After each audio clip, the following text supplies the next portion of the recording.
HarperCollins presents Safe With You by R.M. Ward. Read by Annie Aldington. Day 0. Kath. It used to be more of a community round here. When these flats were built at the end of the 60s, there were a lot of young families. The kids played out. We all looked out for them, kept our doors open in the summer, left them on the latch in the winter.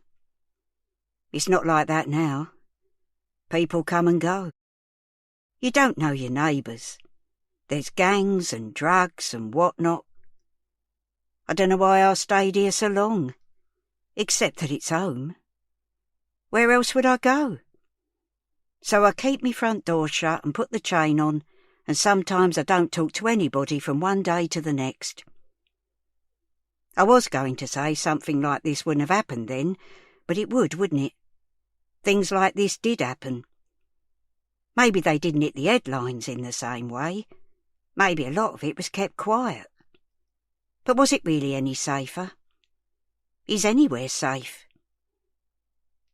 Of course, I blame myself for the way things turned out, even though I was looking out for her. Mina, the little girl next door. We had a system. She walked home on her own, see, let herself into an empty flat where she'd knock on the wall 3 times. 3:40, every weekday. Knock, knock, knock. I'm home, safe and sound. And I'd knock back. Knock, knock, knock. I hear you. It was our little secret. It all started quite soon after she and her mum moved in 8 or 9 months ago. One day, Countdown had finished and I'd switched over to Tenable and heard this noise. At least I thought I did. I grabbed the remote and turned the volume down, and there it was. Knock, knock, knock. Somebody banging on the wall just behind my chair. I didn't know what to do. It didn't sound like DIY or anything. I'd heard the door go a couple of minutes before, so I supposed it must be her. Her mum was out all hours. I know from experience it's not easy being a single parent, so I reckon she was there on her own, like me. I hadn't spoken to anyone all day. Hadn't been out. So I got up, went over to the wall, and I knocked back, and then I shouted, "You all right?" These walls were as thin as paper. I was pretty sure she'd have heard me, but I didn't catch a reply. I didn't have me hearing aids in. I don't bother if I'm not going out anywhere. I carried on anyway. "You knock tomorrow, love. Then I'll know you're home safe. I'll be listening out for you." And I did. The next day I kept the volume on the telly low, and I put me hearing aids in, and at 3:40 precisely there it was again. Knock, knock, knock. And I got up, walked over to the wall, and I knocked back. And that was it. I moved a chair from the little table in the kitchen, and I set it by the wall ready. Every day, when Countdown finished, I went and sat there, waiting for her. Monday to Friday. She always knocked, and sometimes that was the best bit of my day. Knock, knock, knock. I'm home, safe and sound. Knock, knock, knock. I hear you. For a while that was enough, but then I got curious. So one day, instead of settling down in my armchair and giving my attention to Warwick and his tenable tower, I grabbed me walking stick and went into the hall. I undid the chain and opened my front door, checking I'd got me keys. I went out onto the walkway and I shuffled in me slippers to the next one. I rapped the metal knocker. 1, 2, 3. But she didn't come to the door. Bracing myself on me stick, I leaned down and prised the letterbox open. I couldn't quite get me face level, but I wasn't far off. "Hello? It's only me from next door." I waited. I thought I heard movement, but I couldn't see anything, couldn't get low enough.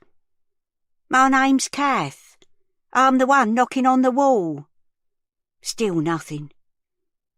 "If you ever need anything, I'm always there. Or if you want to chat. I felt awkward now, like I shouldn't have started this. Anyway, I'm glad you're home. I was about to go when I heard a sound, a scuffling noise, and I got the sense that she was very close to the door.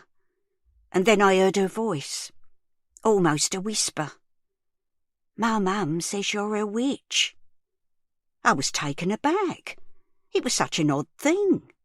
I felt like I'd been stung. I tried to keep calm. Goodness, that's a funny thing to say. No, darling, I'm not a witch. I'm just an old crock living on my own with bad feet, creaky knees, and going a bit deaf. Definitely not a witch? Definitely not. I'm not allowed to open the door, not to anyone. Very sensible. My back was starting to hurt doubled over like that. I better go now anyway. I've left Warwick on pause.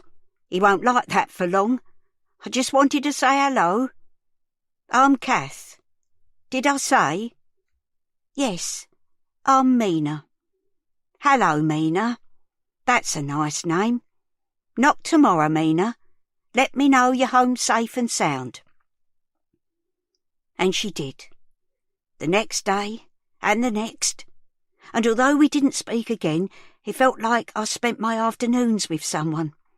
That I was checking in with her and she was checking in with me.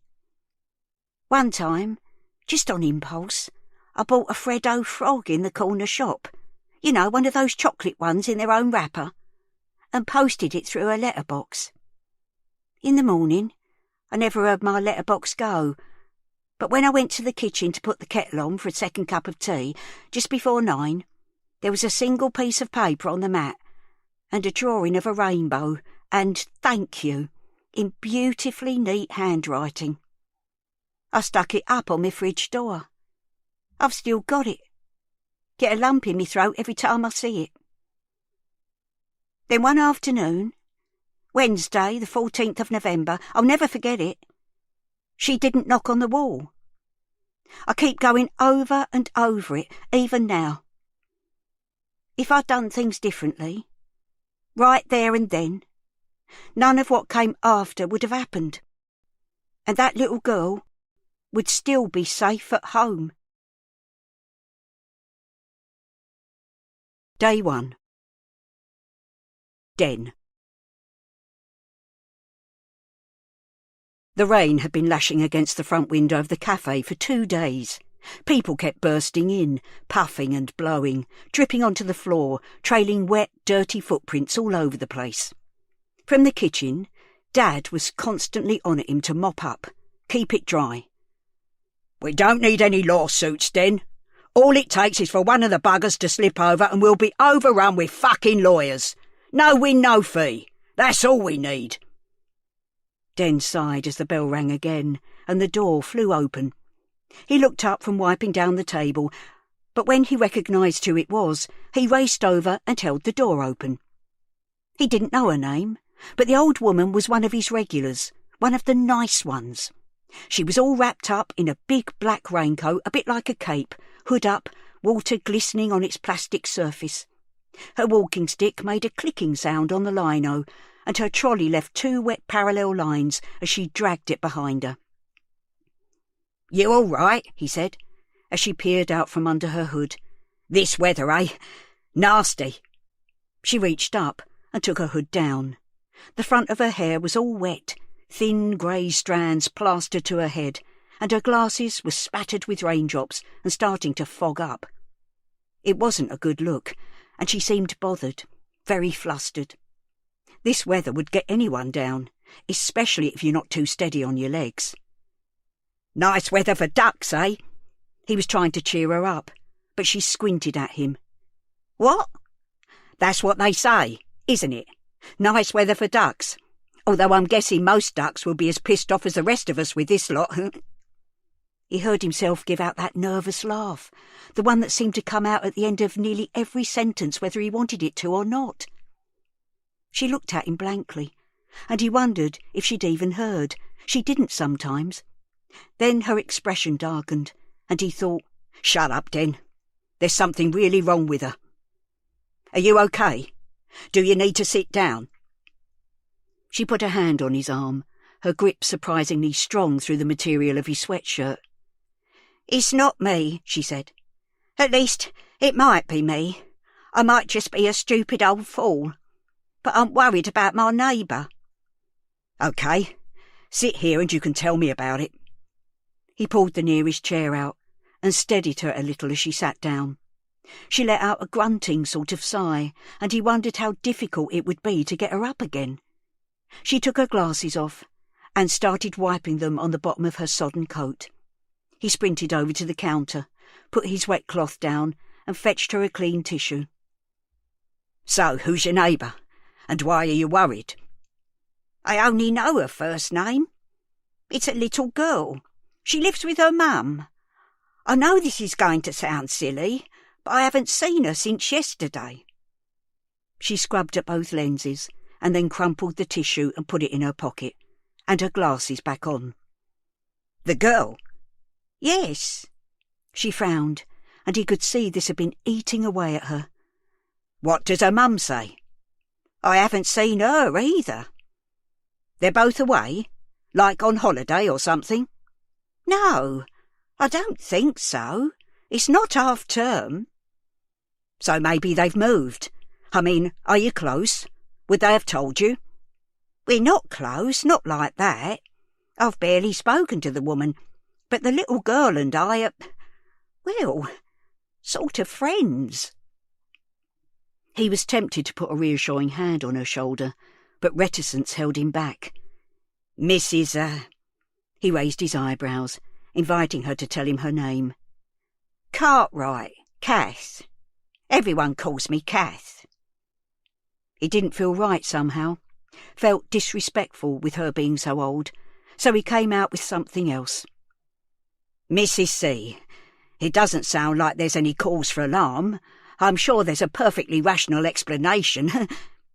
His laugh was there again. "No, something's not right," she said. "You see, we'd got into the habit of knocking on the wall. When Mina got back from school, she'd knock 3 times, and I'd knock back. It was our little thing. She went off to school like normal yesterday, but she didn't come home. Not today either."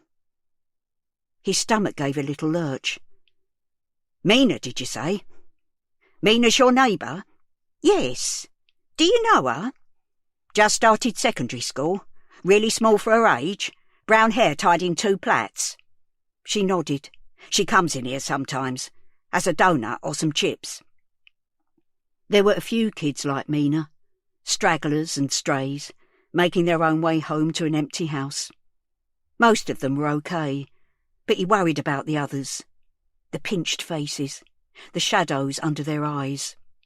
When there was mud on their sleeves or the knees of their trousers were torn. Sometimes they ran into the cafe like it was some kind of sanctuary. They didn't buy anything, just dawdled in a corner, letting time pass, hoping whoever was outside would have got bored and gone away. Dad would chase them out, but Den, knowing a bit about being picked on, let them stay. Mina was one of the ones he worried about. She was always on her own, never with a friend. She never had much money either, sometimes none at all. She'd come in and linger by the counter where there was a box of lollipops, some chewing gum and little bars of chocolate. She'd pocketed a lolly once when she thought he wasn't looking. After that, he'd taken to turning away sometimes, pretending to clean round the coffee machine when she was in, so she could do a bit of foraging in peace. Other times, he'd slide a chocolate bar across the counter towards her, then wink and hold his finger up to his mouth. Their little secret. She never said much. He'd try, "Good day at school," but she'd shrug or mumble something. He only knew she was called Mina because she had dropped her bag one day and her books had spilled out. He had helped her pick them up, and her name was on the front of her planner, in beautifully neat, clear handwriting. "There you go, Mina," he'd said, as he handed it back. She'd flashed a look at him then, like the sound of her own name stung her. She stayed looking, just for a moment, a deer in the headlights, then looked away. He'd made a mental note not to use her name out loud again. He'd never meant to worry her. "Her today or yesterday?" Mrs. C was looking at him, expecting an answer. He realised he'd been miles away. "Have you seen her?" she repeated. No, not today. Not yesterday, I don't think. I can't remember. But if her mum's not home either..." "Her mum sometimes isn't there for days." Her mouth formed a straight, disapproving line. They looked at each other. It wasn't exactly a surprise to Den, but it was still shocking that someone would leave a child that young on their own. "I'll keep me eyes peeled, Mrs. C," he said. "Should I report it?" She was blinking at him through her thick lenses, her eyes distorted, almost cartoon-like. But this wasn't funny, thought Den. She was worried, and so was he now. "I'm not sure. I mean, if they're both not there, there's not really anything to report, is there?" "Maybe not. I'm going to walk up to the school, see if I can find any clues on the way." She started to gather herself in order to get up from the chair, then frowned. "What's that?" She leaned sideways, stretching her arm down the side of the chair, and scrabbled about on the floor under the table. When she sat up, she had something pink in her hand, like a scrap of cloth or something. "It's one of those scrunchies that they do their hair with these days," she said. "It was rubber bands and ribbons in my day." "Someone must have dropped it," Den said. "I'll keep it behind the counter, shall I? In case they're looking for it." He held his hand out. She hesitated, then handed it over. "Don't suppose they'll ask. Kids lose things all the time, don't they?" Den offered her his arm to brace against, and helped her up. The rain spattered against the window as another gust blew in from the west. "It's dark, and it's coming down in stair rods, Mrs. C. You're best off going home." "I can't bear just sitting there waiting," she said. "I want to do something." She started walking slowly towards the door. Her swollen feet looked like they were trying to escape from her saturated Velcro shoes. "Do you want me to come with you?" He hadn't thought this through. Mum wasn't in to help out. Dad would go nuts if he had to cover front of house as well as the kitchen. But it was quiet now, and besides, there was something about her. He could see she needed help. "Oh, no, it's all right," she said. And he felt a surge of relief. No need to risk the wrath of his father this time. "But thank you, It was her turn to inquire. "Den," he said. The laugh was there again, almost like he was apologising for his own name. "I might as well treat myself now I'm here. Can you wrap up a couple of those iced buns for me, please?" she said. "Sure," he said, and went round the back of the counter, selecting the 2 biggest buns for her and placing them in a paper bag. Mrs. C tugged at the top of her trolley and started digging about inside. "On the house." She frowned. "It's all right. I'm not a charity case. I can pay me way." She handed over the money. "OK. Let me know how you get on, yeah?" "Thanks, love. I will." She put the paper bag in her trolley and fastened the top shut. As she headed for the door, the trolley kept banging into the tables and chairs. Hearing the noise, Dad bustled out of the kitchen. "Is everything all right? Has there been an accident? I told the boy to keep the floor dry. I mean, how difficult is it?" "Everything's fine, Dad," Den said. He held the door for Mrs. C, and she hobbled out into the filthy evening. There was an umbrella lying in a puddle near the bin, a dark colour with lighter spots on. Some of the spokes were at odd angles, clearly broken. Dad was a stickler for keeping the pavement outside their cafe clean, so Den stepped across, picked it up and put it in the bin. Then he took shelter again in the doorway and watched, with a creeping sense of unease, as Mrs. C headed up the road. He wasn't sure everything was all right. He wasn't sure at all. Day 1. Sandy. Sandy hadn't meant to stay out overnight, but there'd been a lock-in at the Flamingo bar. Brett had said that he'd bung her a few extra quid, and with things being the way they were, she couldn't really turn down extra money. The party had gone on until the early hours, and one thing had led to another. She and Brett had been circling round each other for ages, not quite getting it together, and it just felt okay. Better than that, it felt right. Mina would be fine. She was always asleep by the time Sandy got home after work, so it wouldn't make any difference to her. She usually let Sandy sleep in too. She was 11 now and could get herself up and off to school, no problem. No harm done. Just this once. Brett was as good in bed as she'd thought he'd be. They were both a bit pissed. Maybe that helped, but if anything, it was even better the next morning. Waking up together, feeling so comfortable and relaxed with each other. They both said a sleepy good morning and then smiled. She snuggled up to him and he held her in his arms, and for the first time in ages, years, she felt safe. She traced the shapes of the ink on his chest and neck. He had a little scar on his bottom lip. She ran her finger over it gently. "How did you get this?" she said. She wanted to know everything about him. "I'll tell you later," he said, and kissed the tip of her finger, then pulled her even closer. They got up at about 10, and she helped him clear up the bar and get everything set up for lunchtime opening. There was a steady flow of customers, regulars and passing trade. Brett had a good little business here. She started wondering about the life they could have together, living here, working side by side.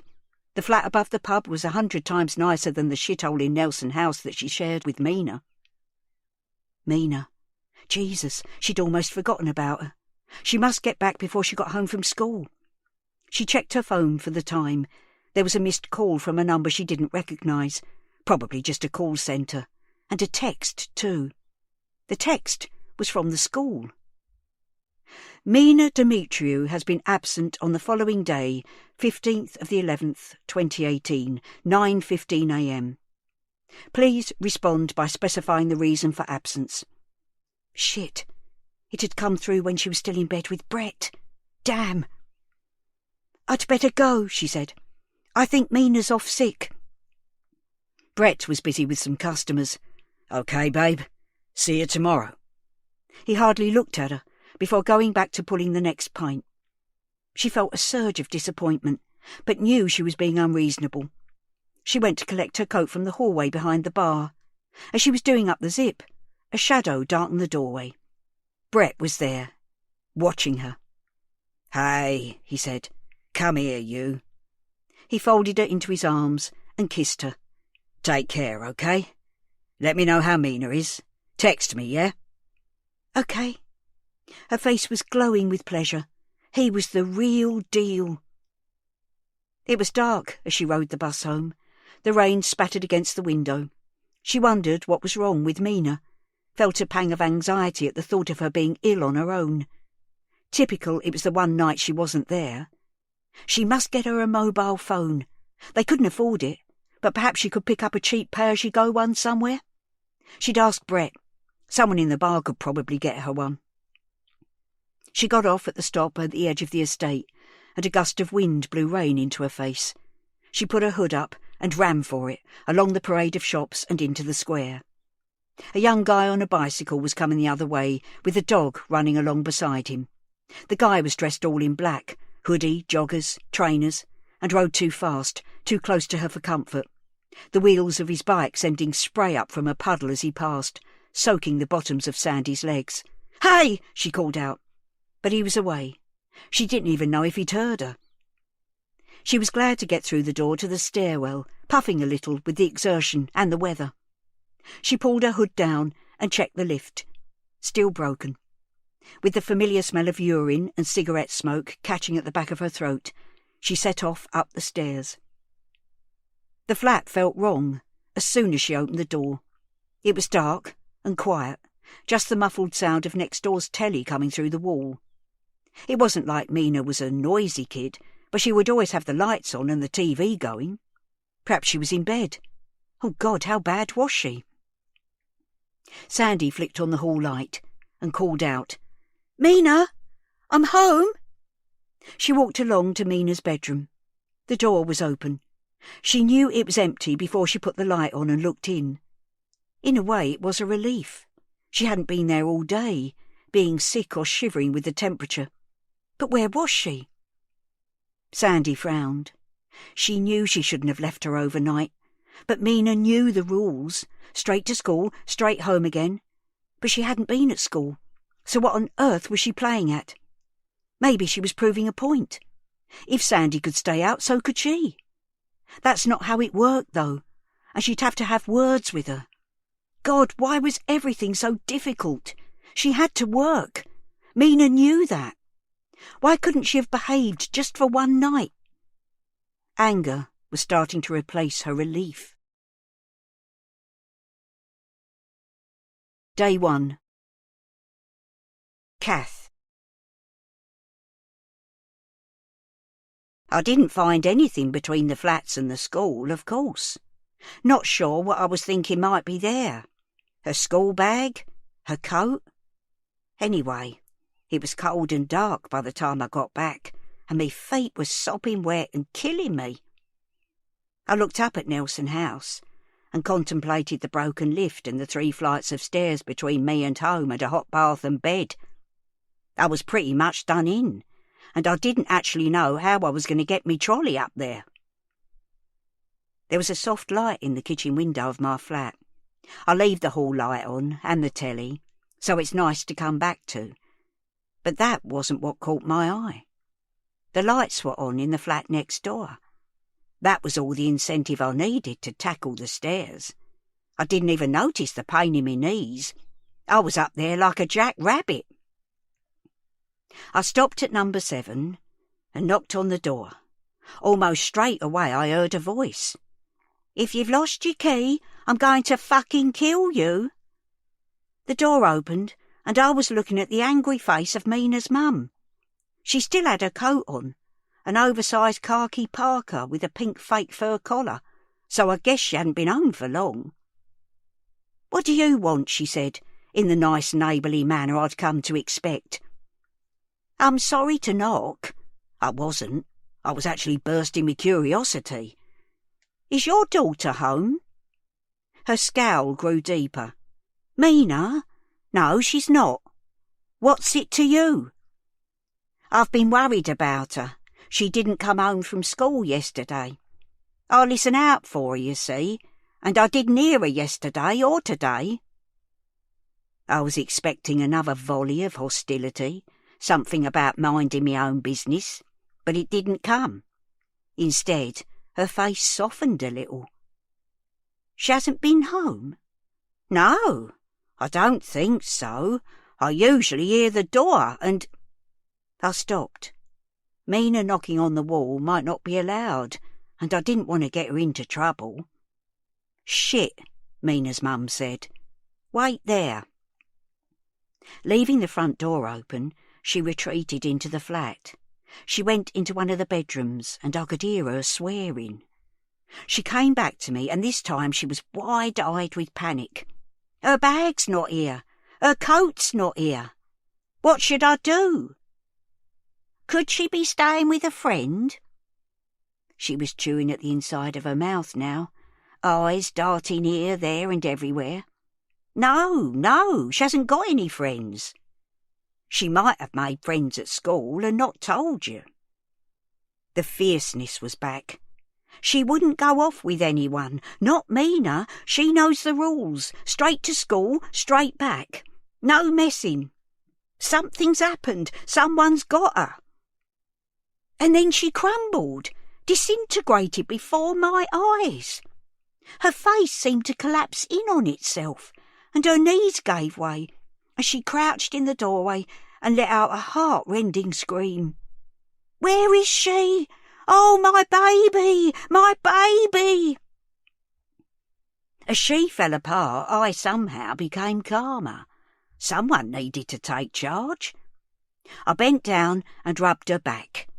"It'll be all right. She won't have gone far. We'll ring the police. They'll find her." "The police?" She looked up at me, tear-stained face a sallow yellow in the harsh light of the walkway. "Yes," I said. "We need to report her missing. The sooner the better." Day 1. Sandy. She was dog-tired and a bit hungover, but she needed to stay awake for when Mina came back. She got some music going and put the kettle on for some coffee. She'd have to read her the Riot Act, of course, but then maybe she'd cook them both something nice. They could sit and eat together, watch some crap on the telly. Mina was obviously pissed off with her. Fair enough, but she couldn't act up like this. Sandy had to work, so they needed to find a way to deal with it. They'd work it out, find a way through, like they had been doing for 11 years. It wasn't perfect, never had been, but they were both still here, weren't they? She wandered over to the fridge, but it was almost bare. She'd been going to do a little shop on Monday when Frank's lackey had called round, demanding the latest payment. She didn't have it all, so she'd given him what cash she had, which included the food money. She had last night's wages from the bar now, though. Perhaps they'd get a takeaway. Payday treat. She was going to run a bath, then remembered that the immersion heater wasn't working. She needed to ring the bastard landlords again. Where had she put that number? The time flashed up when she switched on her phone. Just gone 5. For fuck's sake, they'd all have gone home. She felt a flash of temper at the thought of another night with no hot water. Jesus, this was a dump. What the hell had she done to deserve this? Gone 5, though. Where was Mina? This was getting beyond a joke. And then she heard the door knocker. She charged towards the door, ready to tear into Mina, but when she opened the door it wasn't her. It was the old bag from next door, standing there looking like a drowned rat. It took Sandy a while to take in what she was saying. Yes, she knew Mina wasn't home yet. What about it? Then she twigged that the woman was telling her that she hadn't heard Mina yesterday either. Her mind started to race. She checked Mina's bedroom again, even though she knew she wasn't there. And it started to sink in. Mina was missing. She'd been missing for at least 24 hours. Her baby was gone. Day 1. Kath. It seemed to take an age for the police to come, but I suppose it was only 10 minutes or so. Mina's mum rang them from her mobile, crouched down in the doorway, and when she'd answered all their questions, I helped her inside and sat her down in the lounge. I made us both a cup of sweet tea. I don't normally have sugar, because of me diabetes, but I needed it. I needed something. We had to have it black because the milk in the fridge was so far gone it made me gag when I sniffed it. Mina's mum sat on the threadbare sofa and nursed her mug with both hands. The cigarette she'd started was lying on the rim of a saucer full of fag ends on the upturned crate they were using as a coffee table. Tears were still running down her face, dripping onto her lap, but she didn't make any effort to wipe her eyes. Her lips were moving, but I couldn't hear what she was saying, even with both hearing aids in. She was muttering and mumbling to herself. Eventually her speech became slower and clearer, although it still sounded like she was talking to herself, not to me. "I'm not a bad person. I never meant this to happen. Oh, my God! Oh, my God!" She might not have meant it to happen, but a good mum doesn't leave their child overnight, do they? I've been there, single parent on this estate trying to make ends meet, but I never left my Evie alone. This wasn't the time to say it, so I kept quiet. The place was an absolute state. So depressing. Wallpaper peeling off, stains on the carpet. The sofa faced a massive TV set on a low stand, and apart from that, There was a ratty-looking beanbag on the floor and the upturned crate. No bookshelves or books. No pictures on the walls. No ornaments. You on your own with her here? I said, knowing what the answer was. I would have helped, you know, if you'd asked. Given her some tea. I'd have been happy to. Mina's mum looked blankly at me. We were doing all right, thanks. Doing the best we could, anyway. We are, I mean. She's sensible, she knows the rules and she follows them. The more I think about it, the more I think that something's happened. She wouldn't just go off. Should we ring the hospital? Perhaps she's been in and... I didn't want to say the word out loud. Silly, isn't it? Saying words, putting a name to things, doesn't actually make them worse or jinx things, but it feels like they might. They'd have rung me, wouldn't they? She's got her name on her school bag. They'd have found me, or... Do you think we should... She glanced up at me, and I could see real fear in her eyes. I felt it too, a sense of responsibility for this little girl I hardly knew. The police are coming now. I imagine they'll do all that. Let's sit tight, shall we? I looked round the room and tried to think of Mina here every afternoon on her own, knocking on the wall. It made me so sad. She could have been with me. Where were you last night, love? She seemed to see me for the first time since we'd come indoors. I wondered if she'd ask me not to tell, beg me maybe, but she didn't do that. Instead her face darkened and she sort of hissed at me. What's it got to do with you? Who do you think you are? I'm the witch next door, I thought, as far as you're concerned, but this wasn't the time to wade in. I'm Kath, I said. Just Kath. I should have introduced myself properly when you moved in. To be honest, I'd tried. I'd seen them going in and out, carrying their stuff in black bin bags, so of course I said hello. Mina's mum had ushered her daughter into the flat, closed the door in me face, and that was that. I didn't try again. Now there was a loud rat-a-tat-tat from the front. She looked at me, startled, but didn't make a move. That'll be the police, I said. Shall I let them in? I thought for a moment she was going to say no, but instead she said, The police? Is this real? Is this happening? She looked utterly lost and young, like a girl herself. Yes, love.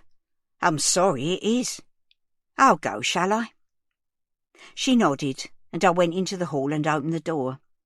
There were 2 uniformed officers outside, a man and a woman. Miss Demetriou?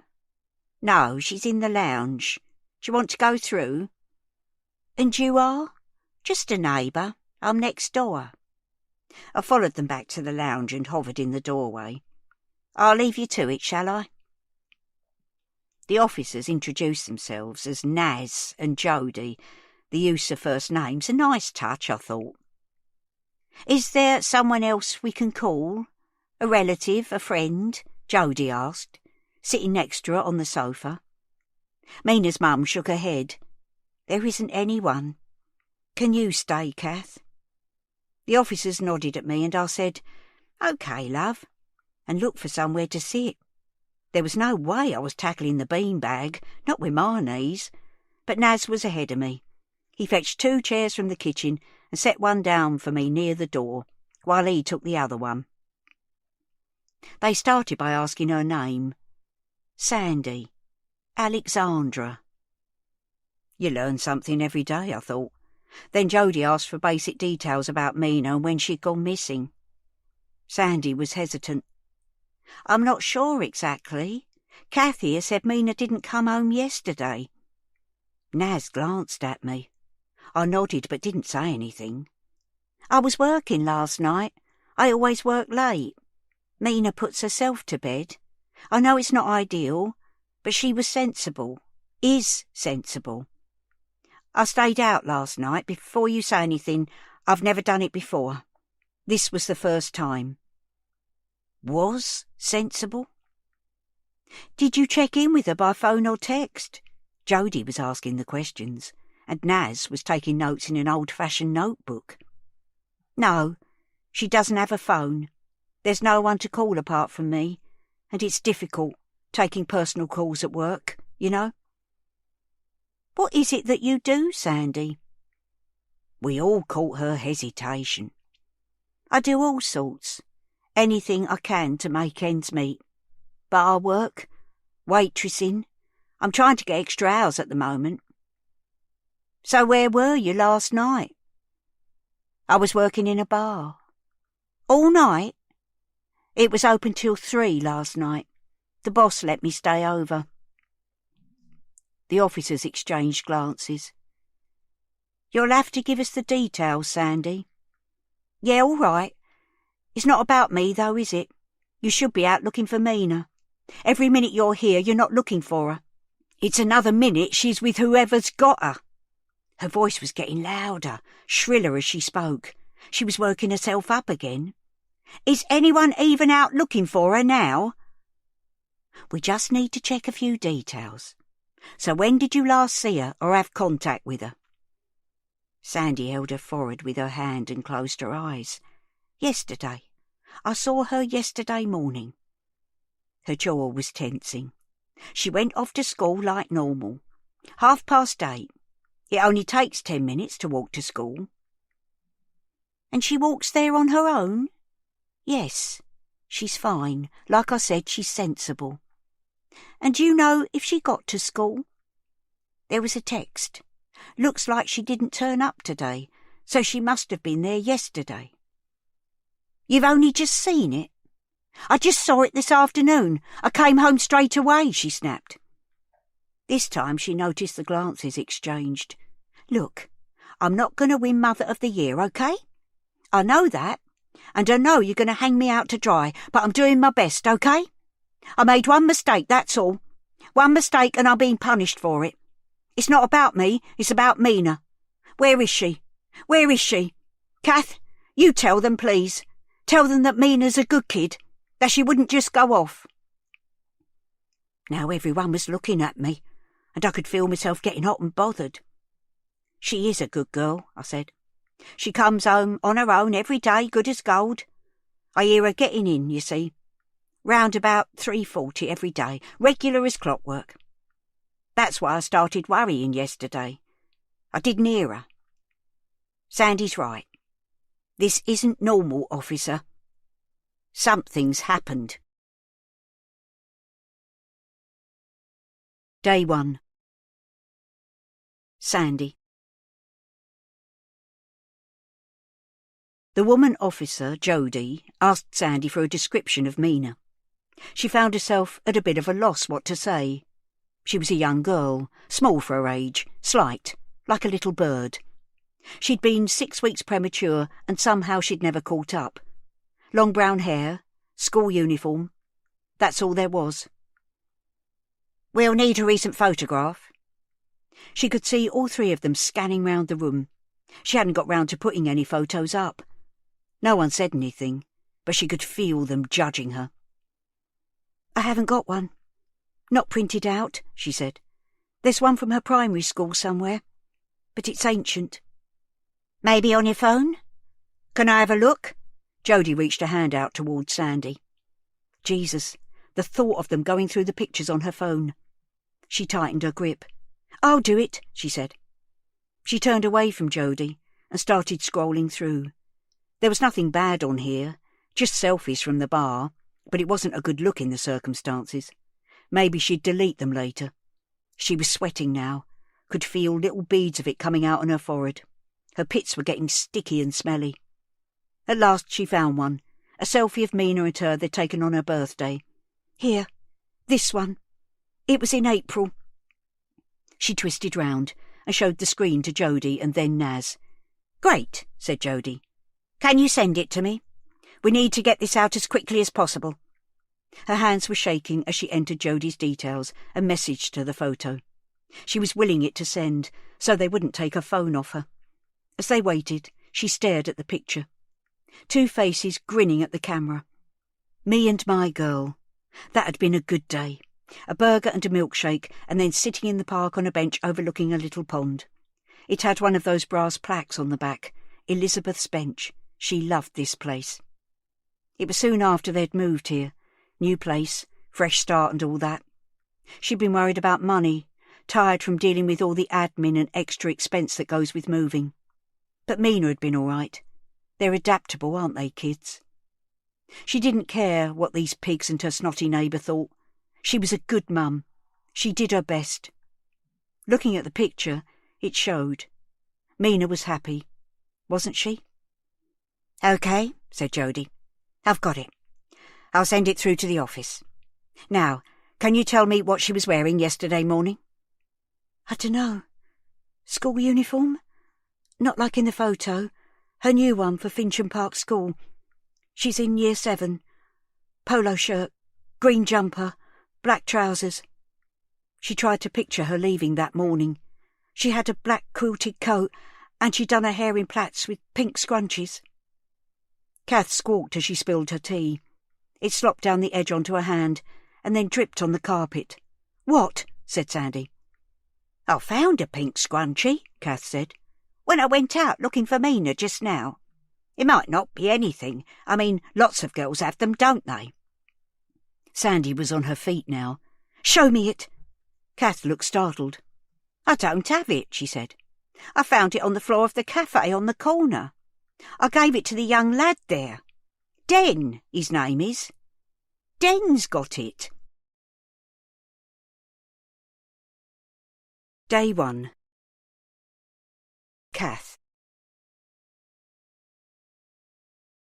"The cafe?" Sandy screeched. "That's where that photo was taken. That's where I took her for her birthday." She was heading for the door, but Naz stood up now and blocked her way. "What are you doing?" Sandy screamed. "Get out of my way!" Naz stayed where he was. In fact, he put his arm out to stop her pushing past. "Calm down, please, Sandy," he said.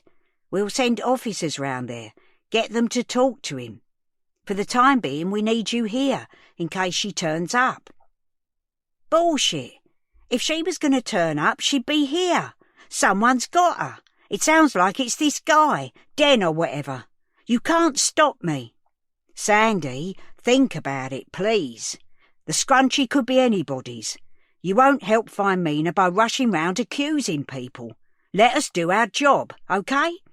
Jody's already sending Mina's picture through, and it will be circulating soon. We'll have all our officers looking out for her. Let's sit back down and have some more tea." Sandy let herself be led back to the sofa by Jody. Naz turned to me. "Do you know where things are, Kath? Helping hand?" I eased myself onto me feet, puffing a little. My ankles were really swollen and my knees were sore. I'd pay for all this tomorrow, but I wouldn't care if little Mina was safe and sound. Once in the kitchen, Naz started pumping me for information. He wasn't even subtle about it.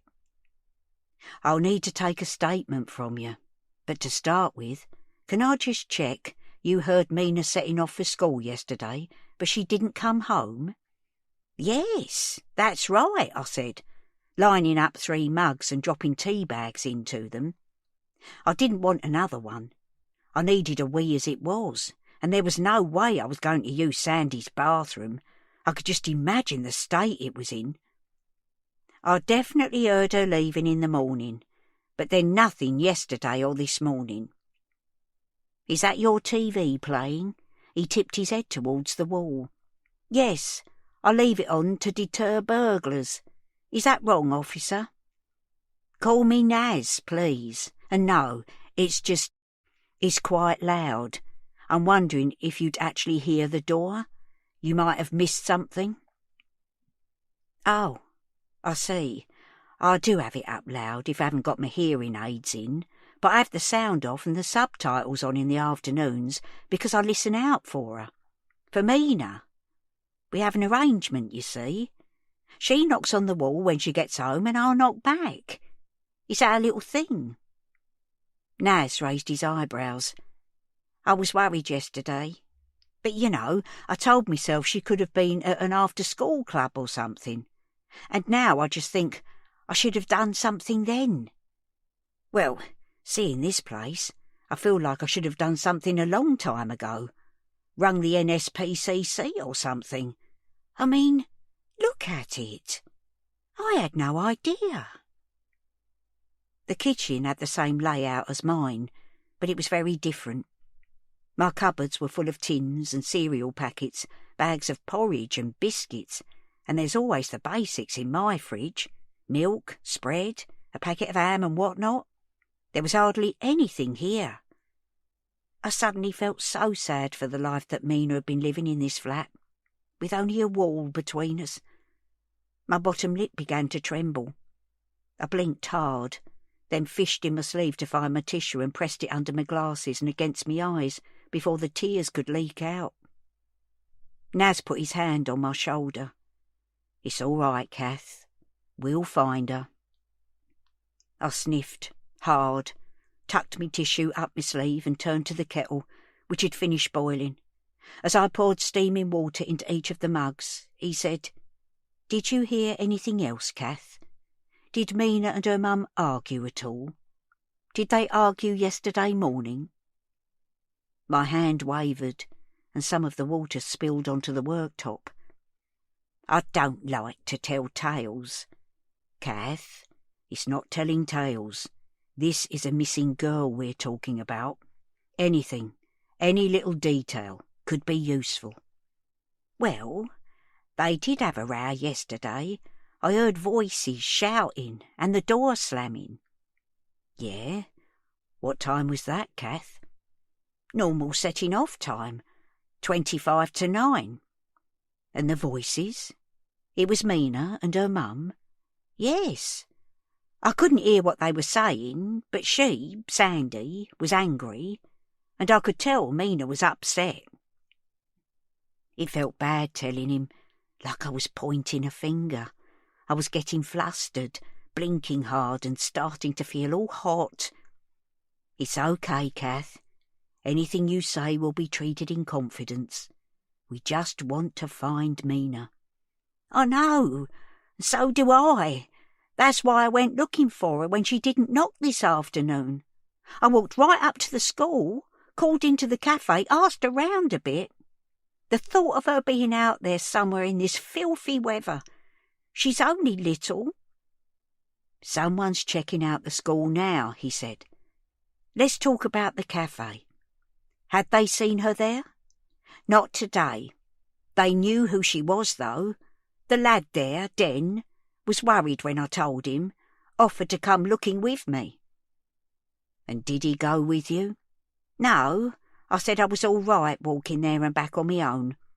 I asked him if I should ring you, the police, but he told me not to." "Wait a minute. He told you not to ring us?" I hadn't thought anything of it at the time, but now I was starting to wonder. I could see that Naz was too. "Yeah, said there was nothing to report. He actually suggested that I stopped looking and came home, and then I found that scrunchie." "Where exactly was that?" "I was sat on a chair by one of the tables and it caught my eye, lying near my feet. I bent down and picked it up.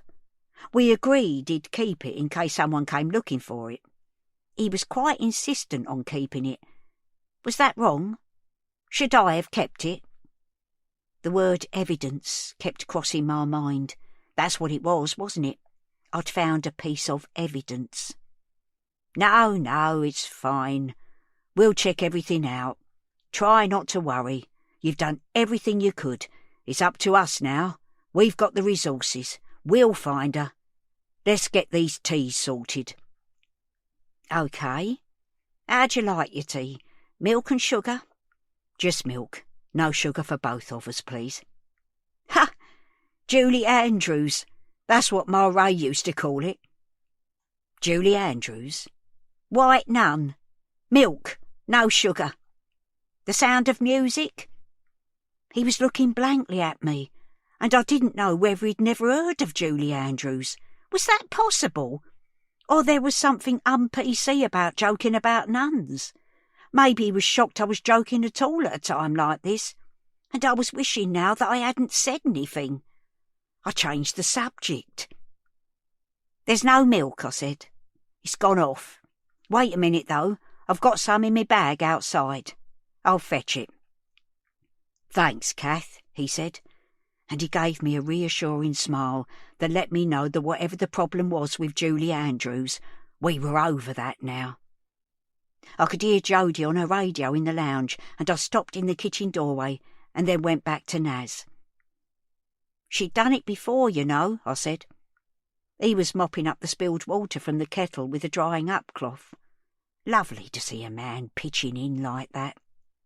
Now he looked up at me. "Done what, Kath?" "Left Mina on her own overnight. I'm sorry I never rang the NSPCC. I should have done. Being a parent is a privilege, isn't it?"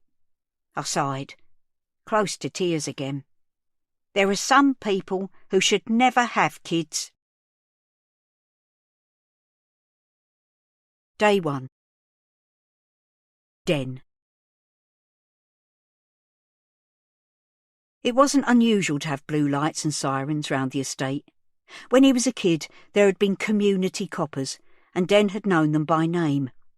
Dad would call them in for vandalism or antisocial behaviour in the car park outside the shop. They'd often stop by for a bacon sandwich and a cuppa. Dad offered an unofficial discount to anyone in uniform. "It's like protection, innit? Keep the people who matter on your side." Den didn't recognise the officer who came in just after 6, though, and walked straight up to the till. "Evening, mate," he said. "We're looking for a missing girl. Have you seen her?" He held his phone out. The little girl in the photograph was only just recognisable. The photo, cropped and blown up, had obviously been a bit blurry to start with, and the girl's hair was down instead of tied back. But it was still Mina, and the pang of concern that had been gnawing away at Den's stomach since Mrs. C had been in got sharper. "I haven't seen her today," he said. "Do you recognise her?" "Yes, she comes in here sometimes. I'd know if I'd seen her. She definitely hasn't been in today." The staccato laugh at the end of his sentence. There, whether he wanted it or not. "How about yesterday?" "No, I don't think so. Maybe." Dad came bustling out the kitchen, wiping his hands on his apron. "What's going on? Another stabbing, is it? I'll blame the parents. These fucking kids need a bit of discipline. It's like the Wild West out there." "No, Dad. It's the girl Mrs. C was looking for earlier. You'll know her." Den tipped his head at the copper, who took the hint and held his phone out across the counter towards Dad, who grew quiet as he studied the photograph. "There are so many kids in and out of here, mate. I'm in the back most of the time.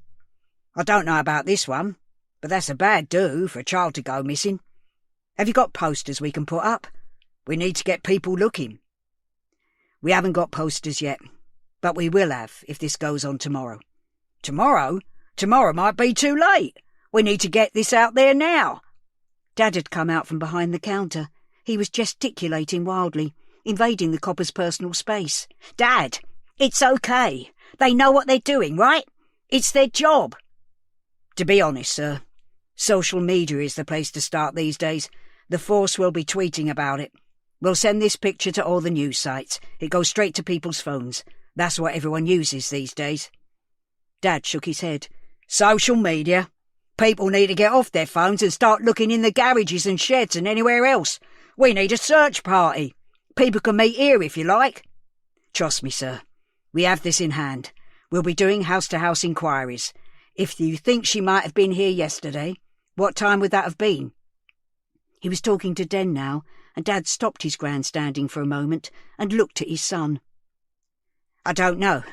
I can't be sure. It might have been the day before. She sometimes comes in on her way home from school.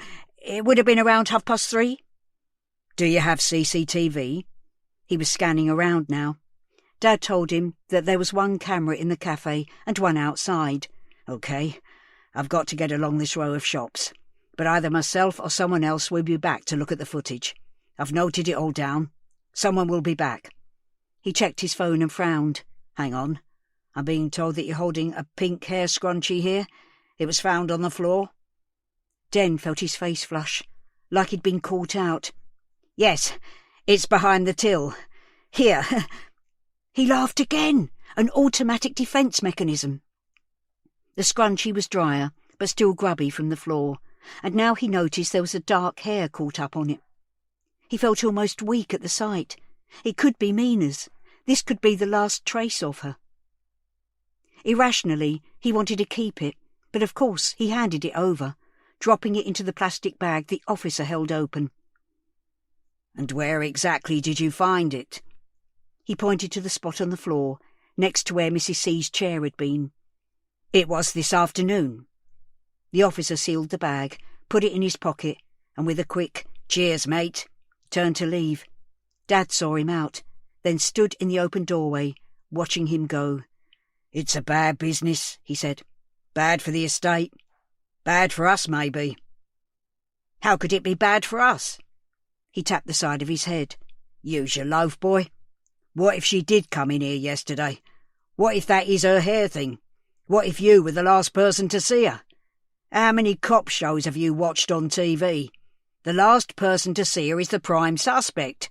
We don't want people poking around into our lives, your life, do we?" Dad's words stirred the anxiety that was already swirling in the pit of Den's stomach. His guts twisted with a sort of low pain that made him want to run to the toilet. "That's TV, Dad. Not real life," he said, trying to ignore his body. "If she's on our CCTV, it will help them narrow it down. Shall I look through the footage?" No, I'll do it. You stay out here." "But you just said you didn't recognise her. At least I know who I'm looking for." There was no arguing with Dad when he was like that. Logic didn't come into it. Den watched him march back into the kitchen and through into the tiny office behind. Then he got out his phone, went onto Twitter and searched "Missing Girl Fincham." There was an official post from the Metropolitan Police with the same grainy photo attached. It had already been retweeted 75 times.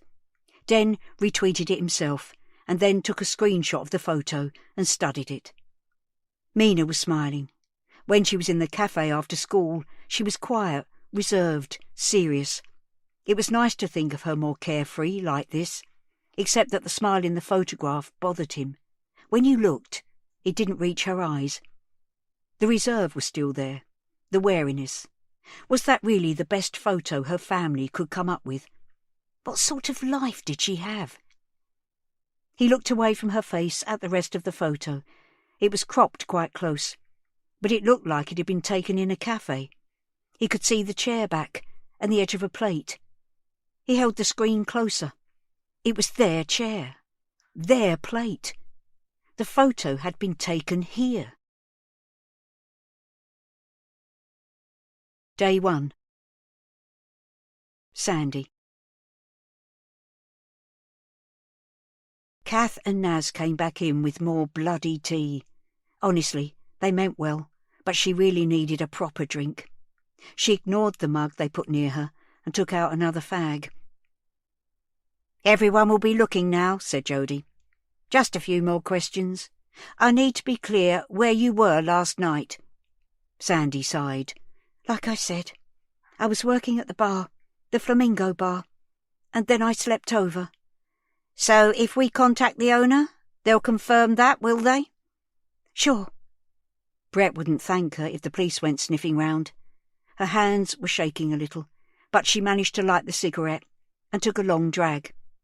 Kath was looking at her, flapping her hand in front of her face. "For Christ's sake," thought Sandy, "I can smoke in my own flat, can't I?" "I don't see what that's got to do with anything, though," she said. "Can't you just drop it?" "I'm afraid we can't. We need a full picture of Mina and her family."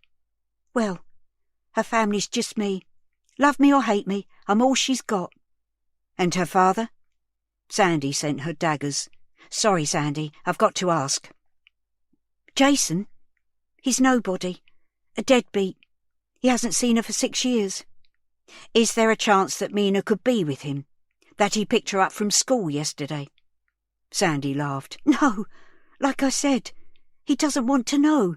No child support, not even a birthday present. He's out of the picture."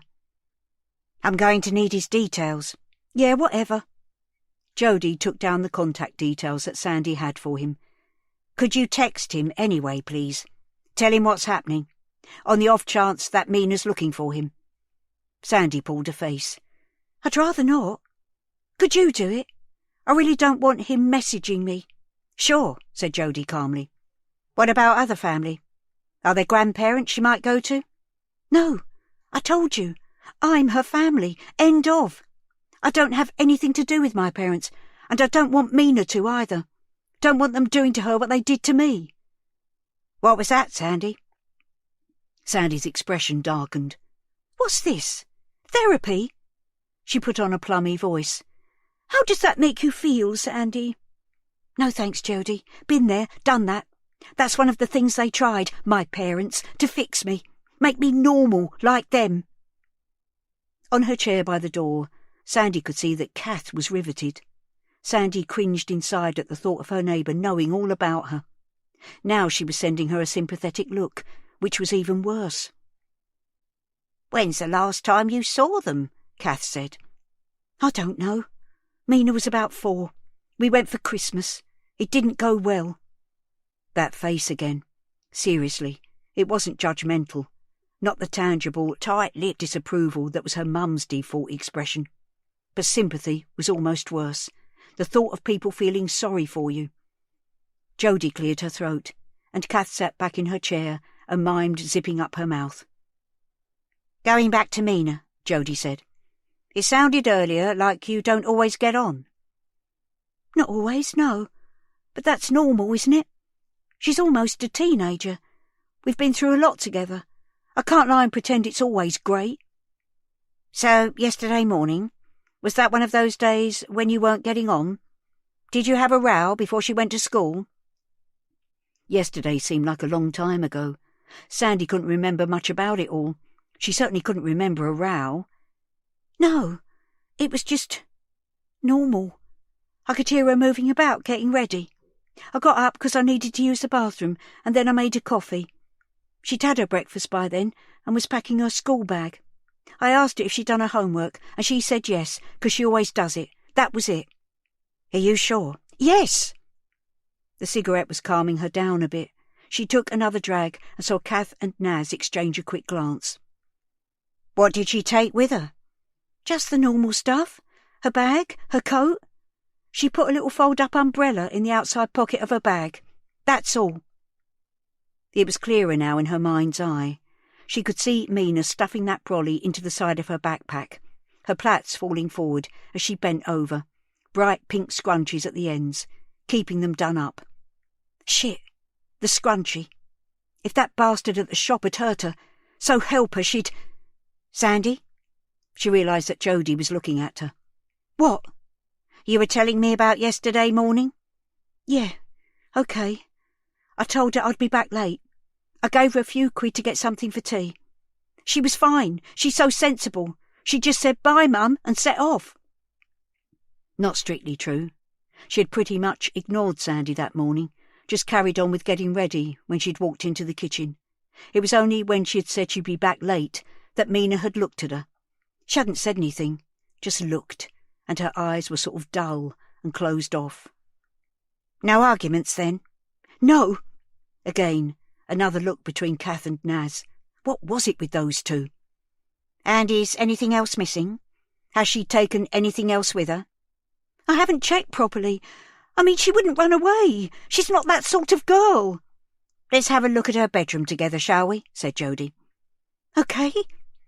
She stubbed the cigarette out and got up off the sofa.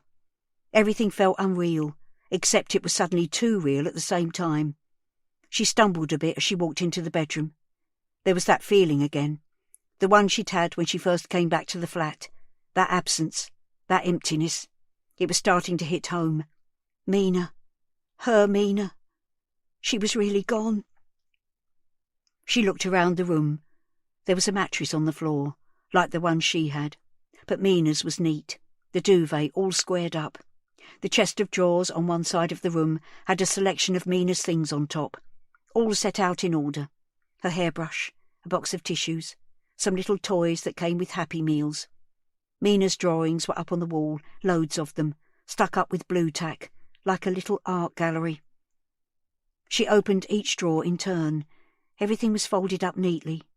She couldn't really tell if any clothes were missing. If they were, it would just be one or two things. "I don't know," she said. "There could be some pants and socks gone.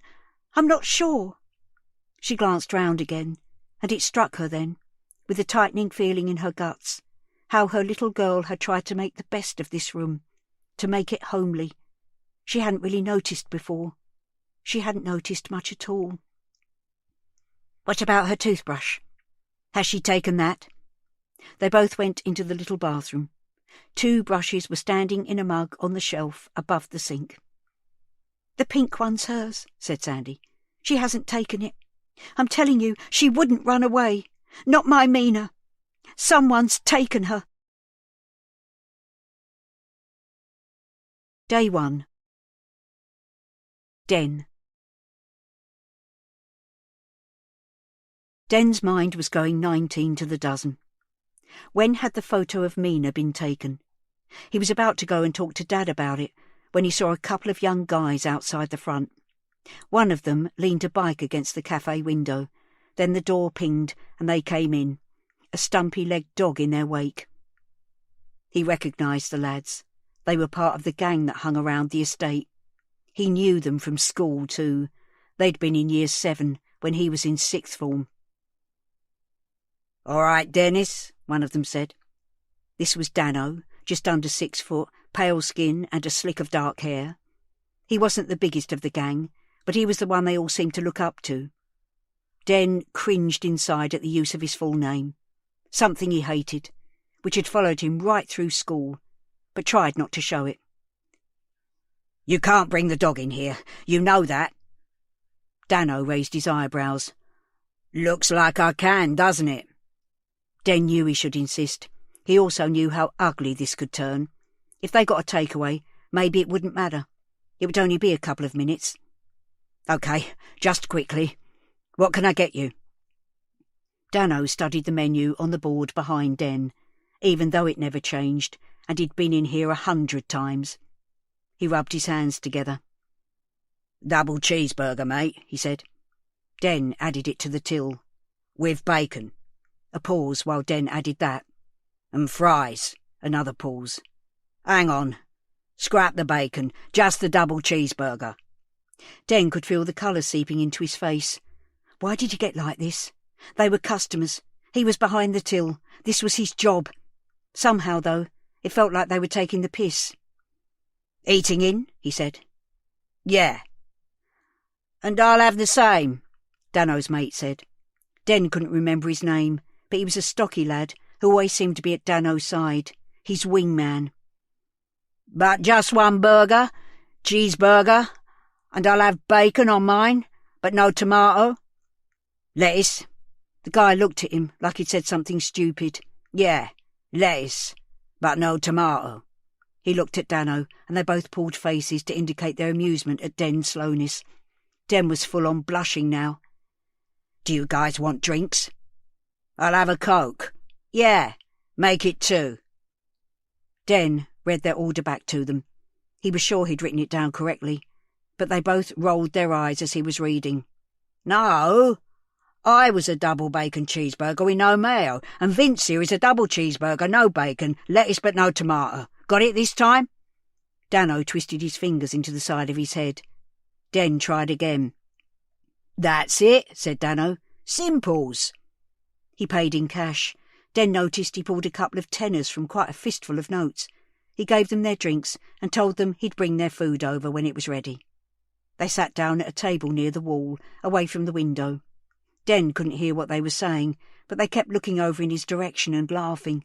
He just knew they were going to eat half their food and then complain he'd got the order wrong and demand their money back, or more burgers for free. Den took the ticket for the food through to the kitchen. Dad wasn't there, so he continued into the office. Dad was leaning forward in his chair, his face illuminated by the light of his PC. "There's a food order, burgers and chips," Den said. "You deal with it. I'm busy." Den frowned. Whenever he tried his hand in the kitchen, The results were always disparaged by Dad. Nothing was ever good enough, even a bacon sarnie. It was unlike him to trust Den with the grill and fryer. "Dad, it's those kids again. If I cook it wrong, they'll kick up a fuss." Dad looked at him disparagingly. "So don't cook it wrong, son. You took their order. You know what they want." The screen in front of him showed a static image from a CCTV camera. "Have you found something?" Den said. "I'm not sure. Maybe. Let me look." Den peered over Dad's shoulder. The footage was from the camera that covered the counter and the till. The timer in the bottom of the screen read 14:11, 15:32:05. The image wasn't pin sharp. You had to pay extra for good quality. But he could see two figures on screen. One of them was behind the counter. The camera angle caught the person's shoulders and the top of their head. Den did a double take. Was he really starting to thin on top? That much? Because, of course, the server at the till was him. On the other side of the desk, a small girl was reaching across, placing a coin on the counter. The hood was down. The shoulders of her coat were glistening from the soaking she'd had outside. Her hair was tied into 2 pigtails. "I think it's her, Dad. I'm not 100%. Is that all we've got?" Dad played the footage backwards and forwards. They tried the camera outside the shop, but it hadn't been working. There was nothing at all from that one. So there was just the one sequence. It lasted 1 minute and 35 seconds. As Den watched it again, his gut spasmed, and he felt a shiver run up and down his spine. He remembered what Dad had said before. What if you were the last person to see her? Day 1. Kath. As Jody asked the questions and Naz wrote down the answers, Sandy's cigarette smoke caught in the back of my throat and made my chest go tight. I badly wanted to go home, but part of me, the worst part of me I suppose, wanted to hear more of whatever Sandy had to say. I know it's not nice to be nosy, but you can't really blame me. I was learning so much about what had gone on here next door. I'm no expert, but even I could tell she was being a bit shifty about where she'd been and what she'd been up to. Jody may not have been judgmental, but God forgive me, I certainly was. I don't care how difficult things are, how much you need the money, you don't leave a young girl like that overnight.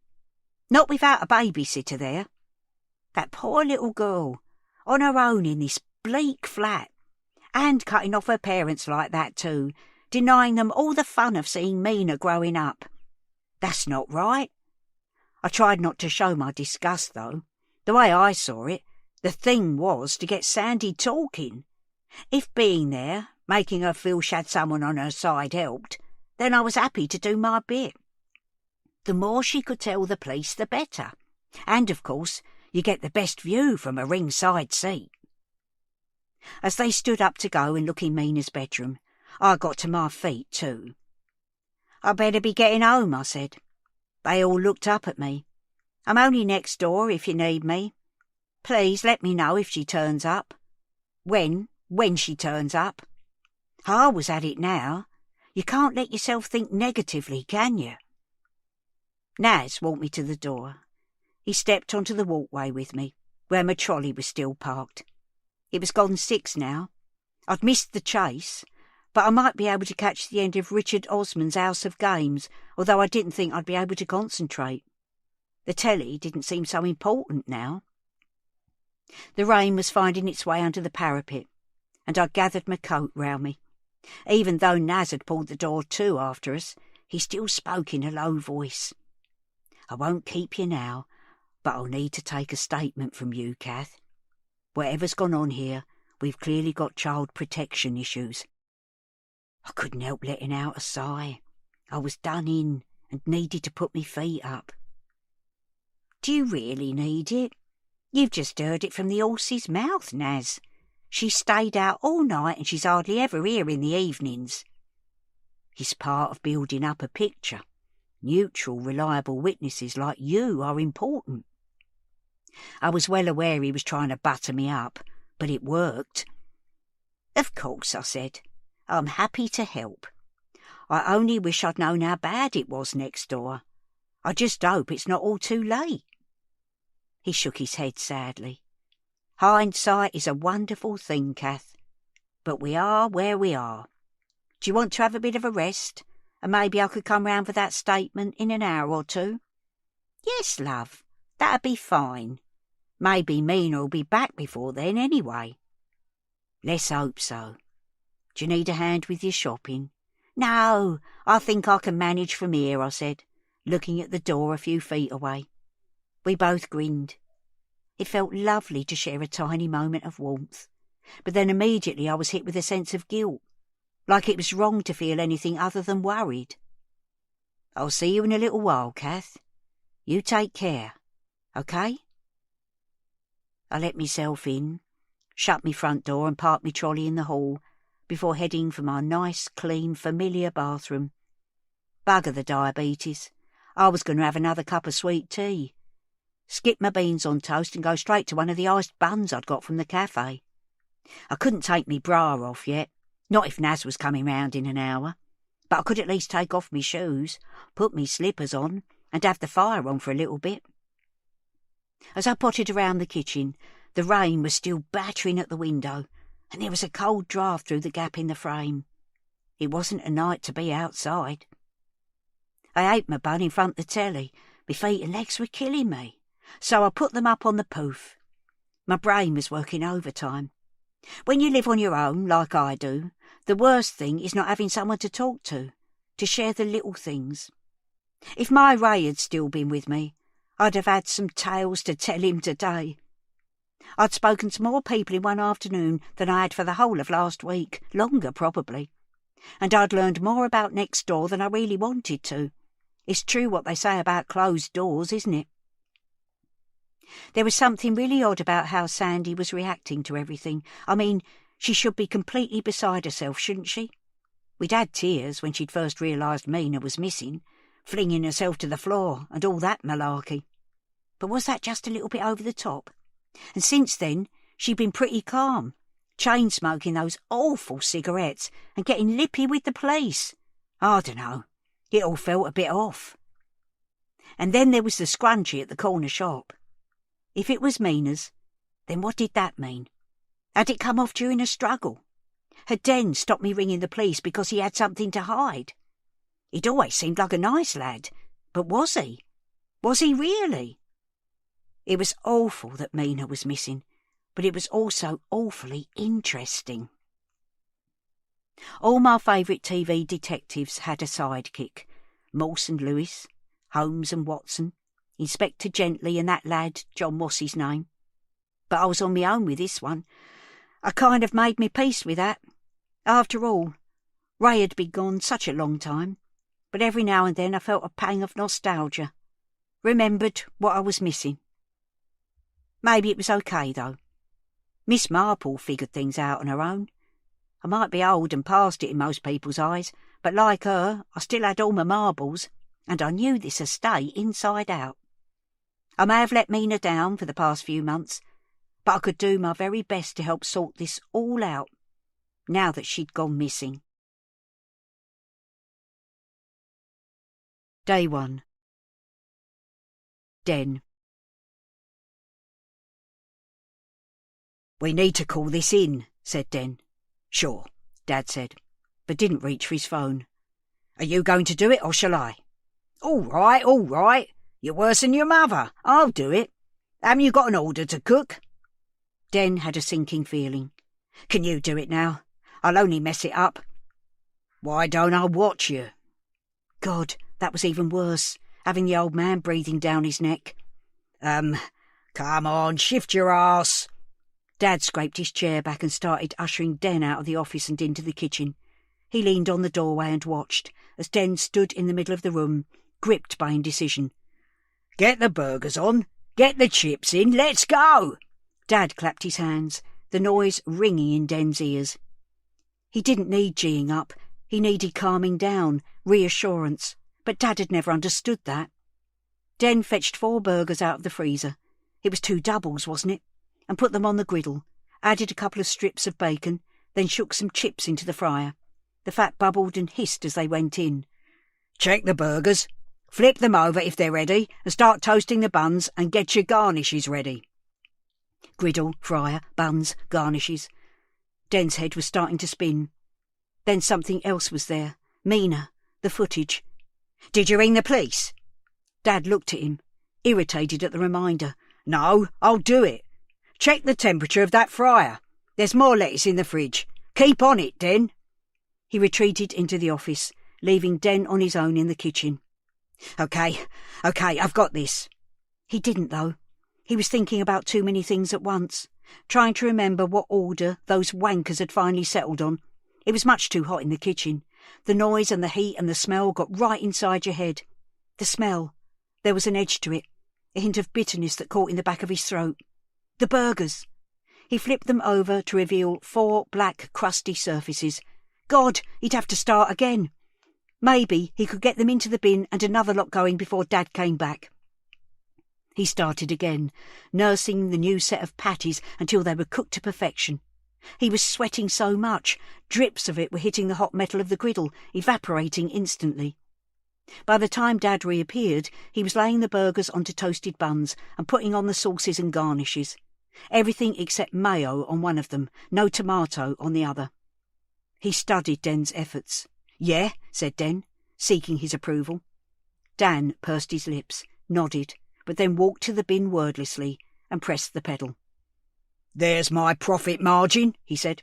"We might as well just throw money away. Did you think I wouldn't notice?" Den took the food through to the cafe. The dog was lying on the floor next to Dano, with its back legs splayed out. Dano and Vince were opening little sachets and writing on the table with trails of sugar, laughing.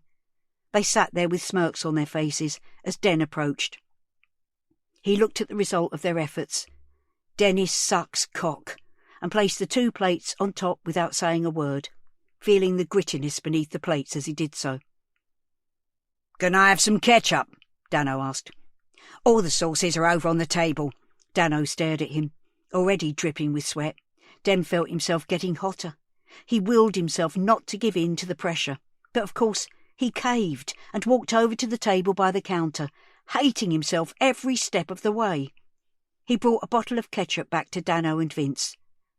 "And some vinegar?" He wished he could manage a sarcastic bon appetit, but he didn't have it in him. So he fetched the vinegar, then left them to it and retreated behind the counter. Dad was already there, watching him. "You shouldn't let them get you, Den," he said. "They're just being arseholes. You need to man up a bit. Have some cojones." He puffed his chest out like a prize rooster.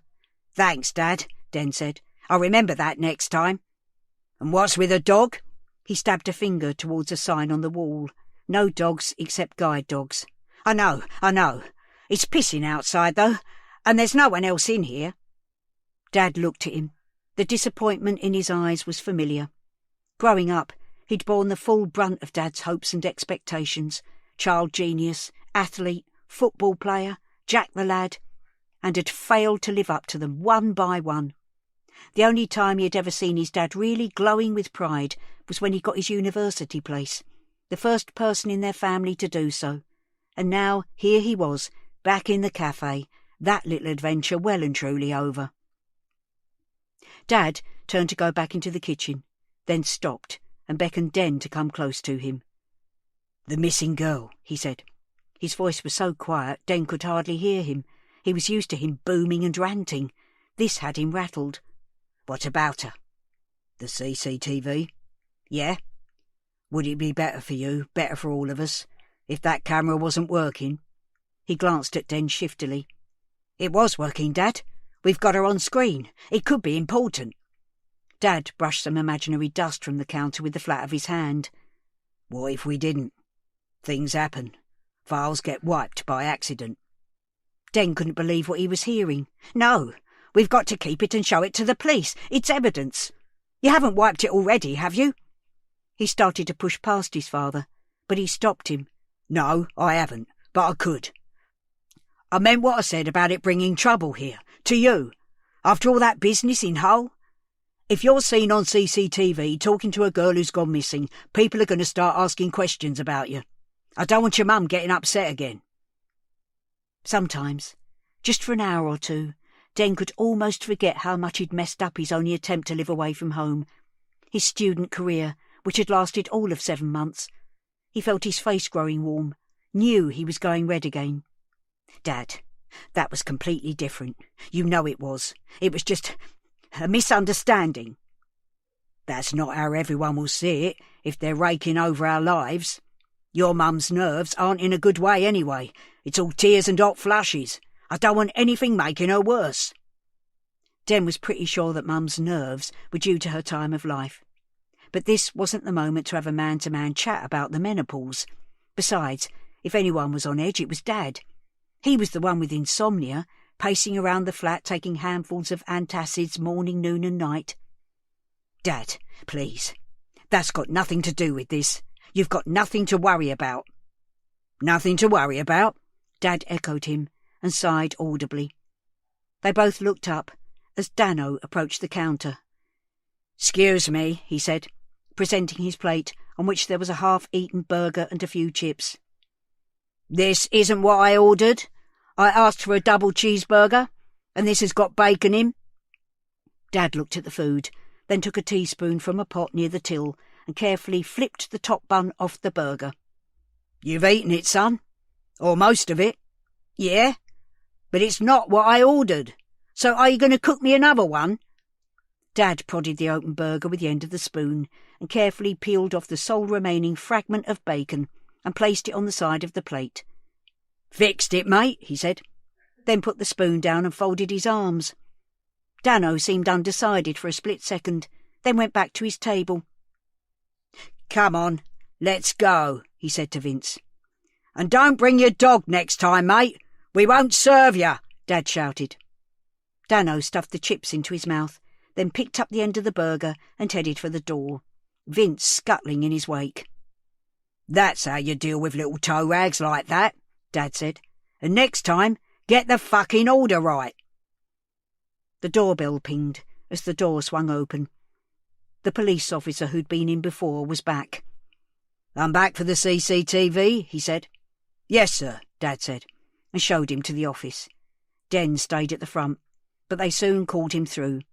He didn't want to leave the front unsupervised again, so he messaged Mum in the flat upstairs, who he'd heard coming home half an hour ago. She came downstairs quickly and sent Den a questioning look when she saw the uniformed officer in the doorway of the office. "I'll tell you later," Den said, as he went to join them. "Do you think this is her?" said the copper. "Yes, I'm sure. Can you remember what she said? How she seemed?" "I don't think she said much." He stared at the screen, frozen on a frame where Mina was at the counter. The light was shining on the shoulders of her coat. "Hey, no, it was raining, wasn't it? She was drenched, actually. Her coat wasn't all that waterproof. I guess it had soaked through. She was shivering. So I said something like, 'You're soaked.' And she said, 'Yeah, my umbrella broke. I'm frozen.' Something like that. So I said, 'Soon be home.' She'd got some money. She didn't always, and she was buying a chocolate bar. A Kit Kat, I think. He looked towards Dad, who was listening intently. "I slipped her a sachet of hot chocolate powder so she'd have a warm drink when she got in." "You gave it to her?" the officer asked. Dad's face was a picture. His eyebrows had shot up to meet his hairline, and he was blinking very rapidly. "Yes. Sorry, Dad." "My own son stealing from the cafe," he said. "Dad, it's not... No wonder I can't make a bloody living and my stock control is down the shitter." The volume was turning up now, almost unbearable in the confined space of the office. "Mr. Hammond, please. Please, sir. This needs to wait until later. There's a missing girl, remember? Now I need a copy of this. I've got a USB stick. Can you help me do it? Please, sit down, sir." Dad sat down, and Den retreated a few steps to the doorway. "It's only now and again, Dad. Just little things. You know some of our customers are skint." Dad was concentrating on copying the video, but he still fired at him. "They're not the only ones. We're not a bloody food bank, you big lump." Den heard the front door ping again, and soon after he saw Mum going into the kitchen and start cooking. He went out to help, muttering, "Saved by the bell," under his breath. "Just a bacon sandwich," Mum said. "What's going on?" Den told her as the bacon sizzled on the griddle. Mum's face creased with concern, and she stayed with Den in the cafe when the food was ready. He showed her Mina's picture on his phone. The official tweet had now been shared 800 times, and the hashtag #FindMina was trending. There was a Facebook page now too, with people sharing her picture and posting up where they were searching. Before long, the officer came out. "I need to take a quick statement from you two, Den." "Sure." He more or less repeated the questions he'd asked when they were looking at the video, this time taking notes. When they were finished, he left with a quick, "Cheers, mate." Another customer came in, a tall guy in a high-vis jacket and very muddy boots. He grabbed an energy drink from the fridge, brought it to the counter, and asked for a sandwich. Den showed him the picture on his phone, asked if he'd seen Mina. "No, but that's why I'm here. She's in my daughter's class at school. We've got to find her. There's a group of us knocking off work now. We're going to join the search. Everyone's gathering at the bottom of the flats at 7, if you want to join us." "OK, I will, thanks."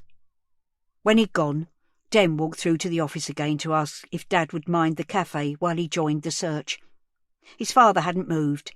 Now he was slumped on his desk, head on his arms. For a terrible moment, Den thought there was something wrong with him. He raced across the kitchen, muttering, "No, no, please, no." Before he reached the office door, though, Dad stirred and sat up, rubbing his eyes. "Geez, Dad, are you OK?"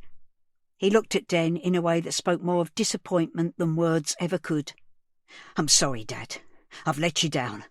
I'll make it up to you, I promise. I'll pay you back for stuff I've given away." Dad waved a hand in the air dismissively.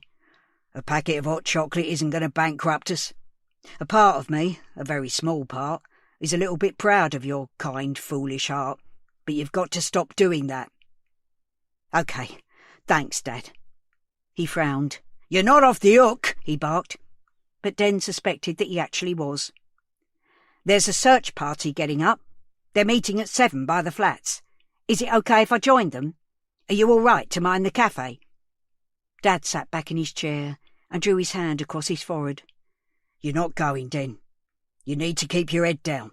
"Dad, I haven't done anything." "I know, but that won't stop people throwing mud, especially if they find out about Hull. Stay at home, son.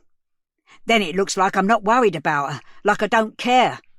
Dad, we're part of this community. I should be seen there. It's the right thing to do." "I don't think it would do any harm. The more ears and eyes searching, the better. Nobody knows about Hull. That's all in the past. It doesn't help to keep dragging it up," said Mum, who had come to join them. Dad shot her an irritated look and seemed about to bite back, then rubbed his hand over the top of his head and sighed. "Maybe you're right. You go then. Do what you can. Actually, we'll stay open while the search is going on. Give a free drink for anyone joining in, eh? Make sure you tell people, yeah? Make sure people know we're here for everybody." "I thought you were against giving stuff away." Den couldn't help getting the dig in. "This is different. It's PR, innit?" Dad tapped the side of his head. "Plus, some people will want a bacon sarnie or a bag of chips with their free drink. It's brass monkeys out there, cold enough to freeze you. Yeah, all right, Dad." Dad was right about one thing, Den thought, as he set off later to join the search. It was freezing. A terrible night to be out, especially if you were as little as Mina. Day 1. Kath. I turned the telly down low so I could hear the comings and goings next door, but I still had the subtitles working. I got a bit of a shock to see our flats on the local news at 6:30. It was just a tiny item, less than a minute, saying that police were appealing for information about a missing girl and showing Mina's picture and then our block. Then the presenter said, "There'll be more on this on our late bulletin after the 10 o'clock news." I couldn't relax, not knowing that Naz was coming round to take a statement. I pottered about, tidying up, putting things away. I was just wondering if I should run the hoover round when there was a knock on the door. It was him. "Hello, Kath. Is now a good time to come in?" I held the door open and ushered him into the hall. "Yes, course. Is there any news?" "Nothing concrete. She made it into school yesterday, and we think there's a confirmed sighting yesterday afternoon at around 3:30. So that narrows it down. If we can be sure that she didn't come back into the flat, then we're really looking at a very small time frame. Shall we sit down?" He looked tired. I expect shifts go out the window on a case like this. "Do you want a cuppa?" I said. No, thank you. I'll just take the statement if that's okay. You have one if you want one." "Oh, no, love. I'm awash. Let's sit in the lounge." We sat down, him in the armchair and me on the sofa. I tried to get comfortable, although to tell the truth I felt a little nervous. Making a formal statement like this was rather intimidating. Naz seemed to sense my reticence. "Lovely room," he said. He'd got a file with him and opened it up, resting it on his knee. "You've got it really nice in here, cosy." "Thank you. I do love all me bits. Some people would call it clutter, I suppose, but you gather a lot of stuff over a lifetime, and I couldn't bear to throw any of my knick-knacks away. They all mean something. Sorry, I'm going on.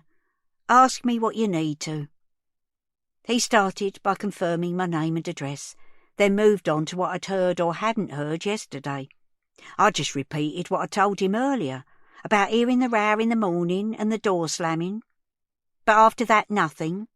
About getting worried and going out looking this afternoon. He asked me some questions about the shop and finding the scrunchie. "Have you got it back?" I said. "'Cause if it was hers and he'd got rid of it, I'd never forgive myself." I shouldn't really discuss this, but just to reassure you, we have collected the item. Sandy's confirmed that it looks like Mina's, but it's going for testing. Lucky you spotted it. These varifocals are a marvel. They were a devil to get used to, but I wouldn't be without them now. He didn't seem very interested in my eyewear. "Would you say you know Dem well?" "I've seen him grow up over the years. He's a nice, polite boy, although—" "No." "Kath, I'm really not one to gossip." "Of course not, and I'm not asking you to. But I do need as much information as possible about anyone who saw Mina in the last couple of days. Do you know something about Den?" "He went away to uni, but he came home after a few months, under a cloud. Think he had some sort of breakdown. He wasn't in the cafe for ages after that, but I never got to the bottom of what was behind it." "OK, that's very helpful. Thank you, Kath." He pressed his lips together and made some more notes, then looked up again. "When we talked earlier, you said Sandy had stayed out all night before, Kath." I was warming to this now. If you thought of it as information rather than gossip, it actually felt like a public duty, and it turned out I had a lot of help to give. "Couple of times a month? Maybe more?" I'm so ashamed, Naz. I should have reported it. I couldn't look him in the eye. Instead, I kept pulling at a loose thread on one of the buttons on me cardie. It was starting to unravel, but I couldn't stop. "Kath, it's not you who should feel ashamed. You're really helping us now." I glanced up at him. He had a kind face, made me think that I could tell him anything. "I'm not 100% sure," I said, "but a couple of times I've seen Mina out on the walkway, and I've wondered if she's got bruises. On her legs. I couldn't swear to it, though." A little crease appeared in between his brows. He made another note on his clipboard. "Thank you, Kath," he said. "I know this isn't easy." The stray thread came away from the cardigan, and the button fell onto the carpet. Naz reached forward and picked it up. He passed it to me. "There you go. Don't want to lose it," he said. His hand closed on mine for a moment. "We'll find her, Kath. Don't worry." "And send her back next door?" My chin was wobbling now. I was on the edge of tears. He shook his head. I can't say, obviously, but there's a whole team involved now, social workers and everyone. We'll find her, and we'll make sure she's safe. What if it's too late? A tear trickled out the corner of my eye, and I reached behind my glasses to wipe it away with my finger. We can't think like that, Kath. He gave my other hand a squeeze. Kath, you're in a unique position here. You know Sandy. You know the local area like the back of your hand. If you think of anything at all, which might help us, just come and have a word, or give me a buzz. In cases like this, we rely on the community. We need people like you. I couldn't help glowing a little. I was so used to be ignored and overlooked. When you get to my age, people like that dragging on reception at the doctor's and those snotty council workers at the one-stop shop make you feel more like a nuisance than anything else. It was wonderful to be appreciated. There was something, I said. I'd been thinking back over the week, trying to remember if there was anything different. Sandy doesn't seem to have many friends round or anything, but she did have a caller on Monday. A man. Yeah? The boyfriend, was it? No, well, I don't think so. If he was, he had girlfriends all over the estate because I'd seen him for a few years, knocking on doors in our block and the others. Not a boyfriend, no. He's a debt collector. Naz stopped writing and leaned forward, his attention fully on me. He asked for a description, and I did me best. 30-ish, close-cropped hair, black bomber jacket and jeans, a big man. Ma Ray would have used the words brick shithouse, but I'd never say that to a policeman. Thank you, Naz said. That's exactly the sort of information we need. After he'd read my statement out to me and I'd agreed it was a fair record, I showed him out. I stood in the doorway and listened to the noise drifting up from the courtyard below. It had stopped raining, but there was still a stiff breeze. I shuffled across the walkway and peered over the concrete balustrade. There were quite a lot of people gathered there. Not the normal crowd, youngsters up to no good, wheeling around on bikes or skateboards, although I noticed there was one little group of them off to one side, keeping their distance. But adults, in thick coats and hats, waiting for something. Soon enough, a couple of men stood on a little wall and spoke to them. Their words were carried away on the breeze, but I got the picture. They were organising a search. I felt a swell of pride. Sometimes it felt like this place had gone so far down there was no hope for it. But by the time they got started, there must have been 60 or 70 people involved. For a fleeting moment I wondered if I should join in, but my feet and ankles were properly swollen up and my knees were killing me. Time to call it quits. I took a last look and saw someone in the crowd raising a hand. The lamplight picked out his face, and I could see it was Den. I wondered if his ears had been burning earlier, but I waved back, and then another gust rattled along the walkway. I wrapped my cardie around me and turned to head into the flat when I heard a voice, a man shouting out, "Mina!" He repeated it a couple of times, and then others joined in, until it seemed like the whole crowd was shouting, their voices echoing off the concrete walls, so that her name seemed to come at me from all directions. It was the most eerie thing, chilling me far more than the wind whistling along the walkway. Just as soon as the noise built up, somebody started shushing, and the shouting faded away, leaving just the echoes and the memory of it. I shivered and hurried inside. Day 1. Den. There were about 30 people in the courtyard by the time he got there. It was a sombre gathering. A guy in a tracksuit moved through the crowd handing out flyers. He gave Den a clump of them. There was the now familiar picture of Mina and a number to ring if you had any information. "We're looking anywhere we can, round the garages, in the park, and posting these through letterboxes, putting them up on lampposts, OK?" "Cool. Hey, I'm from the Corner Cafe. We're offering a free hot drink to anyone who joins the search. Perhaps you can tell people?" "Wow, that's great." The guy high-fived him and then disappeared into the crowd. There was a mixture of civilians and police, with some press and photographers hanging round the edge of things. More people were joining all the time, swelling the search party to 70 or more.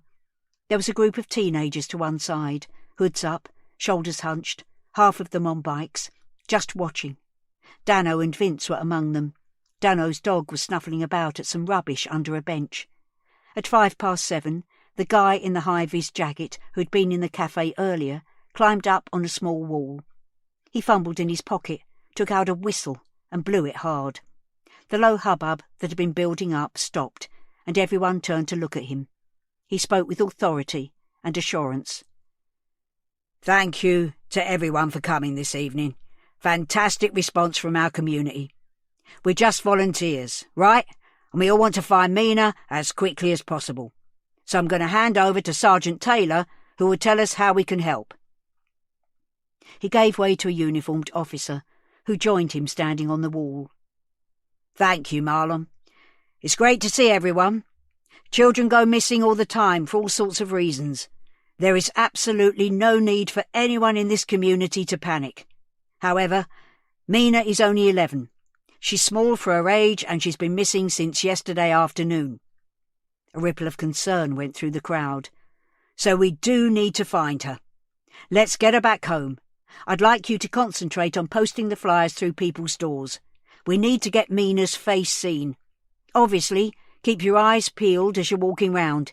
If you see anything suspicious, call one of the officers over. We'll be walking with you. We won't be far away. OK? We're aiming to be out until 10.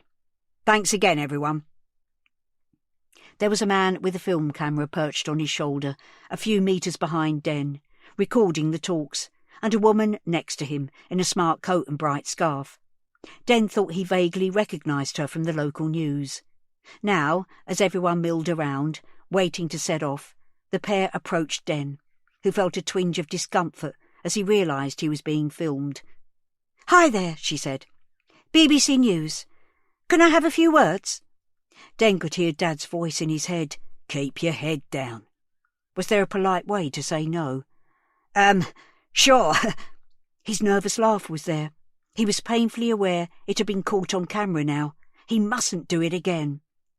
"So, you're helping to look for little Mina this evening. Can you tell us why you're here?" It was kind of a dumb question. Was it a trick? Well, obviously, if a kid goes missing, everyone wants to find them as quickly as possible, and I want to do my bit. I work in the cafe, round the corner from here. It feels very close to home." He could feel a smile twitching on his lips, even though he was willing himself not to. "So, do you know Mina?" "Well, yes. She comes in, like everybody. We serve the community here." "What's she like?" "She's just a young girl, kind of quiet. I really hope she's home soon." "Thank you very much." Interview over, she turned to the cameraman and made a twirling gesture with her finger. "Can I just take your name, sir?" Den Hammond, from the corner cafe." "Brilliant. Thank you, Den." She moved on through the crowd, looking for her next victim. Despite the cold wind funneling between the tower blocks, Den found that he was sweating. He wiped his forehead with his sleeve. He wondered if he should go after the reporter, ask her not to use his interview, but it was too late now. He hadn't said anything wrong anyway, had he? The gang of youths had turned their backs on the gathering and started moving away. Everyone else was starting to form groups. Den joined a cluster of 6 people who seemed to have their own assigned officer. Marlon was part of it. He recognised Den and shook his hand. "Hi, Den. Good to see you." The police officer explained to the group that they would be leafleting in the nearest block of flats. Den looked up.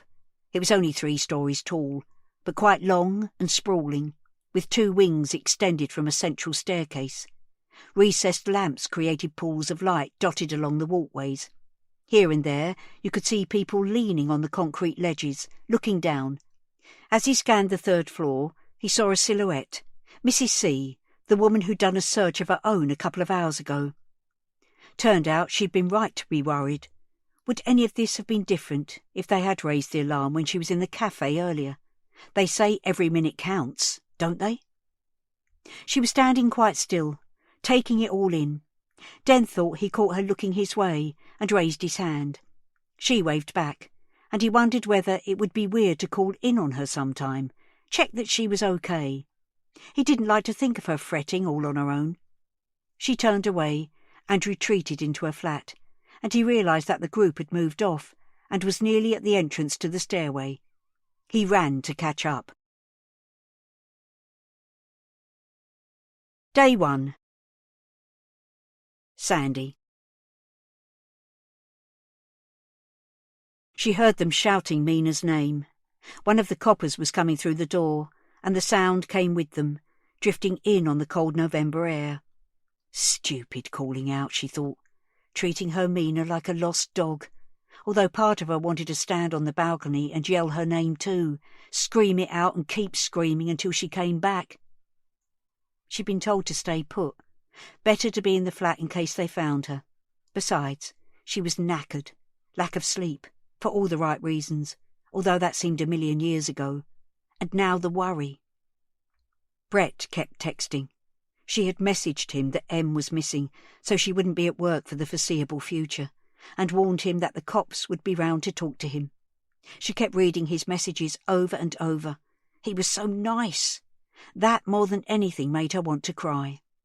She'd finally found a man who wasn't a complete arsehole, unlike Mina's dad, and now this was happening, like a punishment or something, like she wasn't allowed to be happy. It was so unfair. She wondered if she should ask him to the flat, so she could have someone to wait with. The thought of him being there was almost too much. She literally ached for him, even while the search party started looking through the bins and in the stairwells. Did that make her a bad person? She just wanted someone to wrap their arms round her and tell her everything was going to be all right. She couldn't ask him, though, could she? They'd had one night together, that's all. It's not like he was her boyfriend. Not yet. If she did ask, he'd think she was too needy, and that would be that. So here she was, stuck in the flat with 2 cops and nothing to do but wait.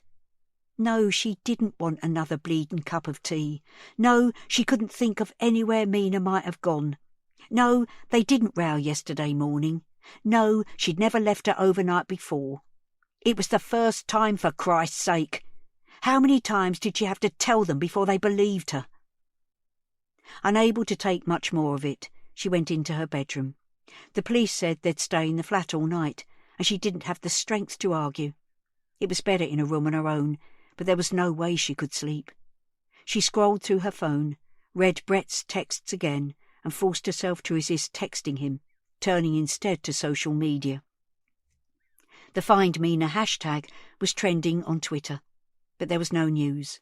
The original tweet had been retweeted 32,000 times. There was a Facebook page with hundreds of comments and shares. People were posting up where they had looked. Others were offering thoughts and prayers. Sandy frowned as she read one post. Check out the Our Fincham page. Reports of a white van hanging around the school gates and a man talking to Year 7 girls in the past 3 weeks. Sandy clicked the link. Sure enough, there were several posts about girls saying they'd been followed along the street. Girls as young as 11. 11. Just like Mina. What sort of pervert would pick on an 11-year-old child? It was too awful to think about. The incidents had been reported to the police, but no one had been arrested. Sandy wasn't in any parents' WhatsApp groups, hadn't known about the Our Fincham page before. If she'd known, she could have warned Mina, maybe found someone for her to walk home with. That's when it hit her again. Mina was gone. She curled up in a little ball, and her tears soaked into her pillow. There was no shouting outside now, just the wind against the window. She wondered if people were still out there looking. She missed Mina so much it hurt. Who would have thought it? It felt like everything had been a struggle for the last 11 years. It wasn't easy when you were on your own. It wasn't just figuring out how to bring up a kid. You had to juggle all the rest of it. Finding somewhere to live, taking any job you could to pay the bills, borrowing money when you needed to, cooking, washing, putting the bins out, changing bloody light bulbs. You had to do everything. It was too much. How many times had she wished for a break? A couple of weeks off from being a mum? Just a bit of breathing space? She didn't have any backup, not like other people. Those bridges were all burned a long time ago, and there was no going back. No, just like everything else, she'd have to face this on her own. She got up and padded across the hall to Mina's room. The room was dark, but she didn't put the light on. She bent down by the bed, peeled back the duvet and climbed in. Mina's pyjamas were folded up nicely on the smooth sheet. She turned onto her side and held them against her face, breathing in and out through the cloth, the mother in her responding to the scent of her child.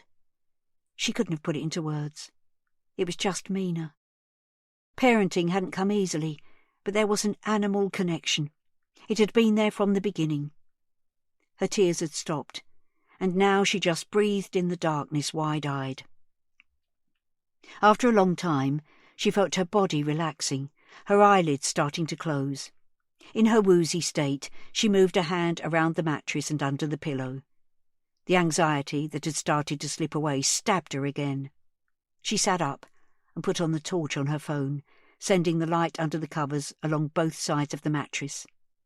Since she was a baby, Mina had kept a square of soft cloth with a knot in one corner. It was a disgusting thing, really, but she called it her cuggy and took it to bed every night, even now. Except that it wasn't there, where it should be. She jumped up and put the overhead light on. She started hunting round the room, rummaging through the drawers. She pulled the top drawer off its runners and dumped the contents, little socks and pants, on the floor. Jodie appeared in the doorway. "Sandy, everything all right?" "Her cuggy's gone. It's her toy. She always has it in bed with her." "OK, calm down. Let's look together." But there was no soothing Sandy. "She wouldn't take it out of here, wouldn't risk it at school. Where is it? Where is she?" She pulled the next drawer out and tipped it over. "Sandy, please, it's OK. We'll find her." She didn't want to hear it. She just wanted them to do something, to stop this nightmare. She wanted this over and done with. And most of all, she wanted Mina. Day 1. Den. Just before 10, the cafe was packed. People were stamping their feet and blowing on their hands when they first came in, but soon began opening their coats and loosening scarves as they acclimatised to the muggy atmosphere. Condensation was running down the front window, even though the extractor fan in the kitchen was going full pelt. Den had been freezing when he got back to the cafe, but he'd warmed up taking orders and making hot drinks. Dad was frying sausages, bacon and burgers and toasting buns as fast as he could. When Den went into the kitchen to collect another order, Dad broke off from the cooker to slap him on the back. "Hey, how about this then?" he said, eyes gleaming, sweat glistening on his brow. Den couldn't bring himself to say anything. It seemed in bad taste to be so triumphant about a busy cafe in such circumstances. He picked up 2 plates that were ready and took them through to the cafe. It was strangely hushed, given the number of people crammed in. A feeling of defeat and disappointment hung in the greasy air. "Great effort, everyone." Marlon, the seemingly self-appointed community leader, turned to face the room and raised his tea mug in salute to the other volunteers. Those with drinks already raised them back in a half-hearted way. "We didn't find her, though," a man near to him said, shaking his head. "No, but we've been all over that estate, so we know she's not hiding outside or had an accident or something." "So someone's got her?" "We don't know that for sure, do we? She could have run away somewhere. The thing is, we've done as much as we can. We done it together, searched the whole estate." There were murmurs of agreement. "What about tomorrow? Let's see what happens overnight. Perhaps there'll be good news." Den was in and out for another half an hour or so, listening to fragments of conversation. Marlon was talking to the man next to him. "Why do you think she wasn't reported missing yesterday? Where was the mum?" "Yeah, it's fishy, innit? You don't just leave a child that age alone overnight. You shouldn't, People always going on that a kid needs their mum, but some of 'em, man." Marlon shook his head. "No one talks about fathers, do they? Fathers like us. No, mate, it's like we don't matter. That's it, bro. It takes two to raise a kid. They need a mum and a dad. Some people just don't see it that way. Do you think her mum's got something to hide? Do you know her?" Den, picking up a pile of dirty plates from the counter, suddenly realised that Marlon was talking directly to him. "Sorry," Den said. "Do you know the girl's mum? Does she come in here?" There was a pile of flyers on the counter. Mina looked at them from the top of the heap. Now her eyes didn't seem sad, so much as accusing, her face going in and out of focus, but the eyes boring into him. "Yeah. No, I don't know." Marlon picked up a flyer. "That was taken here, wasn't it?" He felt like he was being accused of something, put on the spot. "The top of that chair? It's the same as yours." He showed it to the man next to him, who nodded. "So they come in here? What's her mum like?" Den could feel the palms of his hands getting clammy. "I honestly don't know. I can't remember them coming in together. Just Mina on her own." The laugh was back, stuttering, traitorous, inappropriate. Marlon looked at him, held his eyes for longer than was comfortable. "Okay, man. It's cool. Just thought you'd know." Den scurried into the kitchen. He dumped the plates on the top next to the dishwasher and leaned against the side. "Not there! What have I told ya? Get them straight in the dishwasher!" It was even hotter in the kitchen. Den felt a wave of nausea sweeping upwards towards the back of his throat. He gripped onto the edge of the surface and tried to control his breathing. "It's not the time to slack off, Den." "Dad, I don't feel very—" Dad turned round. "You okay?" Den swallowed hard. "I think I'm just tired."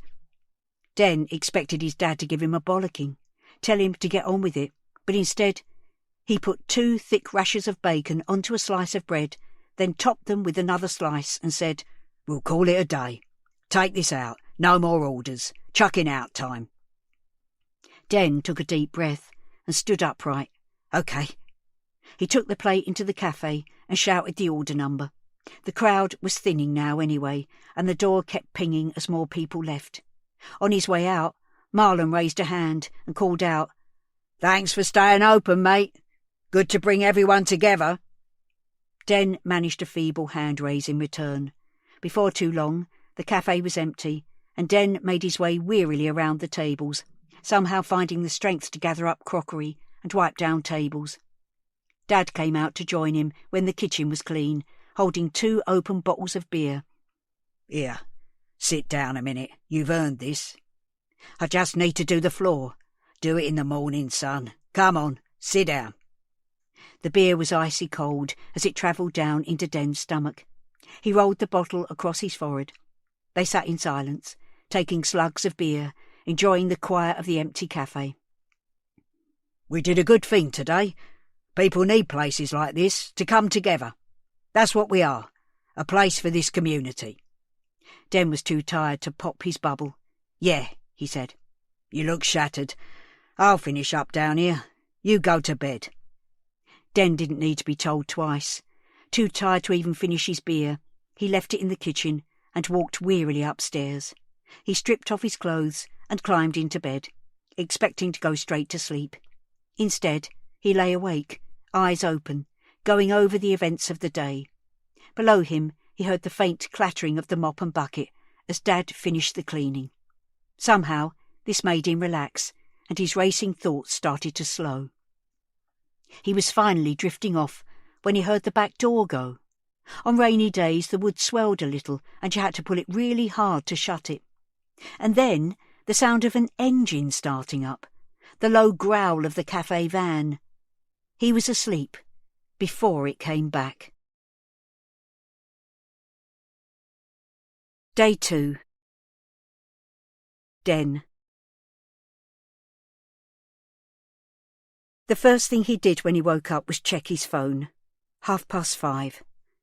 The Find Mina hashtag was trending, but there was no news. The original tweet had been retweeted 60,000 times now.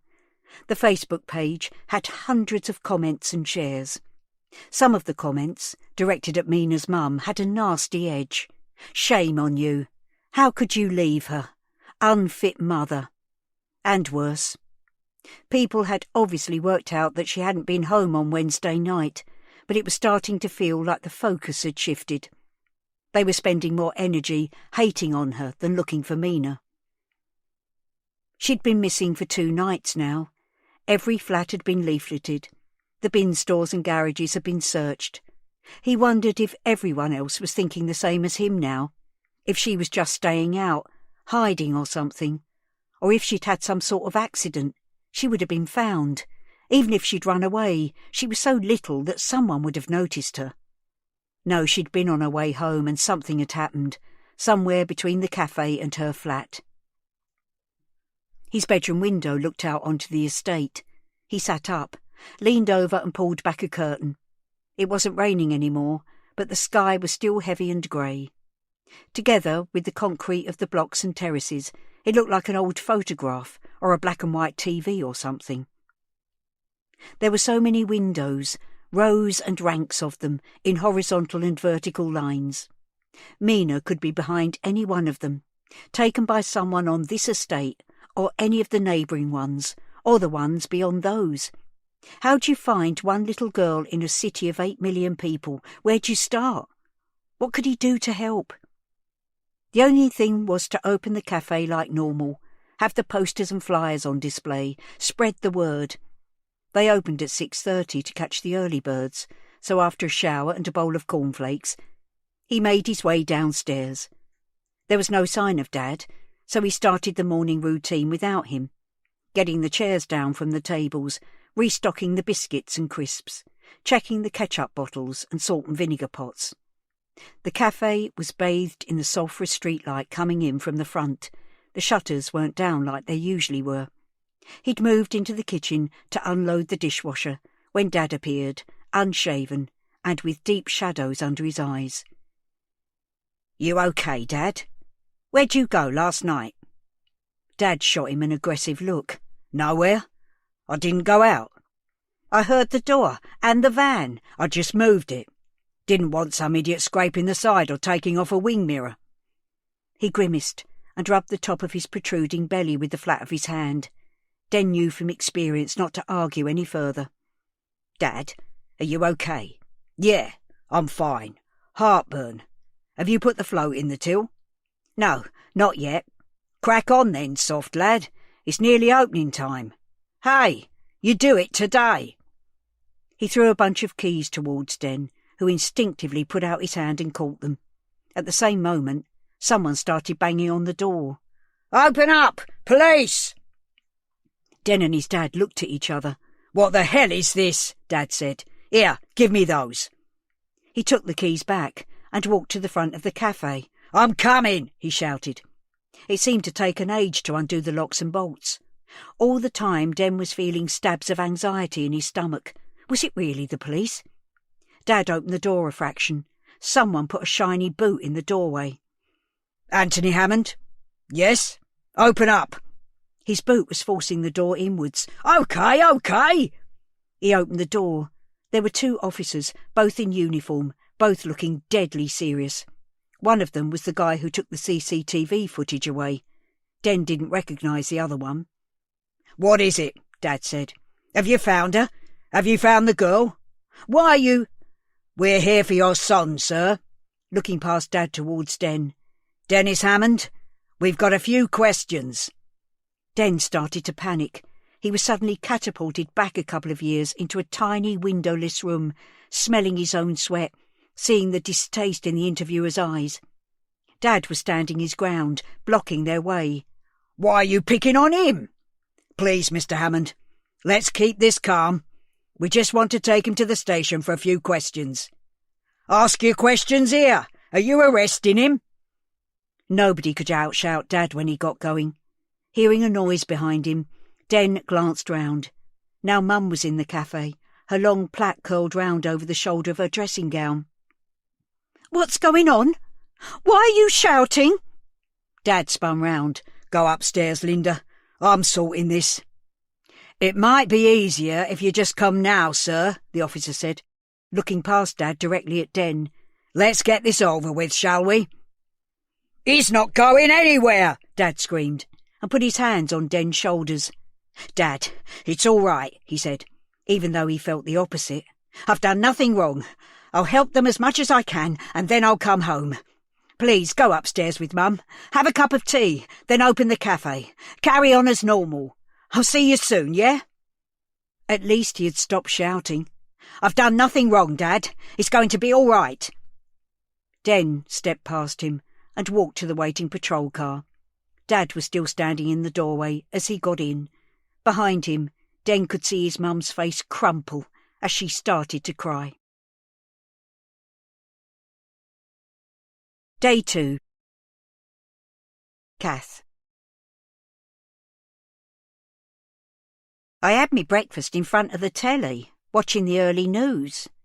I'd done me morning blood sugar test, and despite all the excitement yesterday and a large iced bun, my number was okay today, so I took my usual pills and made a nice bowl of porridge. They have segments of local news every now and again, but there wasn't really anything to report. They just showed the same footage as yesterday evening. As much as I wanted to be out there looking with everyone else, my legs needed a rest. There would be plenty of other people searching for her, and I needed a quiet day after yesterday. The best laid plans and all that, though. Before I'd even finished my second cup of tea, there was a knock at the door. I checked that my dressing gown buttons were done up and went to the door, keeping the chain on as I opened it. I peered through the gap. It was Jodie, the female police officer. "Morning, Kath," she said cheerfully, although her face was drawn and pasty. "Can I have a word?" "Oh, yes, of course. Hang on a minute." I shut the door and unchained it. Then I glanced in the mirror in the hallway and patted me hair down. When I opened the door again, Jodie smiled. "Sorry to call so early. Is there any news?" "We haven't found her yet. Can I come in?" I hesitated.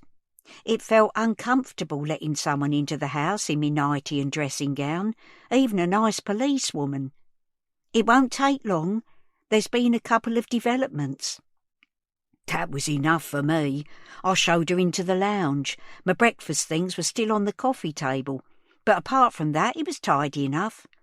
I could see her taking in the room, just like Naz had done yesterday.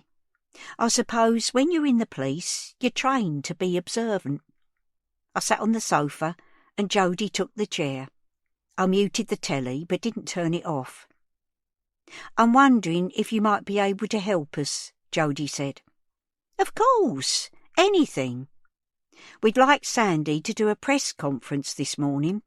When people go missing, appeals for information are so much more powerful coming from the relatives than from the police." I'd seen plenty of appeals like that on the news. Distraught parents or partners, usually sitting behind a desk reading a few words out. Jodie was right. They were always emotional, tugged at your heartstrings. Mind you, with the partner or husband, you always wondered if they were putting on a show, that at the back of their minds they were thinking about the body they'd stuffed under the floorboards. A horrible thought entered my head. Was that what Sandy would be doing? Putting on a show? "Sounds like a good idea to me." "Exactly. But she wasn't keen last night. You can understand it, can't you? It can be intimidating in front of a bank of cameras, and she's got no one with her to support her." She looked at me meaningfully, and the penny started to drop. "Honestly, Jodie, I don't really know her. I'm ashamed to say it, but we didn't talk before all this." "I think it really helped having you there yesterday. She seems to trust you. Maybe you could just have a word with her, offer to be at the press conference with her." Be at the press conference? This was all getting a bit out of hand. I hardly knew the woman. I'd feel like a fraud sitting by her side or whatever, being filmed for the telly. I could feel me heart fluttering. It does that sometimes, and I put my hand up to my chest. "I don't know," I said. I know it's a lot to ask, but I do really think you could make a difference. We need to search the flat properly too. That was interesting. Easier when she's not there. It's all about Mina, Kath, getting her back safe and sound. Will you do it? Well, how could I refuse when she put it like that? Course I will, I said. I'll need to put some clothes on and make myself look presentable. Sandy's still asleep. We're letting her lie in for a bit. But maybe you could come round at about 10, and then if we can get her to talk to the press, we'll try to do it at 11. So it'll get on the lunchtime news bulletins. All right. I'll come next door at 10. Jody stood up to leave. Oh, one other thing. The young man at the cafe. You spoke to him yesterday, didn't you? I did. I called in there when I was on my way to the school. It was blowing a gale. Don't know what I thought I was going to find. How did he seem when you spoke to him? Den? He was lovely. He could see I was upset and he got me a chair. He's a good listener, really nice young man. His dad's a bit of a tyrant, but I think it's all bluster. So he just seemed normal to you? Yes. Well, some people might think he's a bit over-friendly. She narrowed her eyes. In what way, Kath? Well, when I was in the cafe yesterday, I stopped. Maybe it was nothing. Yes? He what, Kath? He put his hand on me, on my shoulder. Kept it there a bit too long. It probably wasn't anything, but I felt a bit uncomfortable. I'm probably oversensitive. Like I said, he's a nice, friendly lad. Why'd you ask? Jody smiled. We're just putting a picture together of Mina's last known movements. She moved quickly towards the hall. I'll be next door. See you in a little while, Kath. And thank you. As she closed the door, I was left musing. It had all been a bit Columbo, if you ask me. One last thing. That's what he always said, didn't he, when he was on to something. A casual throwaway question that revealed a killer clue. Sounded like Den was a person of interest. And what were the developments she'd mentioned before? She'd never actually told me. Aching legs or not, perhaps I'll take a walk round the estate today. Maybe call in at the cafe. See what I could sniff out. Day 2. Den. It was only a 10-minute drive to the police station. Den stared out of the window, feeling almost as if he was saying goodbye to the outside world. For the first couple of minutes the route was studded with pops of yellow. Ribbons for Mina tied around lamp-posts on either side of the road, some with posters underneath. Early as it was, there were plenty of people about.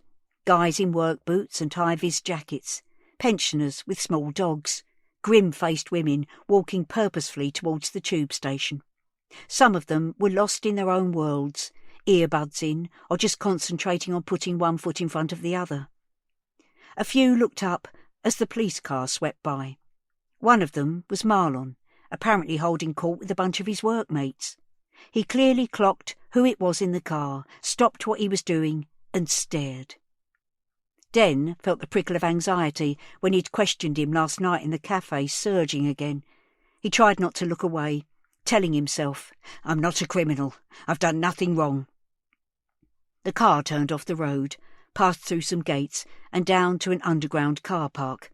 It stopped right by a door, and Den was escorted from the car through the door and then straight to an interview room. I'll just be a couple of minutes, one of the officers said, and he left, shutting the door behind him. Den sat and waited. There was a mirror on one wall, and it occurred to him that if this was a cop show on the TV, then it would actually be one-way glass, and there would be people observing him on the other side. And then he felt himself going hot all over the surface of his skin, because of course that was what they were doing, leaving him to stew for a bit and watching. And he was stewing. He could feel himself getting hotter and hotter, gently cooking in his own sweat. You're okay, he muttered to himself, and then stopped, aware this might look and sound worse than just sitting quietly. But if he was too still, would that look odd too? The door opened, and the questions began. There were 2 officers, neither of whom he had met before. The smaller one, kind of stocky and in a nasty brown suit, introduced himself. "Hi, Den. I'm Detective Sergeant Fisher, and this is Detective Constable Waite. We're investigating the disappearance of Mina Dimitriou. Thanks for coming in to help. We appreciate it. We're recording this conversation for our records." "Of course. I'll help any way I can." Den could feel himself smiling again. He couldn't stop himself. "Can you tell us a bit about Mina? You told one of our officers that she came into the cafe." "Yes, but I wouldn't say I exactly knew her. She called in, like a lot of the neighbourhood kids, on their way home from school. I'd seen her for about a year, maybe less." "And what sort of girl was she?" He shrugged. "How can you tell from someone buying chips or sweets? I mean, she was quiet, small for her age, I would say. She didn't want to chat." "Big spender?" He started to laugh at the absurdity of the question, then attempted to stifle it and started coughing. Sergeant Fisher pushed a plastic bottle of water across the table towards Den, and he took a sip. "She is, just a kid," he said. "So, no, not a big spender. Sometimes she didn't have any money at all." "But she still came into the cafe?" "She picked things up sometimes. I turned a blind eye. She was kind of sad. I think on some days she was hungry." "And you gave her things?" He looked down at some notes. "Like a sachet of hot chocolate?" "Yes. I let her pinch a few sweets, and I gave her little things. Not often." "More than once?" "No, I don't know. I did give her the hot chocolate on Wednesday afternoon, the last time I saw her. She was absolutely soaked and shivering." "So you do remember that Wednesday?" "Yes.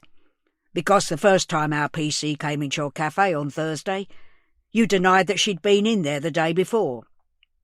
He looked down at his file. "You said, 'No, I don't think so.' Was that deliberate misdirection, Den?" Den's palms were sweaty now, his throat dry. He took another sip of water. "I can't remember what I said. I don't think I said no. I think I said maybe. I wasn't sure, that's all. Oh, for God's sake, stop smiling, Den," he thought. Why couldn't he stop smiling? Constable Waite was making a big show of writing in a notebook. He underlined something, but Den couldn't read his writing upside down. "So she came in on the Wednesday, soaking wet, and you felt sorry for her. You gave her some hot chocolate?" "Yes." "Was it a bit more than that, Den? Did you invite her into the back office? Upstairs to the flat? Did you boil the kettle and make that hot drink for her? Is that how it started?" Den could feel his heart beating faster in his chest. "No, sir," he said. "She bought a Kit Kat, and I gave her a sachet of hot chocolate, and she left.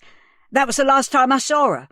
My dad was in the kitchen. My mum was in the flat. The CCTV will show this. I've got nothing to hide." "We've been looking at the CCTV, Den. Your father left the cafe soon after 4. He was gone for an hour and a half. There's no coverage of the flat. So what really happened? Come on, son. It's better if you just tell us. Tell us where she is now." "I've told you the truth. That's all I can do." Sergeant Fisher switched gear now, leaned forward and looked them right in the eye. "OK. Tell us about the scrunchie, then. How did it come to be on the floor of the cafe? Did things get a little rough? Did she try to fight you off?" In the heat of it all, Den had forgotten about the scrunchie. "No, of course not," he said. "There was no fight, nothing at all." "She came quietly?" "No! You're twisting things."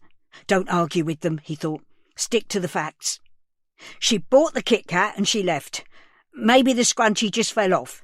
We'd pick up all sorts of lost property at the end of a day in the cafe." The officers looked at each other, their expressions mirroring each other. Neither of them believed him. You're an obsessive person, Den, aren't you? You get a thing for people, girls, and it gets a bit out of hand. You don't know when to stop. Tell us about Sarah. Day 2. Den. Den gasped. In his heart he'd known that this was coming, but he still wasn't prepared for it. He buried his face in his hands, then took a deep breath and sat up again. Sarah was 18, like me. I wasn't obsessed. I was in love with her. I thought she was in love with me, but it all went wrong. I thought I could win her back. It was my first relationship. I didn't know the rules. She was a young woman, away from home for the first time. She complained about harassment, stalking. I left her flowers. Oh God, he knew how bad this would sound. I waited for her some days. I sang under her window one night. I thought I was being romantic. I didn't realise. She'd told you to stop, to leave her alone, but you didn't, did you, Den? I loved her so much. I still had hope that we'd get back together. I was foolish, I suppose.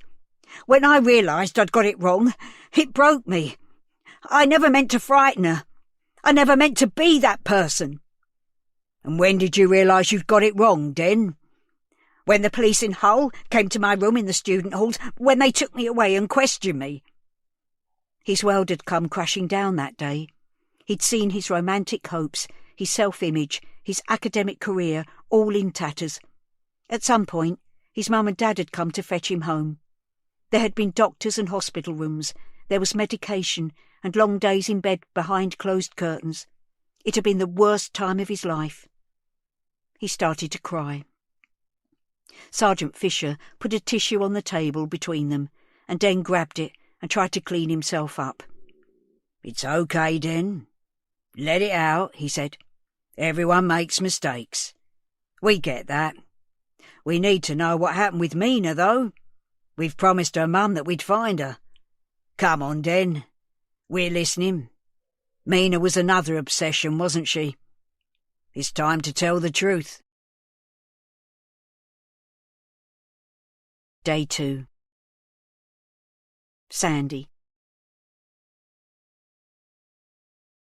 Just for a moment, when she woke up, she thought everything was normal.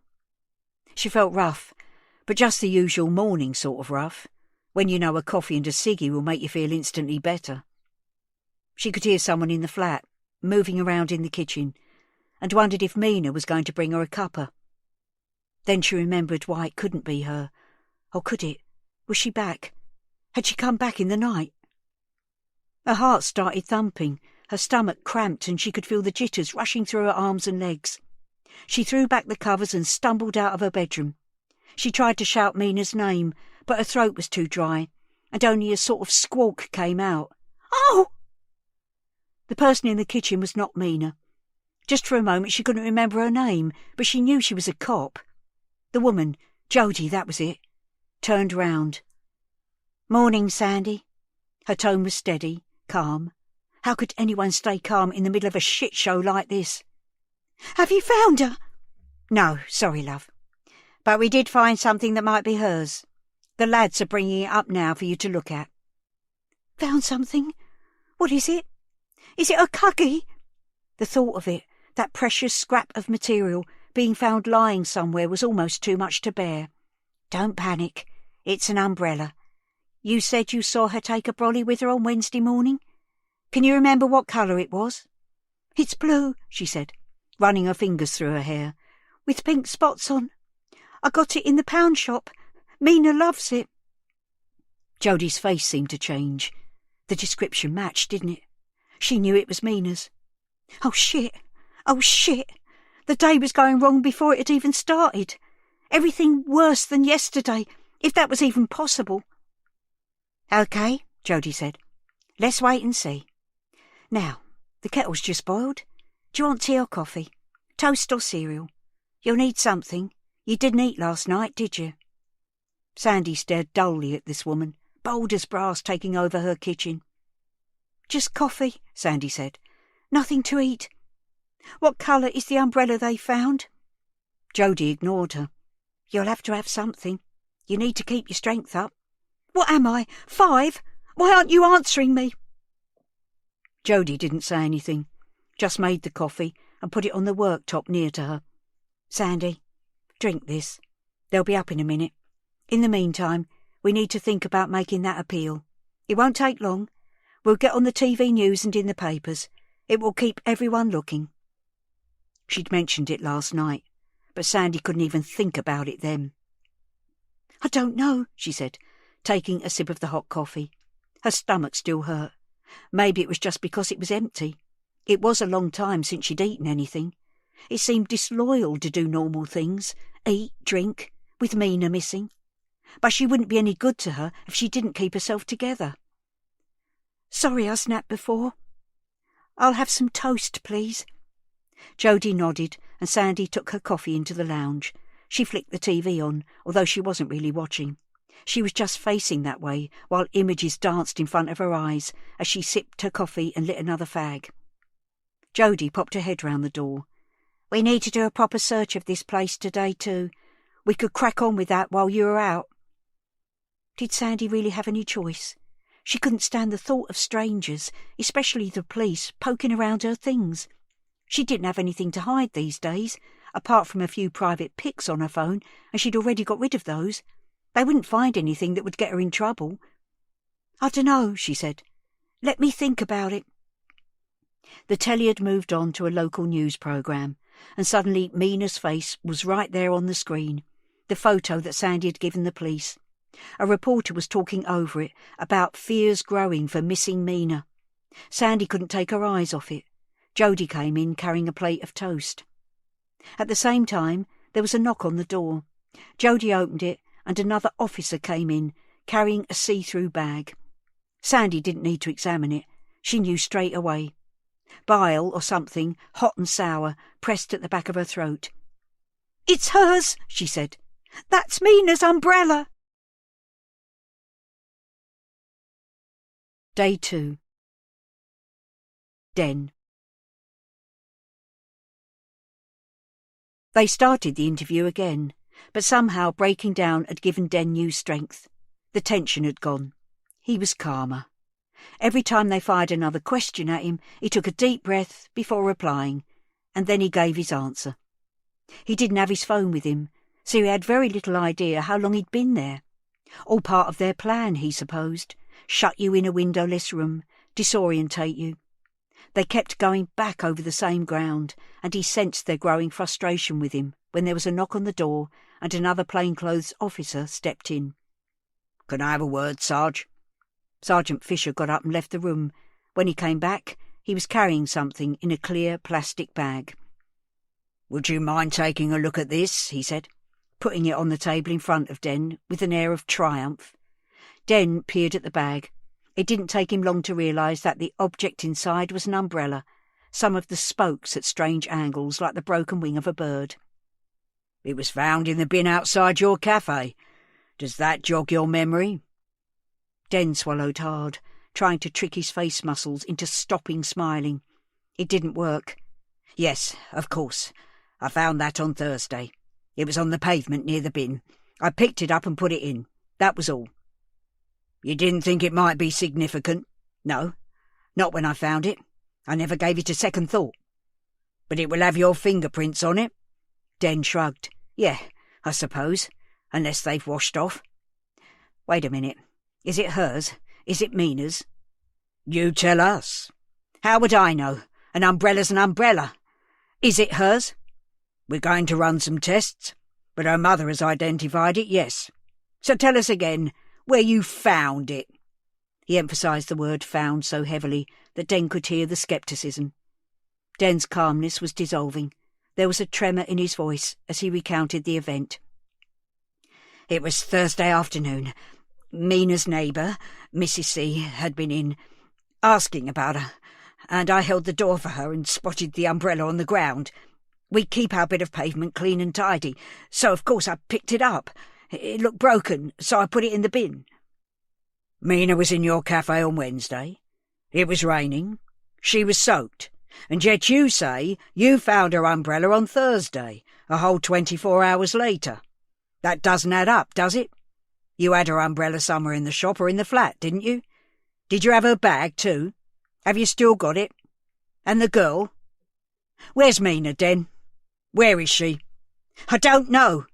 His smile had finally gone, shocked away by the enormity of what was happening. I'm telling you the truth.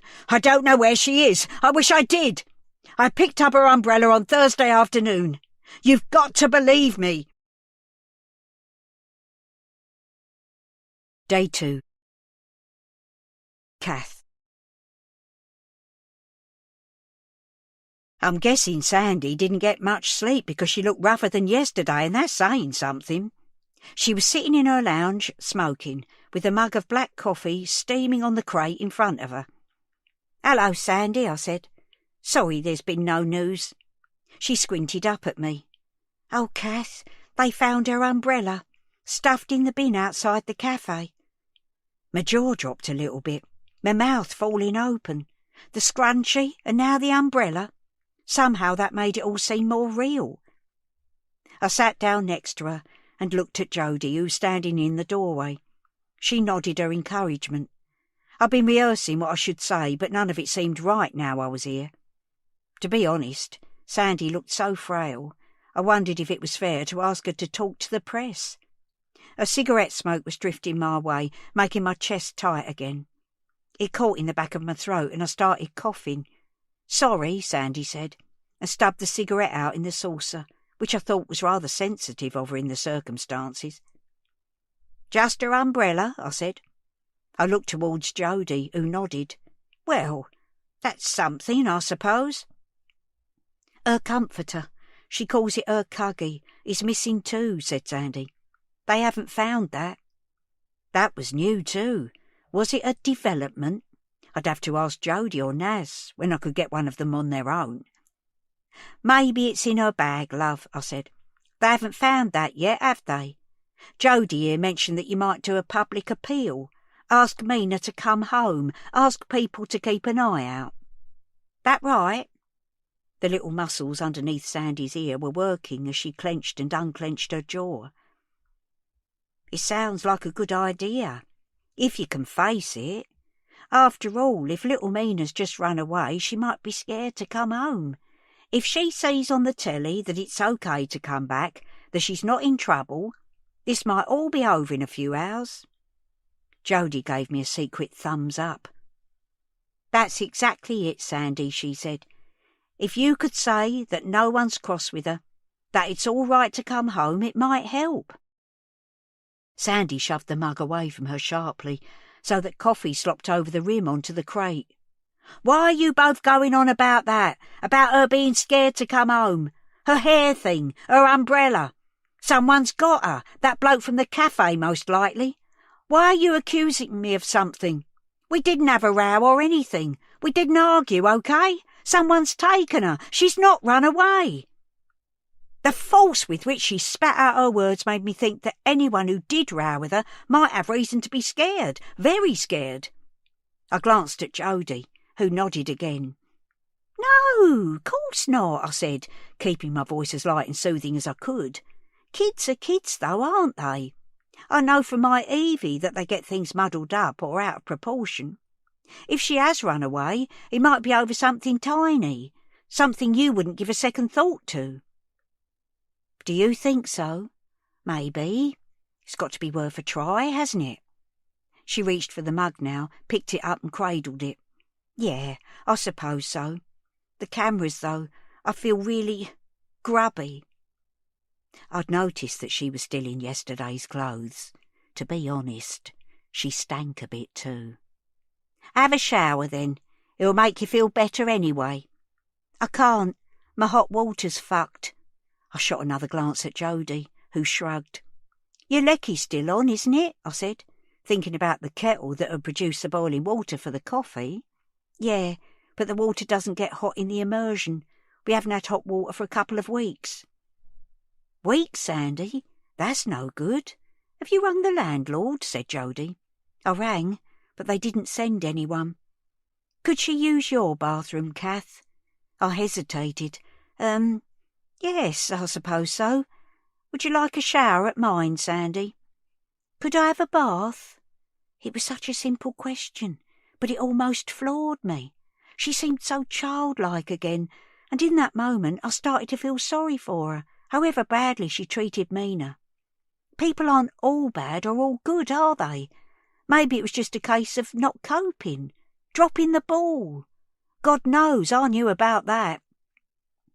Course you can, love. Give me 5 minutes. I'll go and start it running for you. Shall I put some bubbles in? Yes, please. Good girl. I stood up with some difficulty. Her sofa was low to start with and squashy with age. Then I had an idea. Would it help if you had something of Mina's with you at the press conference? A toy, or a little jumper, or something? Give you some courage? Sandy looked up at me. Her eyes were filling with tears. Her Cuggy's her favourite thing. Something else, then. Do you want me to have a look? She nodded. I walked past Jody and went into Mina's room. It was as sparse as the lounge, just a bed and a little table and chair next to it, and a wardrobe with a broken handle. I looked around, including turning down her duvet, picked up a pink cardigan and took it through to Sandy. You could hold this cardie, if it would help, I said, and handed it to her. She immediately put it up to her face, buried her nose in it, and started crying quietly. The tears seemed so much more genuine than the hysterics last night. Sometimes it's good to let the feelings out. I thought I'd better leave her to it, so I walked out into the hall, and Jody followed me. Well done, Kath. You did that beautifully, she said. Imagine not having hot water for 2 weeks when you've got a kid. I'd have played merry hell with the landlord. Me too. If only I'd known. They could both have come round mine. You didn't know. It's not your fault. I'll bring her round in 5 minutes, and I'll let the press officer know we're good to go at 11. The plan is to do it in the courtyard. No need to take her down to the station. Are you okay to come with her? I agreed. Although I wasn't used to all this fuss, I can't deny it was nice to feel useful after all these years.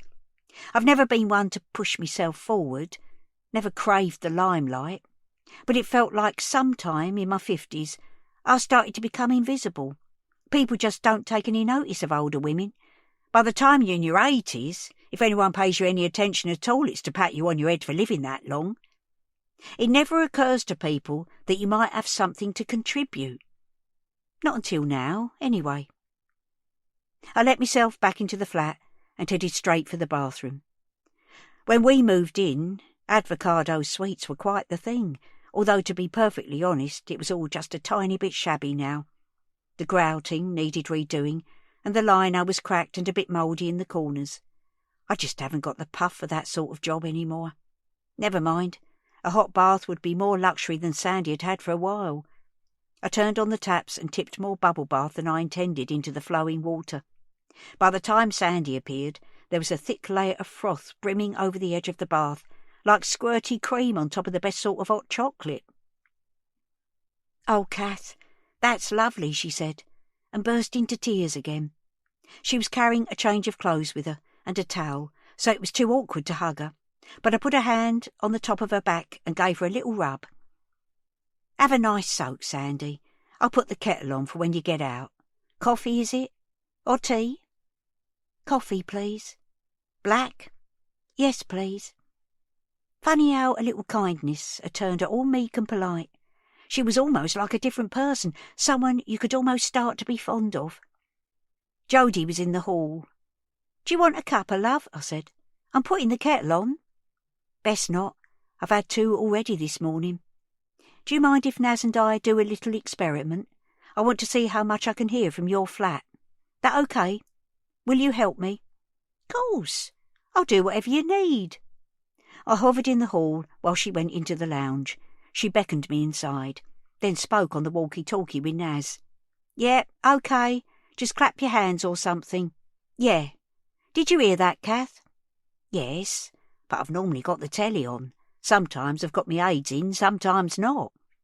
Have you got them in now? Yes. OK. Let's put the TV on. Make it realistic. She returned to the walkie-talkie. Now can you open and close the front door?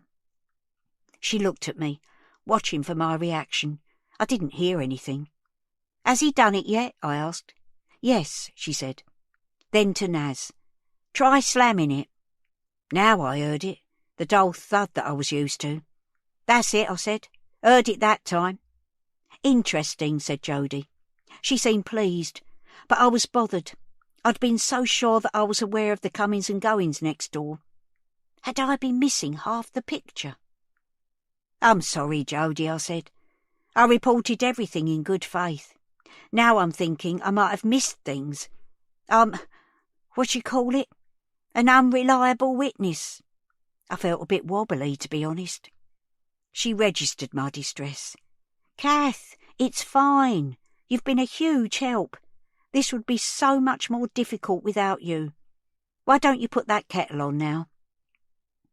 I went into the hall, and as I did, I heard someone singing. She had a lovely voice, I'll give her that much. But the song floating out of the bathroom made the hair on the back of my neck stand on end for a different reason. I'm not very up on 80s pop, but I did recognise this one. Everybody knows it. It's one of those feel-good upbeat songs which my Ray would call a standard. And now Sandy was belting it out in my bathroom. Walking on Sunshine.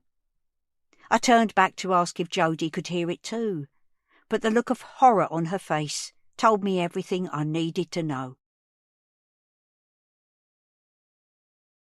Day 2. Kath. Jody didn't need to say anything. We looked at each other for a moment and then I shook my head, went into the kitchen to put the kettle on. Jody followed me in. Can you believe it? I said in a loud whisper. There was no way Sandy would be able to hear us, but I wasn't taking any chances. She's been under a lot of strain, said Jody, picking her words carefully. The set of her mouth made me think she wasn't as understanding as her words implied. People sometimes don't react to stress the way we expect them to. Even so, I said.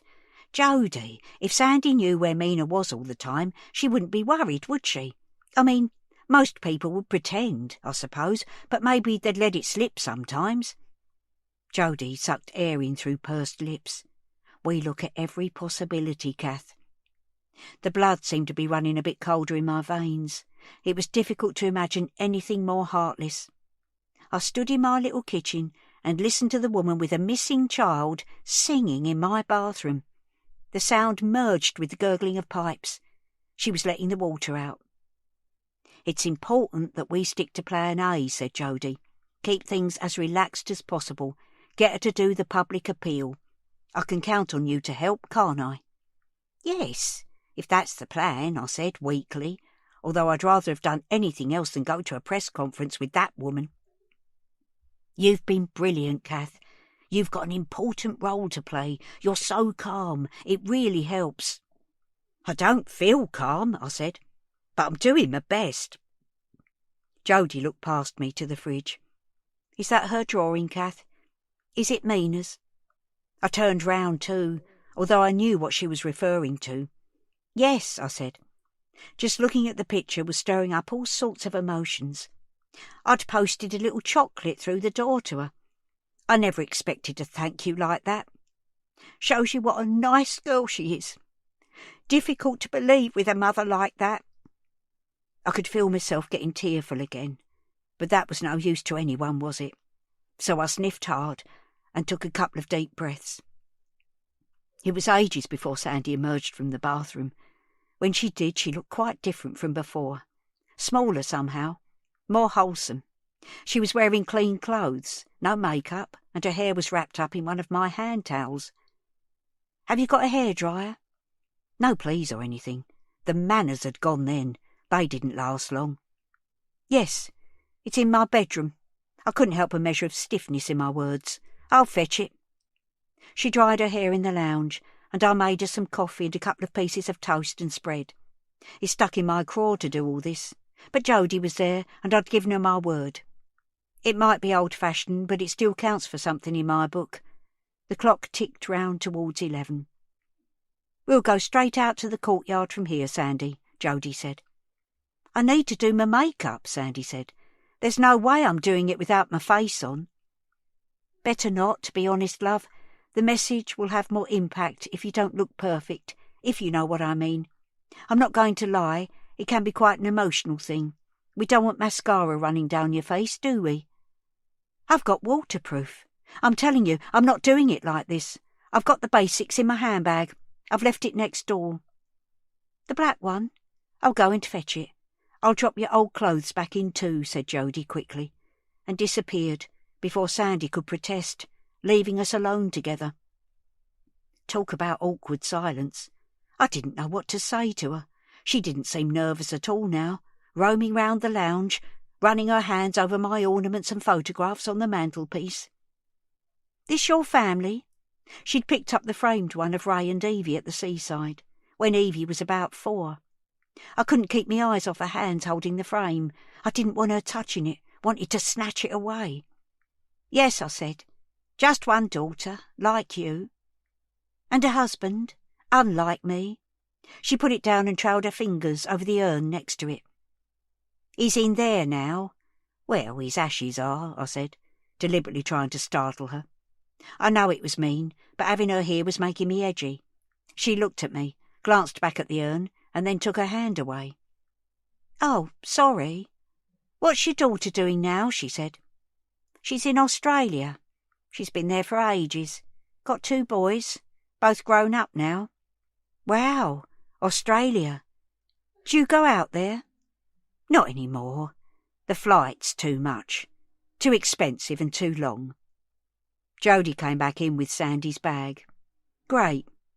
Is the best mirror the bathroom one?" I nodded. "I could do your make-up if you like, Kath, in a minute. There'll be lots of cameras down there today." "Not for me, thank you. I'm not bothered by all that," I said. "Suit yourself." She retreated into the bathroom again. When she re-emerged, she looked older, harder. She'd drawn in her eyebrows, put eyeliner and thick mascara on, and bright red lipstick. "That's better," she said. "Shall we go and do it? Is it time?" Day 2. Sandy. She was feeling much better after her bath. It was amazing how being really clean and warm pepped you up. With her face back on, she almost felt on top of her nerves. That confidence only lasted until they stepped out of Kath's front door. She could hear voices drifting up from the yard below, where the press was assembling, like a wolf pack. And then, as they walked past her flat, the door was ajar, and she got a glimpse of someone wearing a crinkly white boiler suit, the sort you see on the telly at crime scenes, where there's a body. It suddenly made her skin crawl. There was quite a gang of people trooping down the stairs with her, 2 detectives, Jody and Naz, a press officer, and Kath. When they came out of the door at the bottom of the staircase, a volley of shutters went off and people crowded round. The cops made them stand back, and she walked through, clutching Mina's cardi a bit tighter. She was shivering, from the cold or the nerves or both. Beside her, Kath took her arm and gave it a squeeze. She wasn't a bad old stick, was she? The press officer greeted people and introduced the detective in charge, Detective Inspector Andy Haynes. He started talking, but Sandy didn't really hear what he was saying. She was scared now, trying to remember what she needed to do. Her mouth had gone dry, and her legs were wobbly. She suddenly realised that he had stopped talking and everyone was waiting. It was her turn. She took a step forward. Just that movement made all the cameras go off again, startling her. She'd written some notes on a piece of paper, but when she looked at it, the words swam in front of her eyes. Still clutching the paper, she looked up at the bank of cameras. She focused on one guy and spoke to him. "The last 48 hours have been the worst of my life," she said, her voice breaking up. "My little girl is missing, and all I want is for her to come home." It was too much. She started crying and covered her face with her hands, but pressing the soft cardi into her skin, getting the faintest scent of Mina, made it all worse somehow. Kath passed her a hanky, and she dabbed her eyes, leaving big black smudges on the cloth. She tried to carry on. Mina, if you can see this, please, come home, darling. You're not in trouble. I just need you home, Angel. She couldn't do it. She held her hand up, bowed her head and waited for someone else to take over. Kath put her arms round her as the detective stepped in. Thank you, Sandy. As you can see, this is a painful time. We need to get Mina home. If you have any information at all, please contact the police. You can do it anonymously. We just need to find Mina now. Thank you. There was a sudden hubbub as journalists shouted questions. One voice rose above the others. Sandy, is it true that you didn't come home on Wednesday night? That Mina was missing for 24 hours before anyone noticed? There was silence for a moment. Then someone booed. A woman's voice called out, "Shame!" Sandy burrowed her head into Kath's shoulder. Another voice shouted out, "Have you arrested someone, Inspector?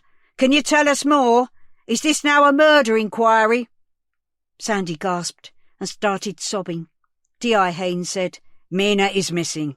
This is a missing persons inquiry, but we're keeping an open mind." "But you've arrested someone?" "We haven't made any arrests. We're pursuing a number of lines of inquiry, and people are helping us with that. But that's all I can say for now. Thank you."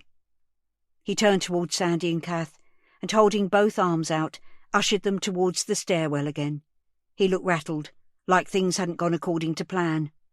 "Well done," he said. "Let's get you back." "You did it," said Kath. "It's over now. You were very brave." Kath was walking slowly, using a stick, so Jody took over from her, putting her arm round Sandy and walking her to the stairs. "They hate me, don't they?" Sandy said to her, as they climbed to the second floor. "They're just stirring, Sandy," she said. "Try not to let it get to you. You did very well." "Why would they ask if it was murder, or whether you've arrested someone? Do they know something? Is there something you're not telling me?" "No, love. We'll tell you of any development as soon as we can.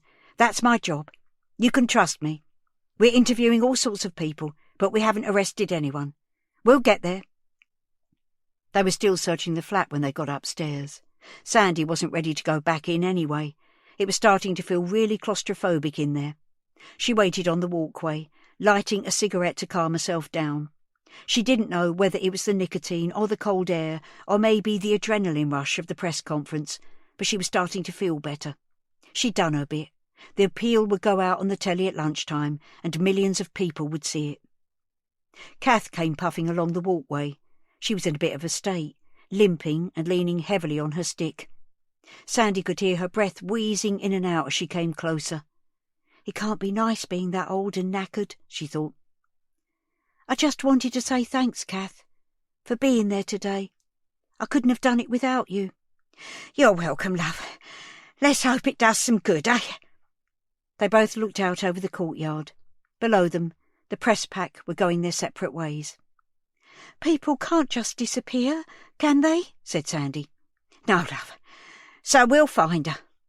Kath leaned her stick against the wall, turned towards her, grabbed both her arms and looked her square in the face. There was something in her eyes, a kindness and decency that seemed to warm Sandy there and then, standing in that cold wind. We'll find her. There's always hope, Sandy. You must never give up hope. It would help if there was a reward. The papers do that, don't they, when kids go missing? The Sun or the Mirror? Should I talk to them about it? Kath shrugged. I haven't the foggiest, love. They offered £5,000 for that girl a couple of years ago. Do you think they'll do that for Mina? Kath looked at her. Not my department, Sandy. Maybe Jody could help. Lot of money, Kath? Yes, love. That's a lot of money. She winced as she moved towards her front door. I've got to go in now. My legs are killing me. I'll see you later, Sandy. Try to keep your chin up, love. Sandy watched as Kath let herself in and closed the door behind her. Jody emerged from her flat. They finished searching, she said. You can go back in a minute." "Nice," said Sandy, dropping her cigarette onto the walkway and grinding it under her foot. "Jody, who do I see about getting a reward put in the papers?" Day 2. Kath. I don't have a smartphone, whatchamacallit, but I do have a laptop. I went to a thing at the community centre. Get Connected, they called it, where they taught oldies like me how to search the internet, send an email and join a neighbourhood forum to keep up with local information. It was all very good, and I came away from those Thursday afternoons quite pleased with myself, but as soon as I got home I couldn't remember what we'd done or how to do it. The printouts didn't help much. No good telling me to select an icon from the toolbar if you don't know what an icon is or where to find the toolbar. Anyway, I can just about search for things if I have to. So after I talked to Jody and Sandy on the walkway, I headed back inside and tried to find out who it was the police had taken in for questioning. It seemed like the sort of thing the internet might tell you. Well, it wasn't on Google, or at least not on my computer. There was a lot of nasty stuff about Sandy on the neighbourhood chat, though. Lots of people calling her out for neglecting Mina. To be honest, they were only saying what any sensible person would be thinking. I wondered what those same people would say if they knew how keen she was on someone putting up a reward. I mean, it might just be she wanted to see an incentive out there to encourage someone to come forward, or there might be more to it. I didn't know how to post without it being obvious it was me. My username isn't exactly subtle. Kathy Nelson 1933. So I reckoned I should go back to the old ways, the bush telegraph, Ma Ray used to call it, and take a walk down to the corner shop. They'd know what was what. Might even call in at the cafe on the way. After all, with the scrunchie and the umbrella being found near there, it seemed like that was at the centre of things. Den seemed like a nice young chap, but you never really know, do you? I knocked on number 7 as I passed. Jody came to the door. "I'm going to the shops," I said. "Do you need anything?" "I don't think so, Kath. Thanks for asking. Do you want a hand with that trolley?" she asked, looking at my tartan terror on wheels. "No, Tar, there's nothing in it," I said, "apart from a bit of recycling for the bins downstairs, and that doesn't weigh anything. I'll be glad when the lift's fixed, though." There weren't any photographers or press in the courtyard, but there were police officers in uniform, who looked about 12, patrolling the estate. I trundled me trolley to the bin store, which was more like an open-sided concrete shed, and dumped me tins, cardboard and plastic. I peered into the recess behind the bins. Obviously it had been searched, like everywhere else on the estate, but I just couldn't stop looking, hoping to find something that everyone else had missed. The gang of teenagers I'd seen watching the press conference were near the garages next to the bin store. I kept my eye on them as I was emptying my trolley. I know some people are scared of them, but not me. I'm too old to be intimidated by some scrawny kids. They're only hanging around outside because there's nothing better to do, although of course at that age they should have been in school. I started walking towards the shops, then turned back. The kids were always around, weren't they, watching, taking things in. I wondered how likely they were to tell the police anything they'd seen. Not very, I'd have thought, but they might talk to a harmless old bat who reminds them of their nan. They looked surprised when I walked right up to them. 5 lads, none of them over 16, I would have said, and an ugly little dog, one of those ones with bandy legs and an attitude. It was wearing a collar with studs on to make it look even tougher, and it kept sniffing round my bag. "All right, boys." They glanced at each other confused. One of them, astride a bike, smiled in a sort of cocky way. "We're all right. Don't know about you, though, Grandma." The others laughed. "To be honest, love, I'm not all right." I kept studying his face for signs of human empathy, but there wasn't a flicker. I ploughed on regardless. "I'm worried about that girl who's missing. She's my neighbour, see? You probably know her too, don't you?" The boy shrugged. "We've seen her. Don't know her." "I reckon you see everything round here." Did you see little Mina the day before yesterday? Did you see her around here at about 3:30? He stopped meeting my eyes then, looked down at his hands gripping the handlebars of his bike. Who do you think you are? Luther or something? Another snigger from his audience. Luther wasn't one of my favourites on the telly, bit too violent for me. I'm more of a Midsummer Murders kind of person. I'm just someone who's worried about a little girl. She's only 11. My chin started to wobble, and I blinked hard. That got them. They might try to appear hard as nails on the outside, but they couldn't cope with a crying Nan. OK, we didn't see nothing on Wednesday. It was pissing down, wasn't it? We were in Vince's place. He looked towards one of the other boys, who nodded. True, Dat. Fair enough. Just thought I'd ask. You know, as you're out and about so much, if you do see anything, please tell someone. Tell the police or any grown-up. Tell me if you like. We do need to find her. There was a glimmer of warmth and a mumbled, yeah, sure. But they've nicked someone for it, haven't they? Taken the nonce from the cafe in. Reckon it's all over. My heart was off again, thudding away in my chest. They've taken who in? The young guy, Dennis. They took him in this morning. He was seen. Oh, I said. I didn't know. He smirked. Your friendly neighbourhood pedo, innit? Sorry, I said. Not sure I'd heard what he said. I do miss things when people mumble, and youngsters are the worst. He laughed. Don't worry about it, Grandma. He's off the streets now. Won't be following girls in his van or lurking by the school gates any more. Den did that? You saw him? Nah, but Vince's little sister did. A big guy, she said, asking which class she was in. Trying to find out how old she was, I reckon.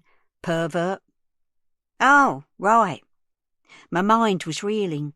This was all new information. I wondered why Jody hadn't told me they'd arrested someone. Maybe the boys had got it wrong. There was only one way to find out. I left them to it, whatever it was, and headed towards the cafe, dragging my trolley behind me. Day 2. Kath. There were yellow ribbons tied to all the lamp-posts. I found it strangely moving, a sign that the community was holding Mina in its thoughts. Yellow's usually a cheerful colour, isn't it? I crocheted a yellow and purple baby blanket when I was expecting my Evie. I've still got it, and it always makes me smile. As I rounded the corner, I saw a couple of people outside the cafe taking photographs, and someone up a step-ladder. I did a double take when I realised it was Mrs. Hammond, scrubbing at the shutters with a sponge and a bucket of soapy water. I screwed my eyes up, trying to make sense of the painted words she was trying to get rid of, then got a sick feeling in my stomach as I realised they said, pedo scum. It was true then, I thought. A man being questioned or even arrested. It was Den. I walked right up to the photographers. Haven't you got anything better to do? They brought their cameras away from their faces. Just doing our job, love. If we don't take pictures, someone else will. Well, you've got them now, so why don't you clear off? They looked at each other and shrugged. Then, to my surprise, slung their bags over their shoulders and walked away. Got their shots already, I supposed, or perhaps they still had a shred of decency. I went and stood at the bottom of the stepladder and called up, Mrs. Hammond! Mrs. Hammond! She paused and dashed a stray strand of hair out of her eyes. We're closed today, she said flatly. The sponge in her hand was stained bright red, but the P from pedo was still there, just smudged a bit. Have you got another sponge? I said. I'm no good on ladders, but I can have a go at the bottom bit. Her expression softened. It's okay. You don't need to do that. I know, but I'm offering. I've been cleaning up mess all my life. I'm not frightened of a bit of elbow grease. She smiled sadly and picked her way down the ladder. I'll fetch another bucket, she said, and a hard brush. Maybe that'll be better. She wasn't gone for long. She came back with some strong cleaning spray, a second bucket of water and a small stiff brush. I wanted to get rid of this before Den gets back. I don't want him to see it. Understandable. Is he the one they're questioning? Yes. I'm so sorry. Do you have children, Mrs. Cartwright? A girl, I said, hardly missing a beat. And do call me Kath. She smiled. Linda, she said. I picked up the spray and started tackling the M while Linda climbed back up the ladder. We had a go at the whole thing, but after 20 minutes we ended up with a blurry mess which was still legible, and I was jiggered. Come on, love, I shouted up at her. Let's have a cuppa. She nodded to me and we packed up. She tipped the paint-stained water down the nearest drain and carried the step-ladder into the cafe. It's only on one side of the shutter, I said. It won't show when the cafe's open. If it opens, she said gloomily. Who'll want to eat here now? Mud sticks. She locked the front door and led me through the empty cafe to some stairs at the back. The flat itself was more spacious than you might imagine. I sat at the table in a nice kitchen diner while she made tea for us and put some little cakes on a plate. I shouldn't really, I said. I'm not meant to have sugar. And then she did a lovely thing. She reached into the fruit basket on the kitchen worktop, picked up a mango, peeled it and cut slices onto a plate. I've never had mango, I said. Oh, you're missing a treat. Try it. The fruit was shiny with juice. She handed me a fork. I speared the smallest bit I could find and nibbled the end. It was delicious, earthy and sweet. She raised her eyebrows in inquiry. Gorgeous, I said, and helped myself to some more, although I suspected it had as much sugar in it as a Mr. Kipling's country slice. She set a pot of tea down, along with 2 china cups and saucers. It was all rather fancy. This is nice, I said, then immediately regretted it, because I was only here due to things being so awful for her. She took my words at face value, though. Yes, she said, it is. I don't get many visitors. You and me both. Surely this place is busy, though. I'm mostly up here. I do bookkeeping for people, including us. I leave running the cafe to Den and Tony, and that isn't as busy as it used to be. People would rather go to a Costa or a Starbucks these days. I'm sorry about that. I took another sliver of mango. Maybe this Mina business will bring people together. I suddenly thought of the graffiti on the shutters and regretted opening my big mouth. Too late now, so I tried to dig myself out of the hole. Sad if it takes something like this to help us talk to each other. I don't mean just you and me, but all of us, the community round here. Oh, I agree. Sad if it pulls us further apart, though. She poured tea into the 2 cups. It was a beautifully rich red golden colour. Do you have some milk? I asked. Try it without first. See what you think. I did as she said. It was delicious, fragrant and refreshing. Do you still want milk?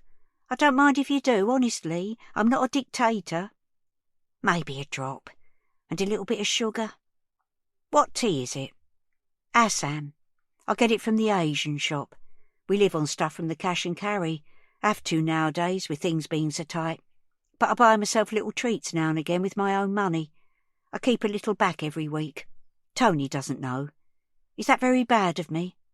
Nice to have something in the cupboard for special occasions. I felt rather honoured that I was considered special. No harm in having little secrets, I said, or doing your own thing.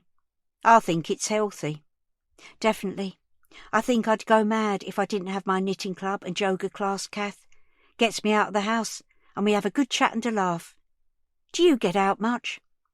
I think you described the sound that came out of me as a hollow laugh. No, not any more. I can go days without seeing anyone, Linda. You could come with me to the community centre.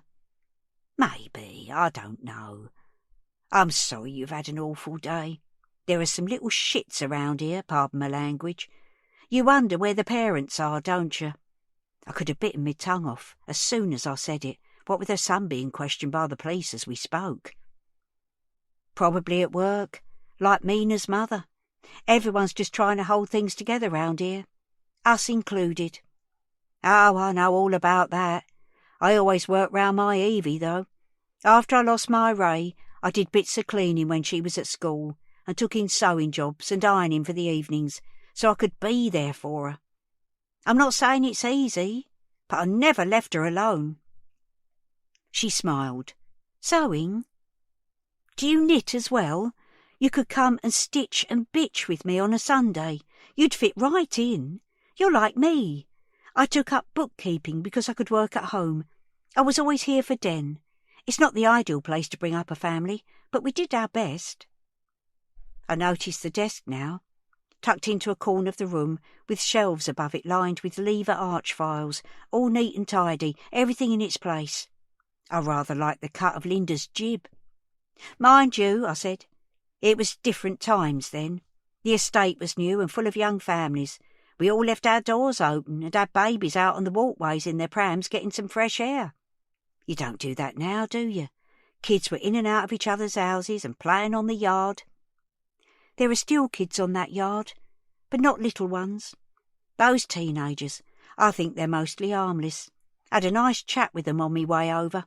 We're not quite on hugger-hoodie terms, but they were polite enough. A lot of this tough stuff is all for show, isn't it? Linda shook her head. I don't know, Kath. I don't like walking around here after dark. I always keep my keys in my hand, not that I go out very much. And I worry if Den's out. Young men are more likely to be victims of crime than us. Linda, I said, are you worried that your Den had something to do with this? She was pouring another cup of tea, and her hand didn't waver, not even a little bit. You know what it's like, Kath. Den has been a constant worry to me. He wouldn't hurt a child, though. I know him, Kath. He wouldn't do this. I don't know what happened to that little girl, but I do know Den's got nothing to do with it. It's been 2 days, Linda, and no sightings. I can't understand why no one's spotted her somewhere, the poor little scrap. People don't just disappear, do they? You know, the more this goes on, the more I think someone's taken her. But I wouldn't be 100% surprised if Sandy knew who. Linda arched her eyebrows and put her cup down. Really? She's not as upset as you'd expect, Linda. Not behind closed doors. All that for the cameras, that was just crocodile tears, I reckon. She was asking about a reward this morning. Are you saying it's all fake? She cooked something up with someone to keep Mina hidden away until they can claim a reward? I took another sip of tea. I'm not saying anything, Linda. I'm not one to gossip, but I wouldn't be surprised. That's all. Day 2. Sandy. I want to tell you this before you hear it from someone else, Sandy. The person we took in for questioning, we're letting him go. The adrenaline surge from the press conference had worn off, and Sandy was feeling tired and disorientated. She just wanted this all to be over. What does that even mean? Are they still a suspect or what? Do you know where Mina is? Jodie held her hands up. Whoa, slow down, Sandy. All it is, right, is that someone was questioned at the station, but they haven't been arrested or charged. We haven't found Mina. It's just another step in the investigation. Her head was spinning now. Who was it? Who are you bloody questioning?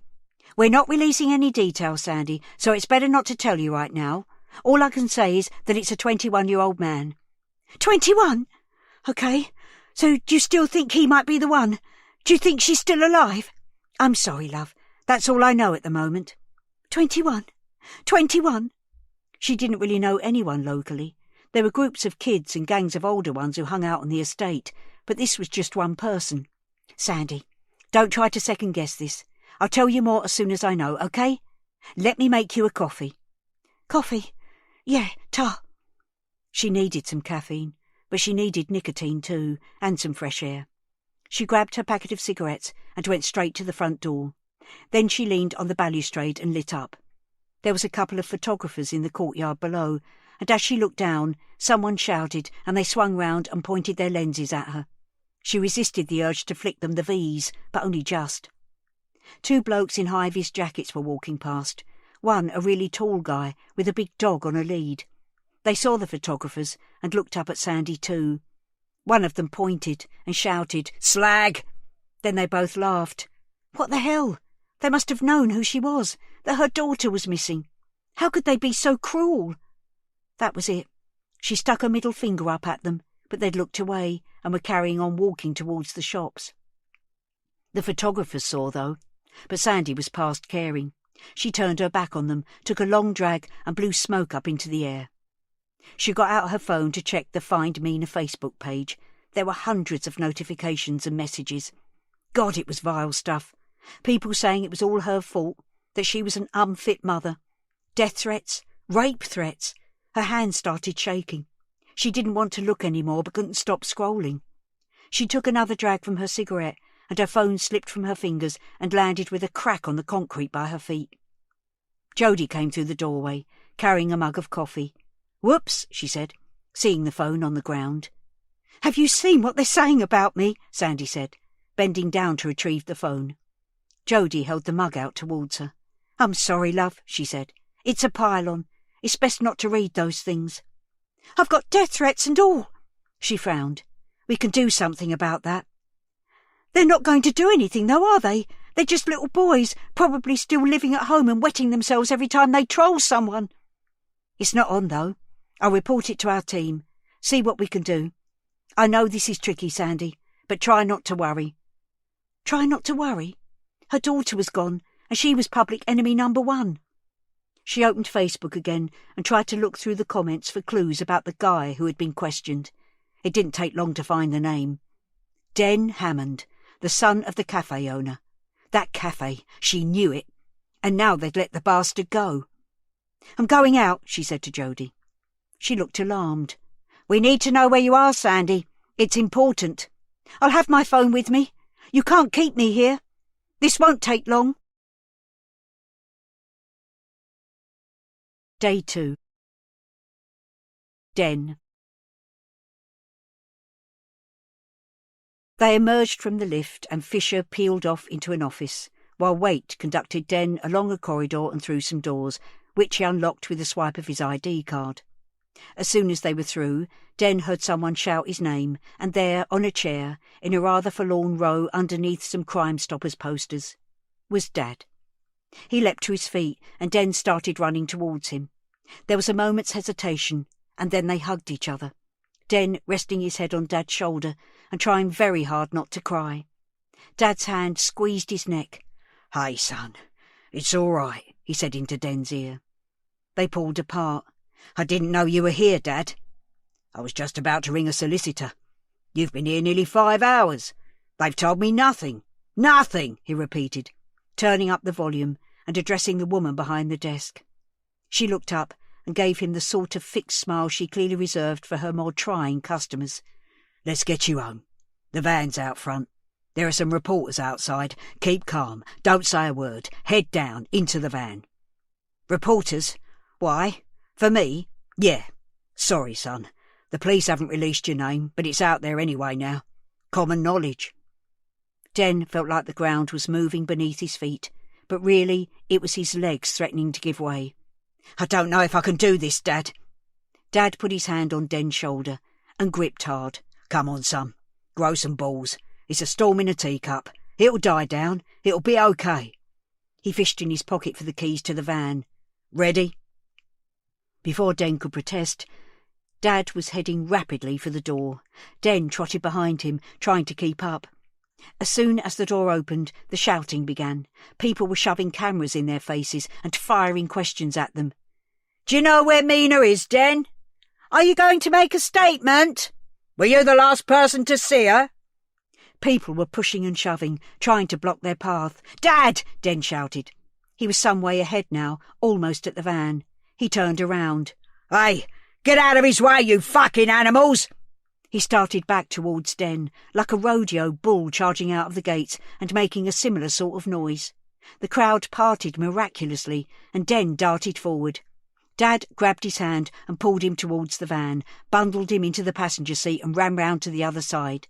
He started the engine, and they were off, slowly at first, as he tried to negotiate their exit without running anyone over. He kept up a running commentary, gesticulating wildly until they were clear of the scrum and out on the open road. "Get out of the fucking way! Clear the road! Move yourselves!" Thankfully, traffic was light, and as Den looked in the wing mirror, he could soon see the remnants of the press pack on the pavement, receding into the background. "Keep calm. Don't say a word. Head down. Good job, Dad." "Ah, that was for you. I never said I'd keep calm. How can I, with those fucking vultures pecking at you? They were round the cafe too, asking questions, phone ringing all the time. We didn't open up today." That, more than anything, brought Den up short. "You didn't open up? Not today, son. But we never close. That's our thing, our USP. We can't afford to lose a day's takings. It's only one day, Den. This'll all blow over. Hey, it means we get to watch the cricket."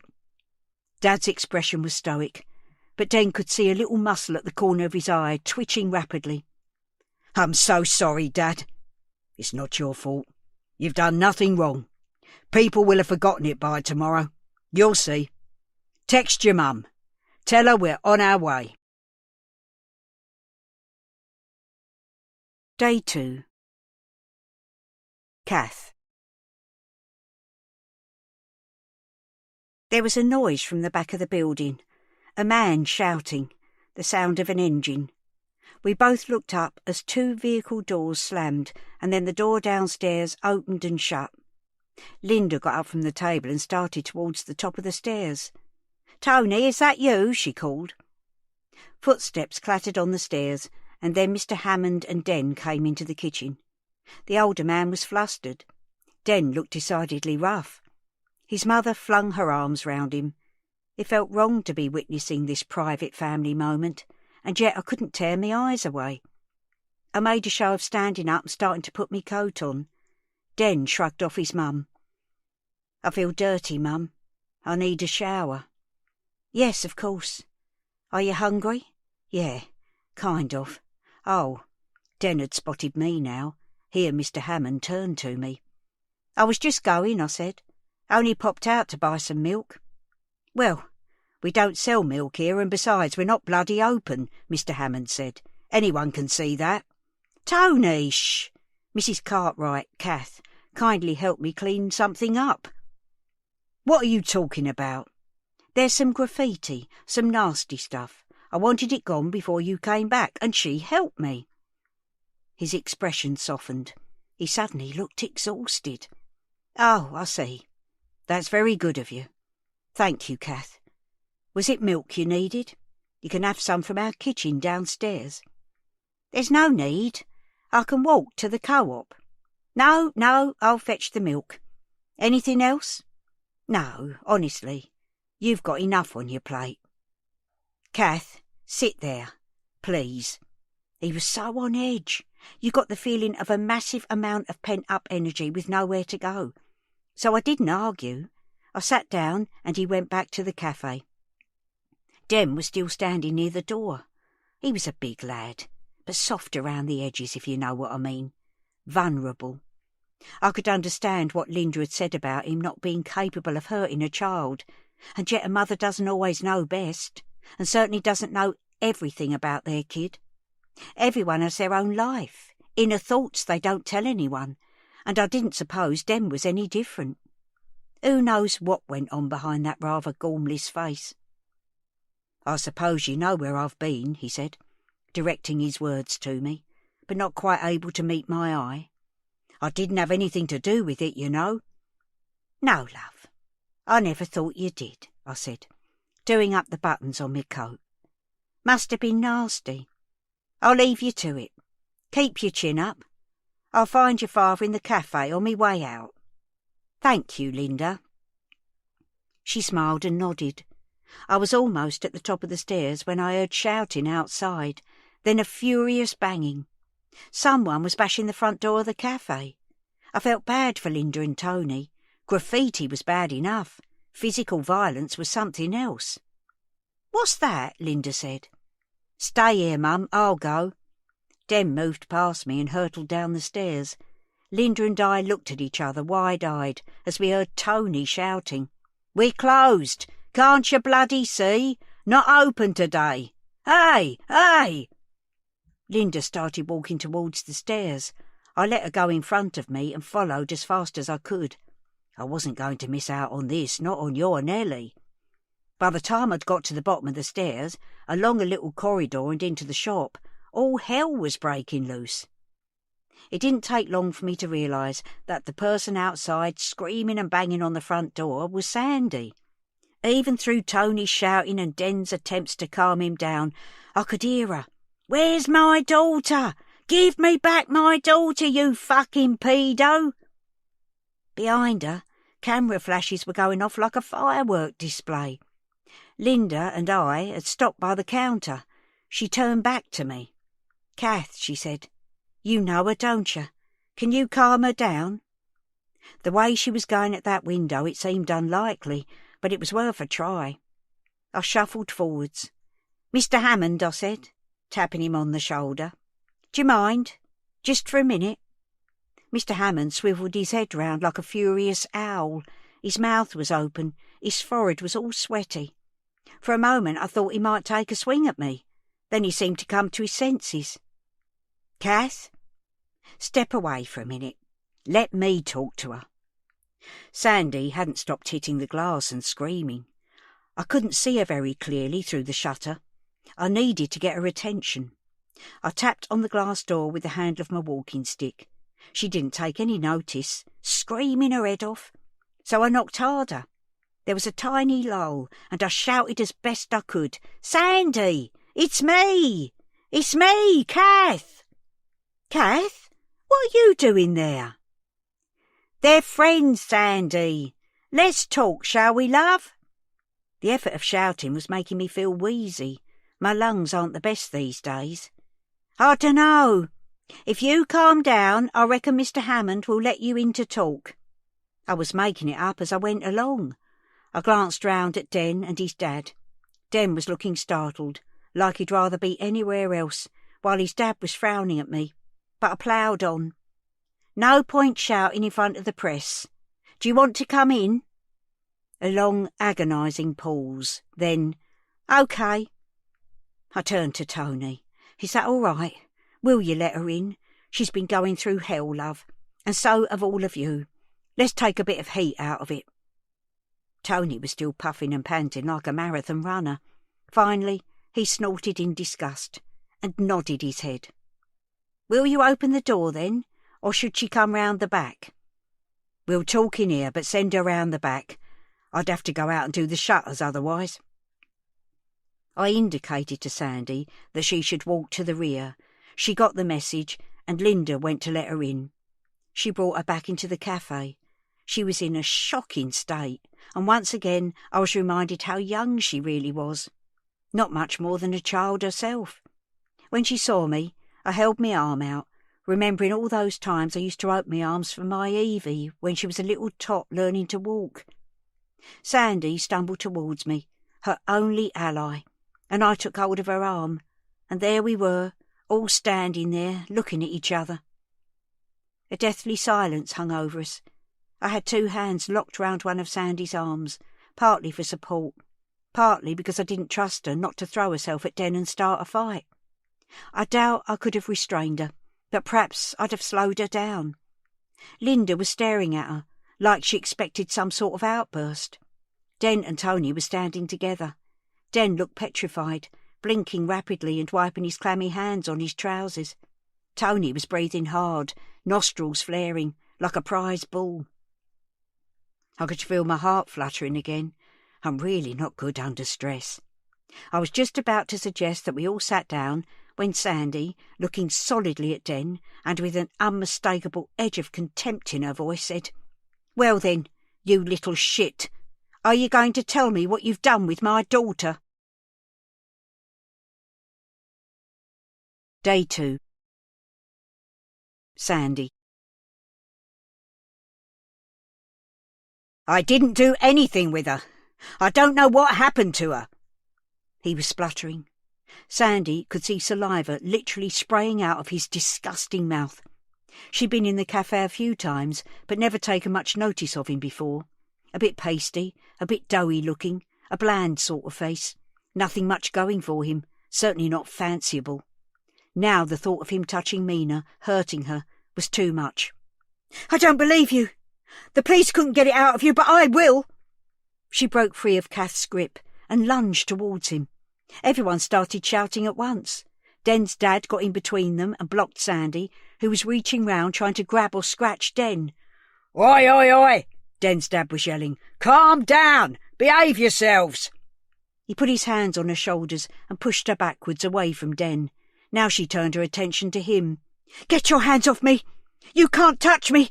That's assault, that is! Do you know what your son's done? Do you? She was trying to shrug Tony's hands away, but he gripped harder. Listen to me. He hasn't done nothing. I'm telling you, you need to calm down. Look at me! Look at me! Sandy stopped craning over his shoulder and looked at Tony. They were much the same height, so their eyes met easily. He'd served them himself when they'd come in for Mina's birthday, the day she'd taken the photo that was now everywhere. She thought then that he was a bit of a grumpy old sod, but she saw now that he wasn't that old. The grip on her shoulders was strong and rather disturbing. She hated being touched like that. We want to find Mina as much as anyone. I swear on my mum's grave that Den didn't have anything to do with this. He's a good boy. She looked from Tony to Den and back again. Please, this is a terrible time for you. We want to help. Sit down. Let's talk. There was something about the tone of his voice that she responded to. She nodded, a signal to him that she was calmer now. He let go of her shoulders and pulled out a chair for her. It felt like the whole room breathed a sigh of relief as she sat down. Tony indicated to a wary Den that he should sit at the same table, opposite Sandy, while he pulled out the chair next to her and helped Kath to sit down.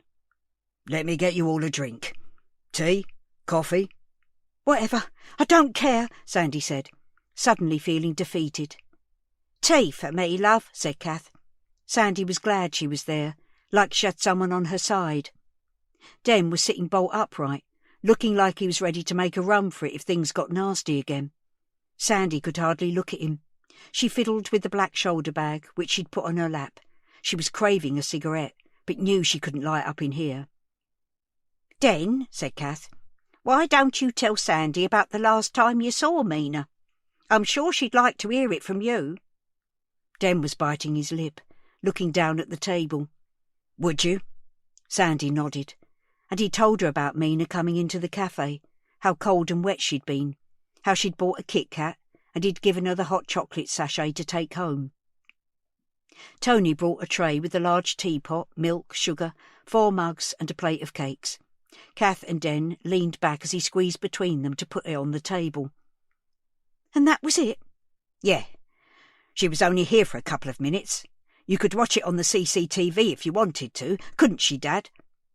Den looked up at Tony, who was standing slightly behind him now, with his hands on his hips. Sure. It's what they've already shown on the telly, but you can look here if you want to.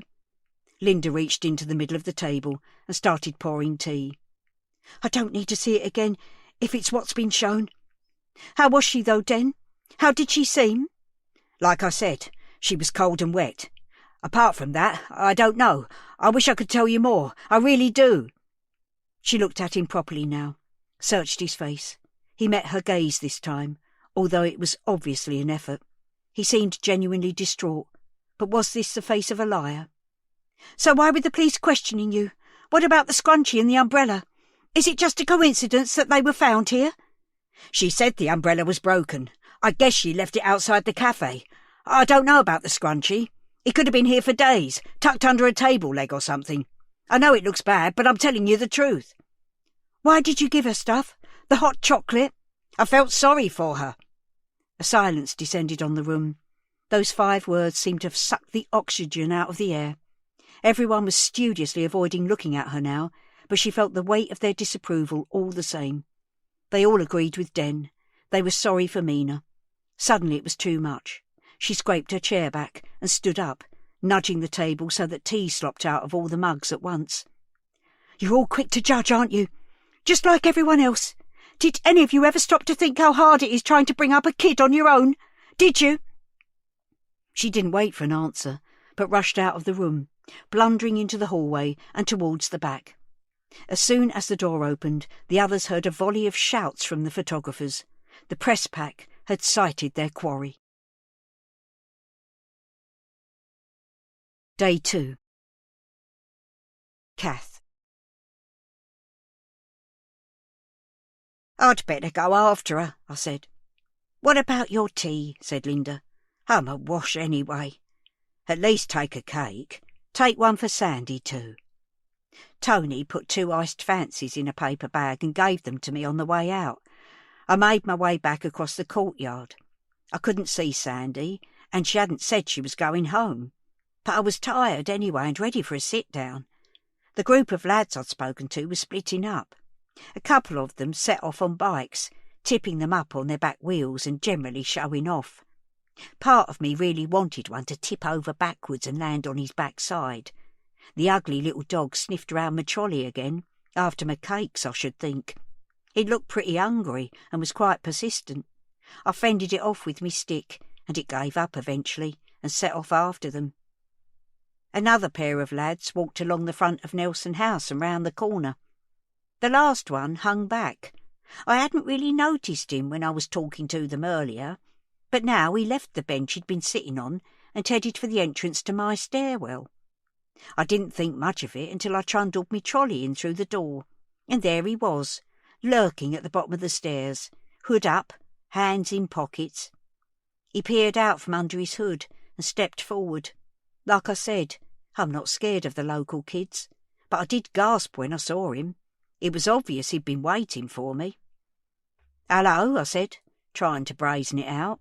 I think generally people are less likely to do bad things if you talk to them, if they see you as a real person. "Can I talk to you?" He wouldn't make eye contact, seemed to be talking to his feet. "Yes, of course, if you'll carry this trolley upstairs for me." OK. Can we talk here first, though?" Here was a badly lit space that smelled of cigarette smoke and urine. Not my first choice for a chat. I didn't want to put him off, though, so I agreed.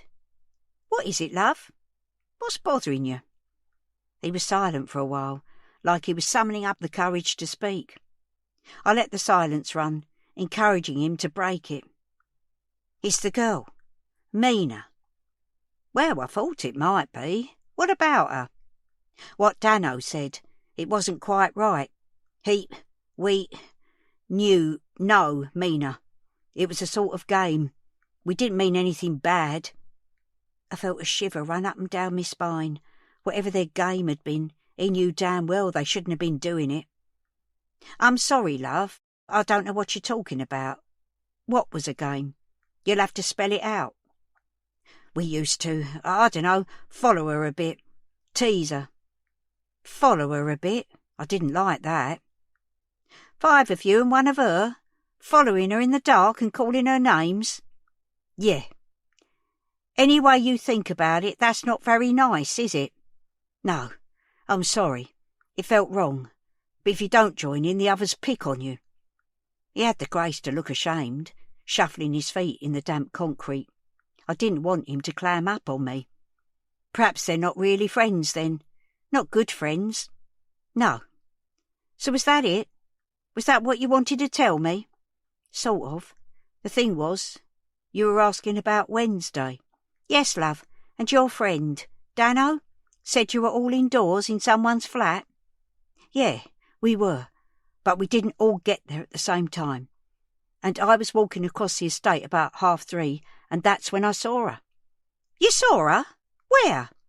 He nodded towards the door. "Here. Well, just outside. She was coming in here." "Are you sure it was Wednesday, love?" "Yeah. It was pissing down. Sorry, raining, wasn't it? She was wet through, running across the yard and jumping over the puddles." "Have you told anyone about it?" "No." "You should do." He shuffled his feet again. "The thing is, A few seconds later I saw Dano come in here. He came into the stairs. It's not even the same block as Vince's." "He was following her, you mean? Have you asked him about it?" "You're shitting me!" "Sorry." He glanced at me, checking for disapproval over his language, but I just shook my head a fraction to show him it didn't matter to me. "I can't say anything. He can't know I saw him. He'd fucking kill me." "Like he killed her." He didn't say the words out loud because he didn't have to. We were both thinking it. Day 2. Kath. "You mustn't tell anyone about this. You've got to promise." He tipped his face up to the light a little, and I could see that it was screwed up in agony. Poor kid, I caught myself thinking. He spends his whole life between a rock and a hard place. Now more than ever. "I can't promise that, I'm afraid. We're talking about a young girl here. We need to find her." "Yeah, all right, but keep me out of it, yeah?" "Well," I said truthfully, "I can't give them your name because I don't know it, do I?" He looked at me. We both knew that he told me Dano's name. "Now help me with this trolley, will you? The lift's still out. I wish they'd fix the blessed thing. Up to the 3rd floor, please. There's a good lad." Probably not a good idea to give away exactly where me flat was, but like I said, I'm not scared of these boys. Not this one, anyway. He grabbed hold of the trolley and started hauling it up the stairs. "Geez, it weighs a ton." He didn't wait for an answer. Despite his protest, he raced ahead of me up the stairs like a mountain goat. When I caught up, he was just outside the stairwell on the 3rd floor, looking out over the estate. I got a better look at him in the light. Bit younger than I thought before. Maybe as young as 13 or 14. His hood was still up, but there was a lick of ginger hair curling out onto his forehead, and when he turned to face me, I noticed a spattering of freckles across the bridge of his nose. Nice-looking lad. My Evie had a touch of ginger to her hair when she was a baby. You only really saw it when the light caught it at a certain angle. Ray was adamant it didn't. Wouldn't even let me say the word. The closest he would get to it was strawberry blonde, bless him. Funny the bees people keep in their bonnets, isn't it? "What have you got in here?" he said, looking down at my trolley. "There's just some milk and other bits I got from the cafe." I watched to see if there was any reaction from him, but his face didn't register anything. "Don't suppose you know anything about the graffiti on the front of it, do you?" I looked him up and down, checking for spots of red paint. "Nah, I've seen it, took a snap of it, but it wasn't me. Don't know anything about that." "You sure? He's a good kid, Den. I was there just now. The whole family's so upset." "Yeah, well, perhaps he's not so nice after all, if you know what I mean." My senses were tingling again. My new friend was proving an excellent source of information. "Not really, love, no," I said mildly. "He's always been nice to me, really kind and thoughtful, and I've often seen him giving lollipops to kids in there." "Exactly." He wagged a finger at me. "A grown man giving kids sweeties. If that isn't sus, what is?" It made me sad to admit it, but he had a point. I suppose I've got a sunny view of human nature, even after everything I've been through. But one man's kind gesture could be another pervert's grooming. You have to be so careful in this day and age. Maybe I was wrong about Den after all. Maybe I'd been wrong to give Mina that Freddo frog. What a sad old world it is.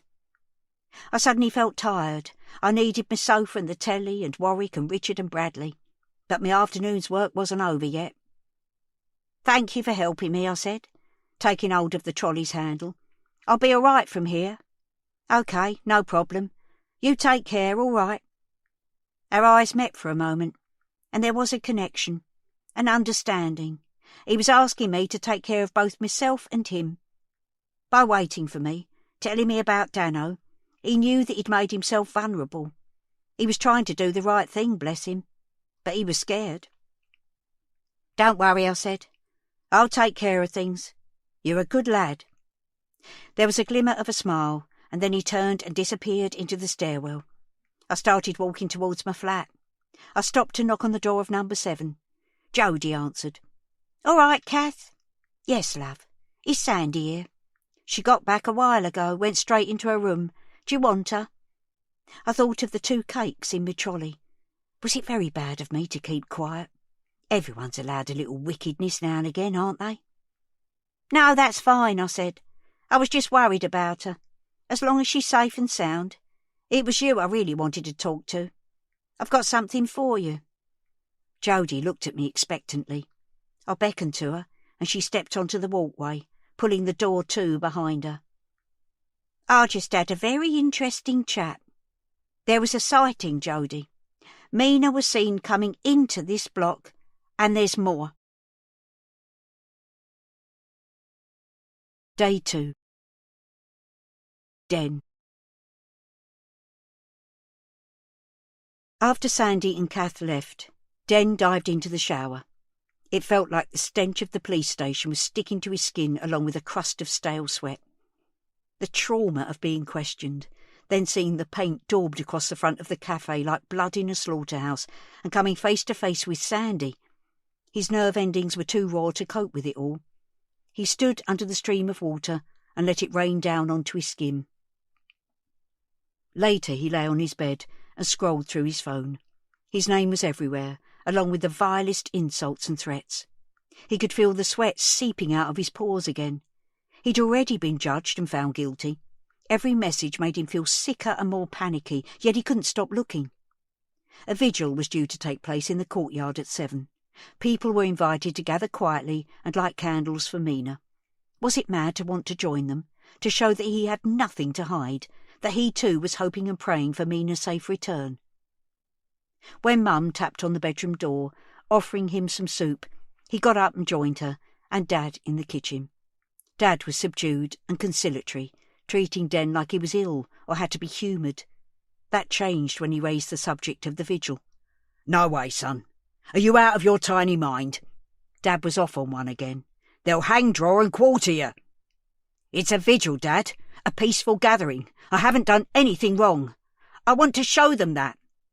You being there isn't going to help. We've got to keep a low profile. Now? Hope that people move on to the next thing soon. There was no point arguing, but Dad wasn't the only one with a stubborn streak. So when the time came, Den didn't say anything but simply put his jacket on and slipped his phone into his pocket. Mum appeared at his side, with her coat on and a thick scarf over her head.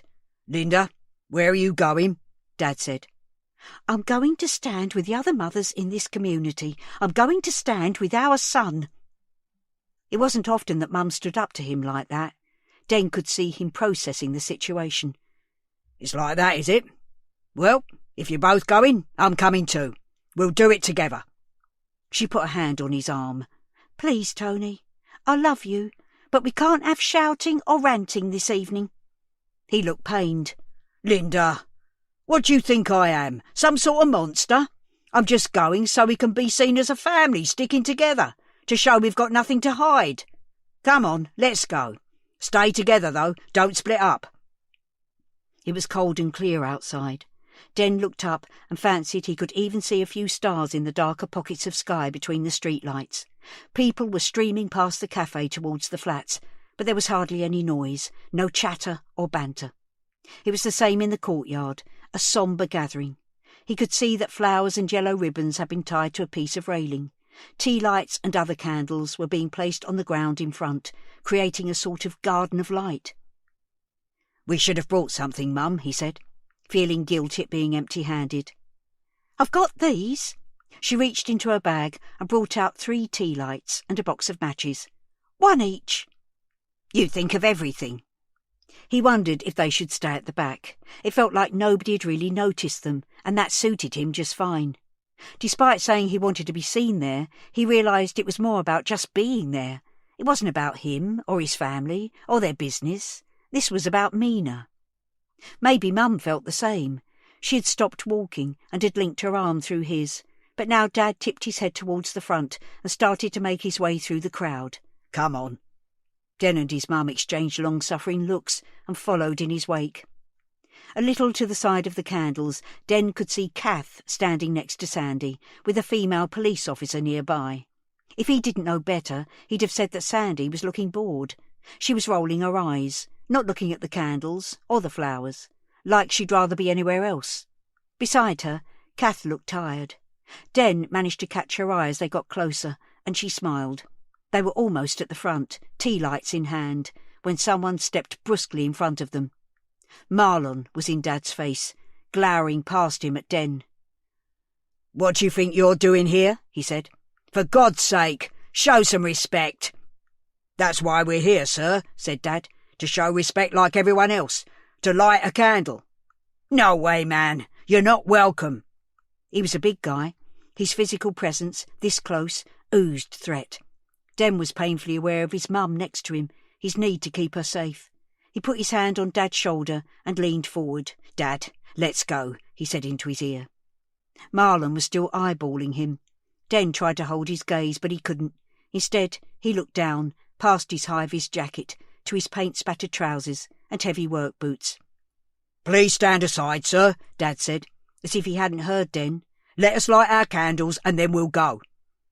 Marlon didn't move. In fact, he raised his hand up and pushed Dad in the centre of his chest, making him stagger back into Den, who himself was forced to step backwards. There were shouts of protest in the crowd behind him, and someone jabbed at his back. "I said you're not welcome." Marlon was walking forwards, shoving them, barging them back. People all around were looking, a ripple of awareness spreading out, and Den could tell they knew who they were now. Somebody jeered. Mum tightened her grip on his sleeve. "Let's go, Den. Tony, we need to go." Den looked down at her. Her face was creased with worry. Okay, we're leaving." But Dad wasn't going anywhere. Den could see him quivering like a testosterone-fueled bulldog. This was going to end badly. Then out of nowhere, Den heard a female voice ring out. "That's enough of that! Pack it in!" Both Marlon and Dad looked in the direction the voice was coming from. The crowd parted to reveal Kath standing there in her padded coat and her mittens, and with the streetlight reflecting off the lenses of her glasses. She lifted her walking stick from the ground and waved the rubber end at them. "We don't want any of that here. We're here to send our prayers for a little girl. Everyone's welcome, as long as you're quiet and respectful." "Kath," Tony said, "that's what we're here for, to show some respect." "And you're not welcome," Marlon chipped in. Tension fizzed between them, like electricity in the air. "Stop that right now! This isn't about you! Move away!" Kath tapped at Marlon's leg with her stick. Astonished, he stepped back a couple of paces, holding his hands up. "OK, Grandma, take it easy." Dad looked from him to Kath and back again. Den moved to his side. "Dad," he said, "we're not helping things. Let's just go." Kath nodded to him, and they exchanged the briefest of smiles. Den put his arm around Dad's shoulders, and they turned round, gathered up Mum on the way, and walked to the back of the crowd. As they left, Den looked back over his shoulder. Marlon had disappeared, but Kath was making her way to the front. People were gently patting her shoulders, and he noticed a cluster of cameramen training their lenses on her. He felt a surge of gratitude to her for diffusing the situation so quickly. "I'm so sorry," he said, as they arrived back at the cafe. "That was all my fault." "I did try to tell you," Tony sighed. "It was a bad idea from the start." "People's ignorance is not your fault, Den," said Mum. "No, but my foolishness is. How I behaved 2 years ago. I wouldn't have been taken in if I hadn't been on their list as someone to watch." She put her hands on the top of his arms, making him face her. "Everyone makes mistakes, Den. The foolish thing is not to learn from them. You're young. You're learning. I'm proud of you." He heard Dad snort, a noise that somehow meant more to him than 1,000 of Mum's kind words. Mum meant well, but no one would ever be truly proud of him while the stench of suspicion still clung to him. You couldn't wash that sort of thing off. He would only be rid of it when the spotlight had switched to someone else. Day 2. Kath. I watched people gathering for the vigil from the walkway, bundled up in me coat and mittens. I heard the door to number 7 open behind me, and Sandy appeared. She was wearing only a thin T-shirt and some leggings, and her bare feet were in slip-on plastic mules, the sort of thing you might wear round the pool on holiday.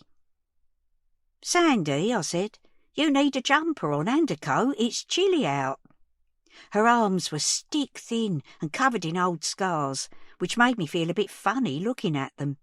There was an awful lot I didn't know about her. Jody said they were going to have a vigil for Mina down there. She said I should think about going. She joined me, looking over the edge, leaning on the concrete parapet. "There's already quite a crowd." She sniffed. "Nobody will want me there, Kath. I'm public enemy number 1, the world's worst mother." "It might feel like that, Sandy, but it's just the press whipping things up. Most people, normal people, will feel for you. It's any parent's worst nightmare." She folded her skinny arms across her chest, which didn't stop her shivering. I judged her as much as the next person, but what I said was true too. I couldn't help feeling sorry for her. Losing a child is just so unimaginably awful. You can light a little candle, add your prayers to everyone else's.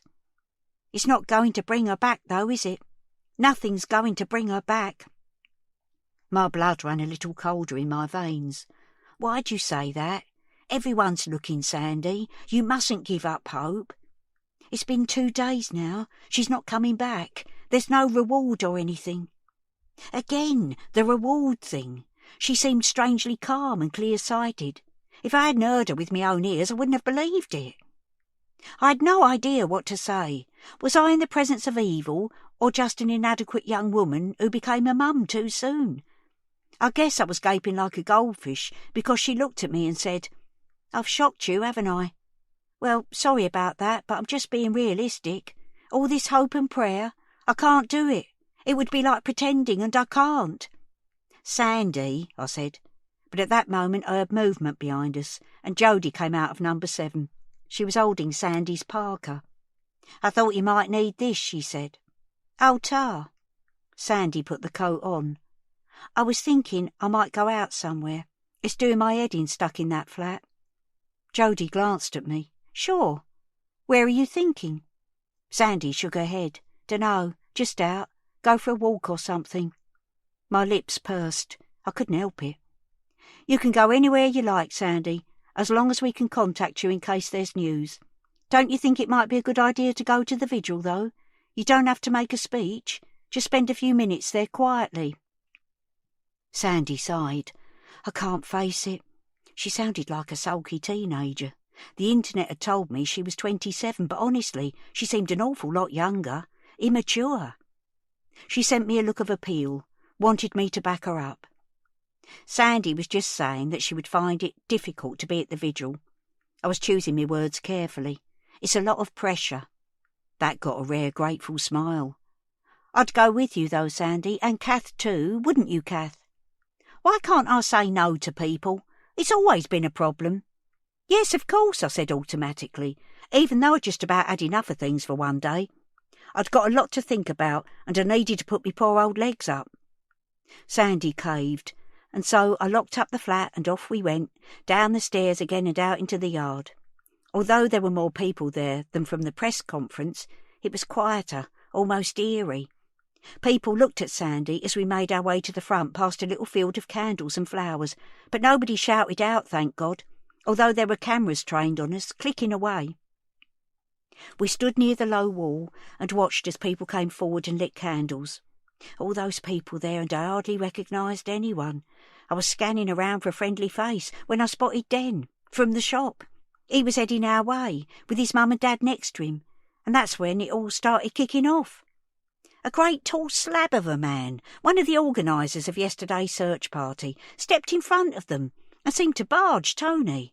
Voices were raised and there was a ripple effect in the crowd, people being pushed backwards and forwards.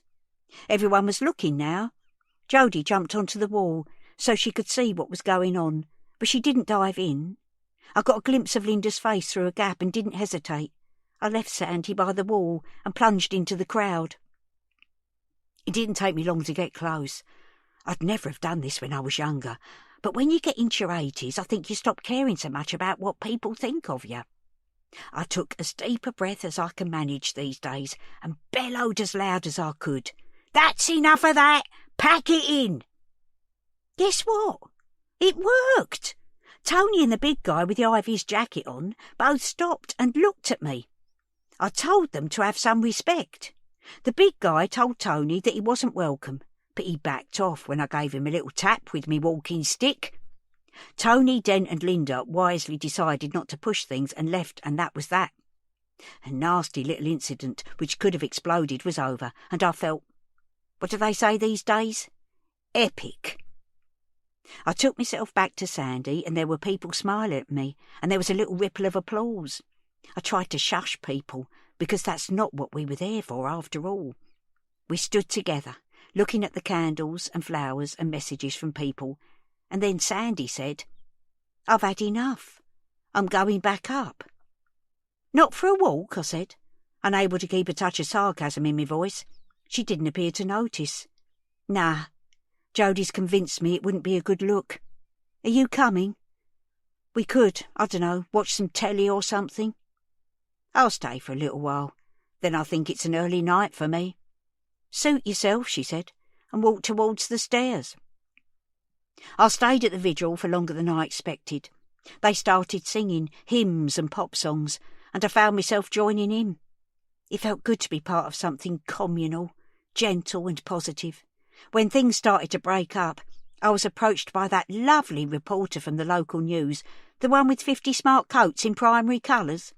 Today's was bright red with rather nice military-style buttons. Can we talk to you for a minute? Of course. She told me to say my name and age into the camera, like a sort of screen test. Then she started talking. I wasn't sure if I was being interviewed or if this was just a chat. We saw you step in just now to defuse a sticky situation. Why did you do that? Daft question if you ask me, but I didn't want to make her look stupid, so I did my best to answer. We're here for Mina. It's all about her. I just wanted people to calm things down and focus on that.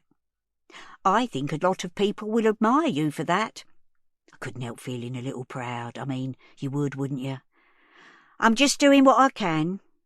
You live here, in this block? That's right, love. Next door to Mina and her mum. This must be very upsetting. What are they like?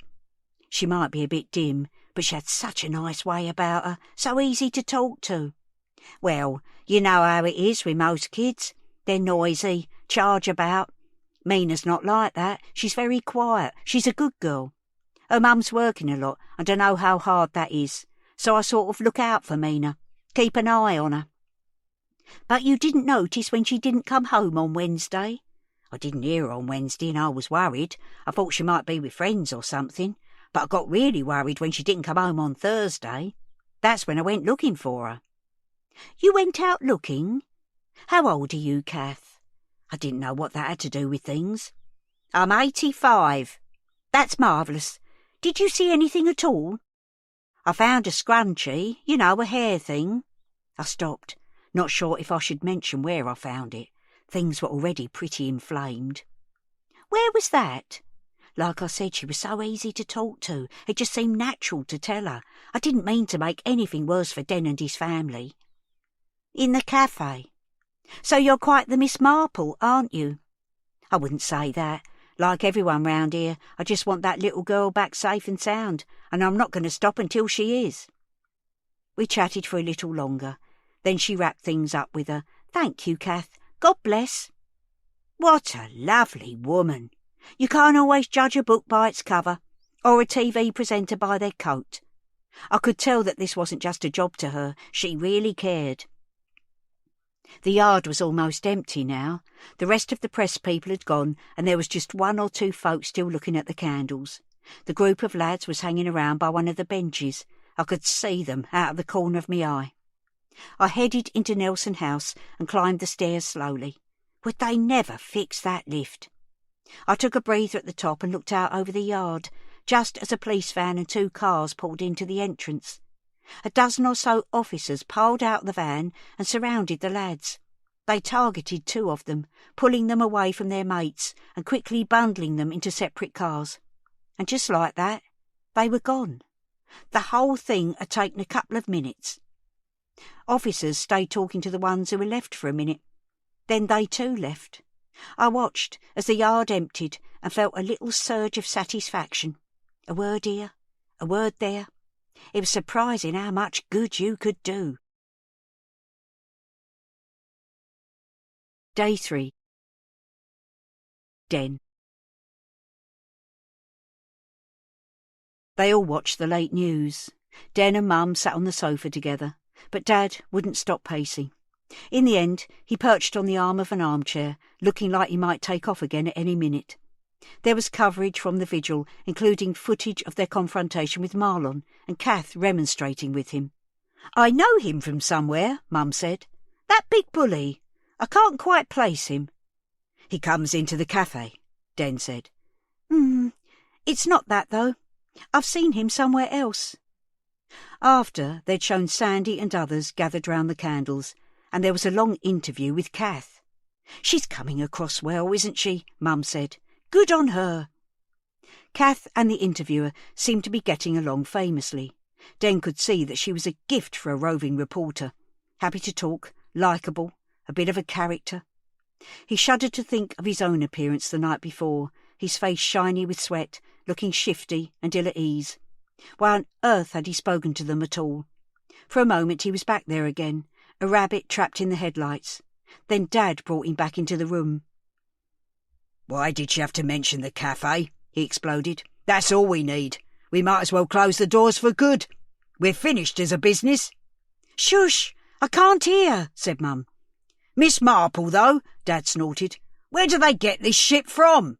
"Tony! It's harmless, isn't it? It's the only good side to this story. Neighbours getting involved, people seeing that this estate isn't all bad." Dad huffed and puffed a bit more, but didn't say anything as they continued to watch. "You must have seen some changes around here, Kath," said the interviewer. "Here we go," said Dad.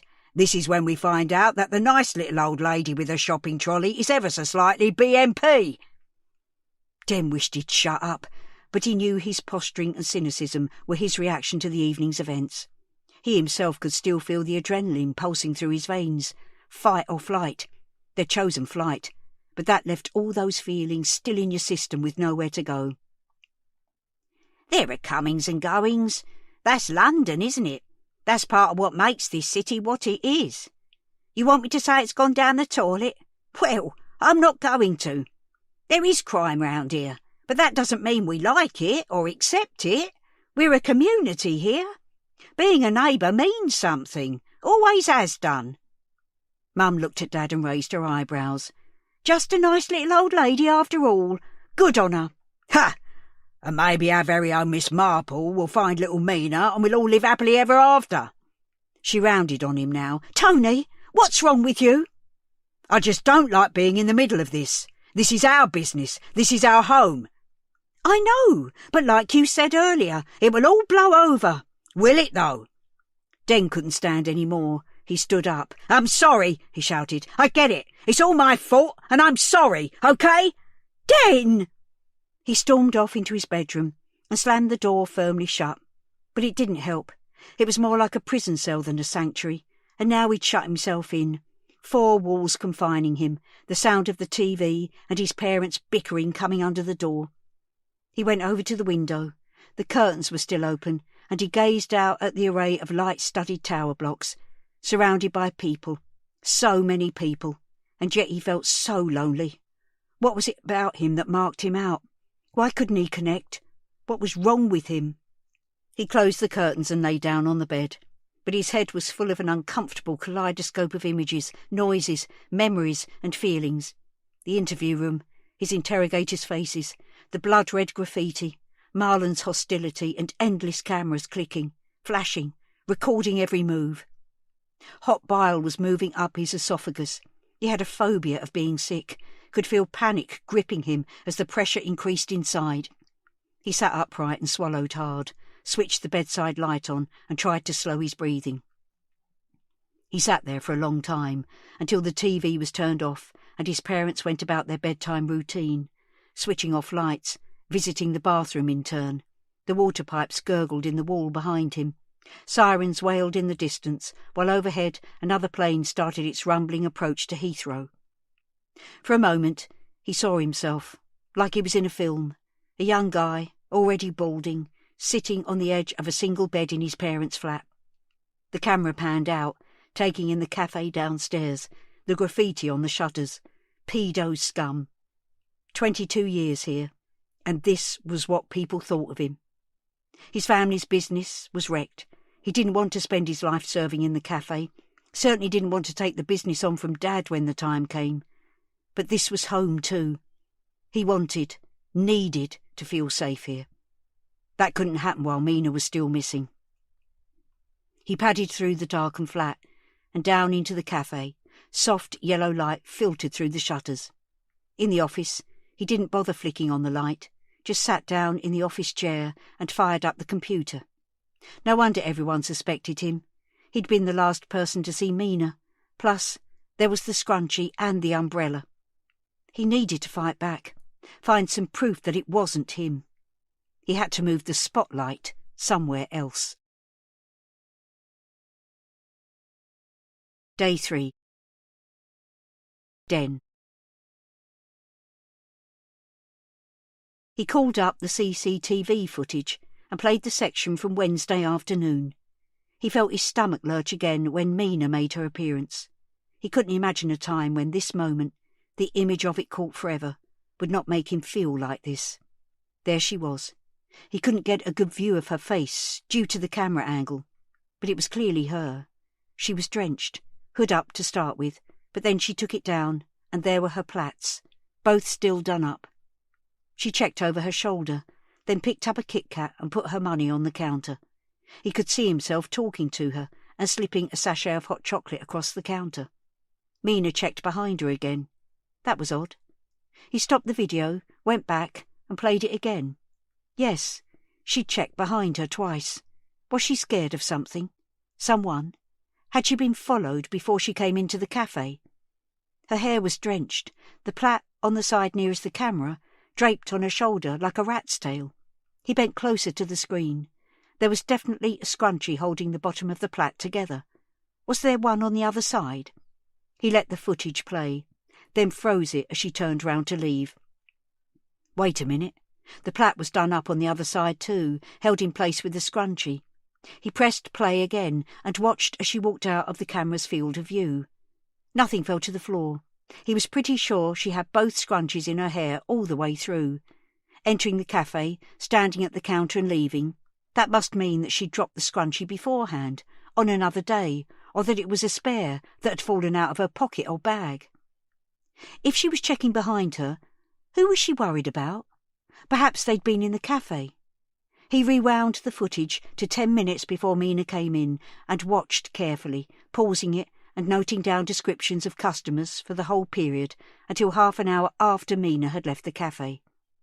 Of the 16 people on his list, he had names for a few, but it was mostly descriptions. More than half of them were women, young mums with toddlers mostly. They wouldn't take a girl off the street, would they? He put a line through them, which left 5 men. He scanned the list again and then re-watched some of the footage. The first guy into the cafe, who came in just seconds after she had gone, was horribly familiar. The high-vis jacket, the alpha male strut, the shaved head. It was Marlon. Ever bloody present Marlon. He'd only bought a drink from the chilled cabinet. It had taken all of a minute and a half, and then he'd left. He let the video play on until the timer was nearly at 4 o'clock. Then he paused it. He knew that if he played the footage for another minute or two, he'd have a 6th name to add to his list. He sighed and pressed play, then watched as Dad clearly left the kitchen with his coat over his arm. He'd gone to the cash and carry in the van. It was a perfectly normal thing to do, but why go at 4 in the afternoon when the traffic was building up? He usually went mid-morning, after breakfast and before the lunch rush. He stopped the film, shut the file, and leaned back. The screen was sending blue light across the desk, which was even more of a mess than usual. Heaps of paper were spilling over the keyboard. Den started to gather them up, shuffle them into a tidier stack. The top one was an electricity bill. Didn't they do all this online now? This was a warning. Urgent. Pay within 7 days or court proceedings would be instigated. Den leafed through some more. Unpaid bills for water, for the contractor who'd fixed the leak in the customer sink for the council tax. Geez, Dad, what was going on? Above him, he could hear someone walking around, making the boards creak, the toilet flushing, the tap running in the kitchen. Then the pacing, footsteps moving backwards and forwards, over and over. He wasn't the only one having a sleepless night. Day 3. Den. After Hull, Den had sworn off social media for the most part. He'd kept a Facebook profile, but he never posted on it, the same with Twitter. When he did dip back into these places, he wasn't a participant, he was a watcher. He kept an eye on the timelines of the people he'd known in Hull. Not friends, because they'd all dropped him. Some of them had blocked him too, but it was surprising how much stuff was public. They'd all graduated this year. Some had gone travelling, others were starting new jobs, new lives. The one who was hardest to track was Sarah. Obviously she'd blocked him on every platform, and so had her friends. She wasn't invisible, though.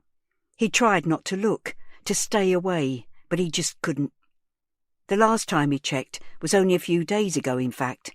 One of her friends had tagged her in a photo, a group of people round a pub table. Sarah was in the middle of it all, sitting right next to a guy he didn't recognise, a guy with his arm round her shoulder. It shouldn't matter. It was years ago now. So why did he feel hurt, betrayed, angry? He vowed to stop. It wasn't doing him any good. He should take Facebook and Twitter and Snapchat off his phone for good. He should have done it, but he didn't. And so when it became public knowledge that he'd been taken in for questioning, the onslaught of abuse started.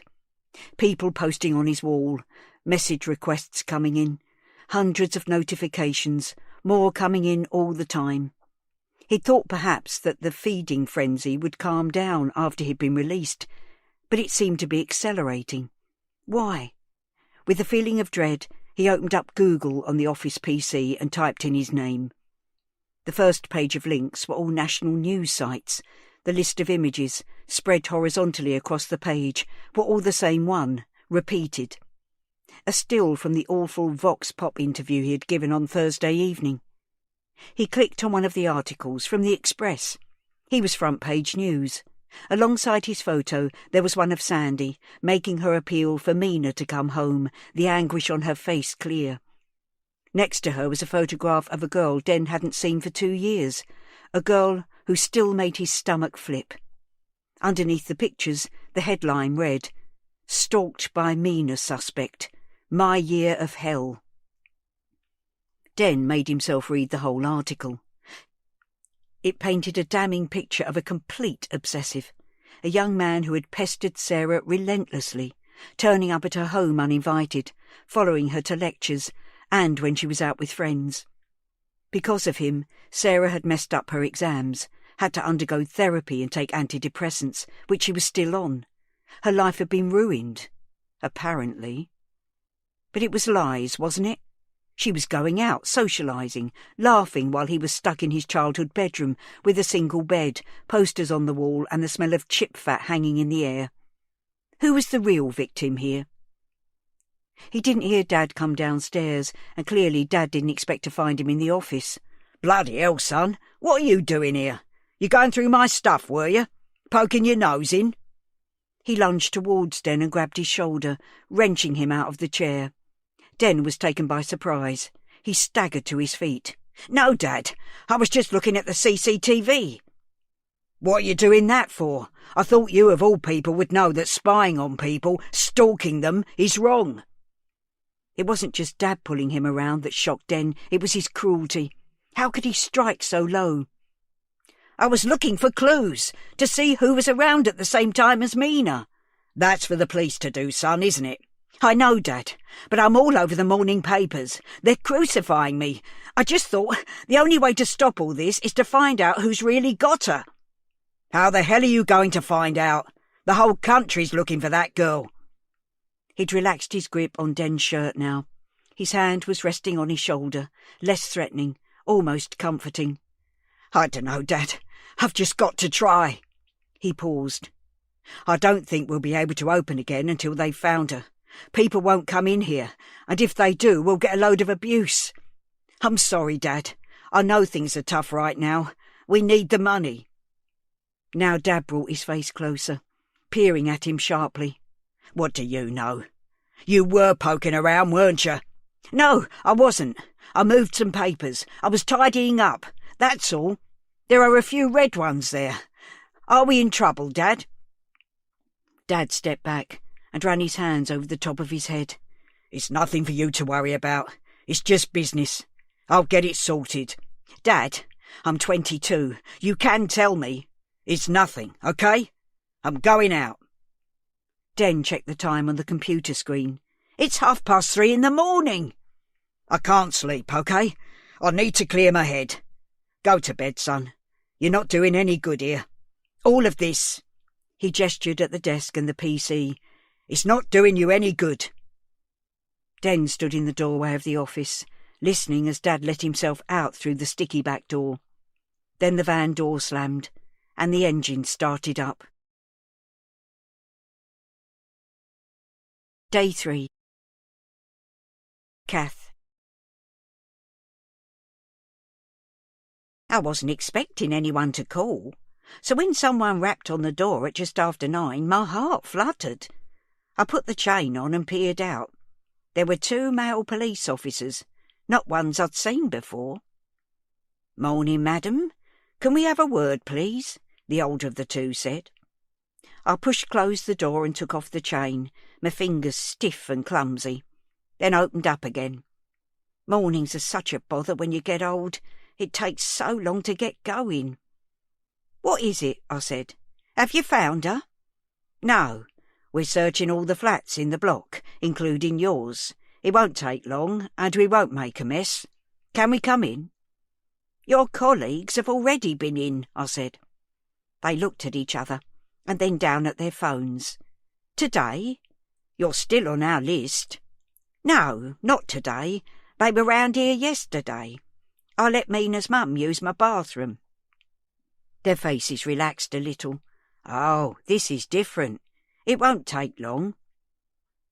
I must say I don't like unannounced visitors, but they sort of squared up to me, their body language indicating that I didn't have a choice.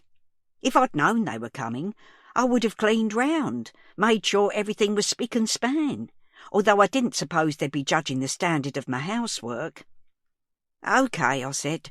"Come in." I opened the door wide and went in, leading them into the lounge. I noted with approval that they both wiped their feet on the mat.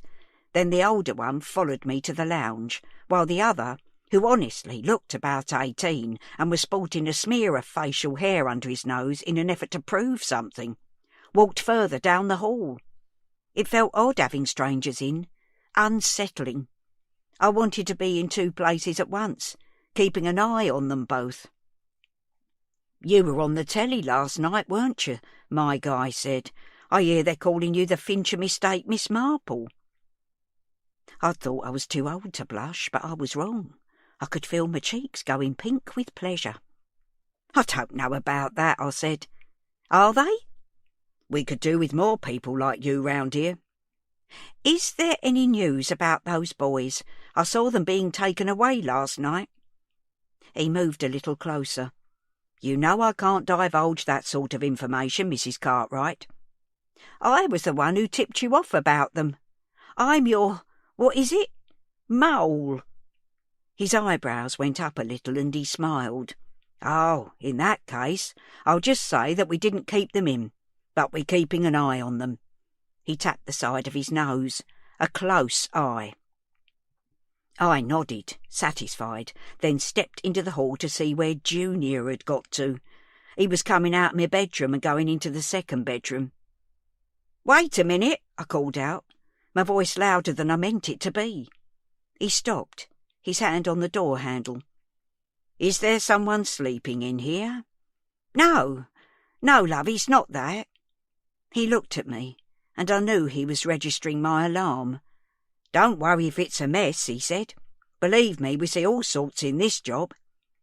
It's not a mess, I said. It's just that I don't often let people in there. But it's okay. Go ahead. He pressed the handle down and opened the door. He went in and I hovered in the doorway. The room was just as it had been for the past 40 years. Orange paint on anaglypta wallpaper, pink and orange floral curtains with matching duvet cover and pillowcase, posters of Blondie blue-tacked all over the walls.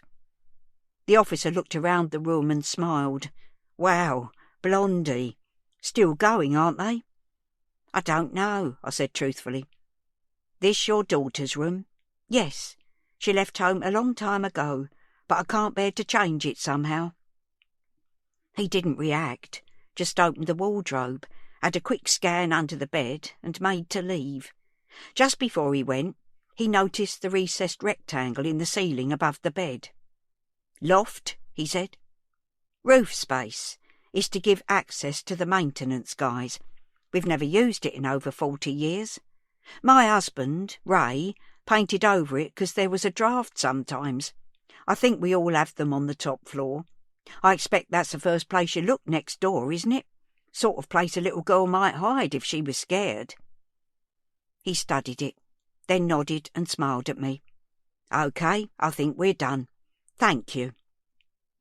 I stepped in and smoothed the duvet down, while he walked past me and went to find his colleague who was coming out of the kitchen. I was just closing the bedroom door when I heard him ask, in a low voice, "Do you know if they've checked the roof space next door?" "We need to check," the other one said, then called out to me, "Thank you, Mrs. Cartwright." I saw them out, but kept the front door slightly ajar and stood by the opening. I was letting the cold air in, but I wanted to hear what they were saying. They knocked at number 7, and Jody answered. "Don't want to teach anyone to suck eggs," one of them said. "But did the search team go into the roof? There's a hatch in number 8, and she says they're in all of the flats on this floor." "I'll check," Jody said. "Thanks, guys." The door shut again, and I quietly closed mine. I stood there for a while, leaning against it, feeling rather pleased at developments. The Fincham estate Miss Marple, eh? Who'd have thought it? Day 3. Sandy. They were searching the estate today. Jody had told Sandy that they thought Mina had come back there on Wednesday after school, but hadn't said who had seen her. What did that even mean, thought Sandy? That she'd come to the flat? That she was there overnight? If she'd been there, Sandy would know, wouldn't she? Maybe she'd been here and left again, taking her cuggy. But where would she have gone? Brett hadn't texted since last night. Sandy could feel him slipping away from her since he'd been interviewed by the police. They'd done it in his flat, hadn't taken him in or anything, but she could tell it had pissed him off. So there goes another one, she thought. He was all right, too. Would she even be able to work there now? The thought of going back to work seemed so odd, so unlikely. If they didn't find Mina, things could never go back to normal, could they? The world might move on, forget about her, but Sandy never could. What the hell would she do with her life? How could she even have a life after this? She turned her phone sound off, because the notifications had been driving around the bend when she was trying to sleep. Now she looked at the screen. 20+ notifications on Facebook, 20+ on Twitter. She didn't need to read them. Unfit mother, scum, waste of space. There were new texts, though. Maybe it was Brett. She opened them up. Oh no, it was them. "Alex, can we call you? M and D. Is there any news? We're here for you. M and D. We'll see you later. M and D. Kiss, kiss." What the fuck? Alex. Just seeing the name made her hear her mum's voice, that trademark tone which could indicate judgment, disapproval and disappointment so effortlessly. She hadn't seen her parents for about 7 years. It had been a relief to finally cut the apron strings, a massive weight off her shoulders. They'd called and texted for 6 months or so, and always messaged at Christmas and on her and Mina's birthdays, but she hadn't replied, and she hadn't sent them her address here. We'll see you later. She guessed the whole world knew where she lived now. Day 3. Kath. Sandy's parents weren't what I would have expected at all. They were very Marks and Spencer, if you know what I mean. Nicely turned out, quiet sort of people. Too posh for Fincham. Well, our bit of it anyway. I heard them knocking next door and then a bit of a kerfuffle. Sandy was shouting. The door slammed. They knocked on it again, and then I heard another voice. Jodie's, I think. All this took about a quarter of an hour. I couldn't help myself. I opened my door a little and peeked out. They were standing on the walkway, looking lost. I knew who they were straight away, though. Sandy's got her mum's eyes and her dad's colouring. Mediterranean, you'd call it, I suppose. I opened the door a little wider. "Your daughter," I said. I gave her mum a sympathetic smile, and she nodded. "She's been very up and down. You can't really blame her, can you? Where have you come from?" Sandy's mum said, "Epsom." "Very nice. Suppose we'll just head back. We're not wanted here." She looked quite forlorn. Her husband, in a nice camel coat and black leather gloves, was tight-lipped and tense. It didn't feel right to leave things like that, and I had so many questions. "Would you like to come in for a cuppa before you go?" They looked at each other inquiringly, until the husband, clearly the senior partner, gave the nod. "That's very kind," Sandy's mum said. "I'm Rebecca, by the way, and this is Richard." "Kath," I said. "Nice to meet you. Come and have a warm-up. This walkway's always draughty." I opened the door a bit wider and ushered them into the lounge. God bless them. You might expect people like that to look down on all my bits and pieces, but Rebecca was so nice. She stood in the middle of the carpet taking it all in, then said without a hint of snottiness, "What a lovely room." "Thank you." I couldn't help glowing a little. "Do sit down. Tea or coffee?" I took their order and hurried to put the kettle on. When I came back with the drinks and a plate of biscuits on a tray, they were sitting next to each other on the sofa, both perched on the edge like they weren't planning on stopping for long. "Help yourselves to sugar," I said. Neither of them did. More self-discipline than me, I put 2 spoons in mine. I needed a little boost. "It's a shame she didn't want to talk," I said, testing the water gently, "but it's a terrible time for her. I'm so glad she's got you next door, Kath. We saw you on the news, and the police officer told us how helpful you've been. I wish I could have done more. Can't help feeling guilty." She leaned forward, nearly spilling her tea. "But you mustn't. Everyone says you've been marvellous. Have you been here long? This estate, it's not very... I mean, it's probably perfectly nice, but it's not ideal for a child." She was digging a bit of a hole for herself here, but had the grace to recognise it. "I'm sorry, that must sound rude. You see, we didn't even know where Alex and Mina were. She didn't send us her address last time they moved. She'd cut us off. We've been missing Mina terribly, and now..." She wasn't able to continue and fished in her pocket for a cotton hanky, which she pressed firmly into her nose. "Oh, I'm so sorry, love." There was an awkward silence, while Rebecca tried to get her composure back. "Do you have children, Kath?" Richard said, making a brave attempt to fill in the gap. "A daughter, Evie. She's in Australia with her kiddies," I said. "So I do know a bit about missing your family. Not that it's the same, of course." Rebecca lowered her tissue. "Was she happy here, Kath? Was Mina happy?" What could I say to that? I felt really put on the spot. "I honestly don't know, Rebecca. She was a quiet girl. Is that what her mum was like when she was little?" Rebecca sighed. She clutched the tissue in both hands on her lap. "She was a lovely girl, Kath," she said quietly. "Only child. I had pre-eclampsia and they advised me not to have any more. But it didn't matter because she was everything we ever wanted." Richard was looking round the room. Either he'd heard all this too many times before, or he was embarrassed. Perhaps a bit of both. It was all fine until she was 15. She was such a sunny girl, but then it all went wrong. She started staying out, being very defiant, lying to us. I gave a little grunt of recognition at that. By the time she was 16, we were at our wits' end. It was obvious she was on drugs. We stopped her allowance, but she just... We don't need to go into all that, Richard cut in. Rebecca nodded, looked almost grateful to be given permission to stop. We tried grounding her, but she ignored us. I used to go out looking for her, to bring her home, but honestly, I didn't even know if I wanted her in the house any more. And it got so bad, she looked at him for reassurance, that we had to ask her to leave. Is that the last time you saw her? Oh, no. She's been in and out of our lives. She reappears when she hasn't got anywhere else to go or needs money.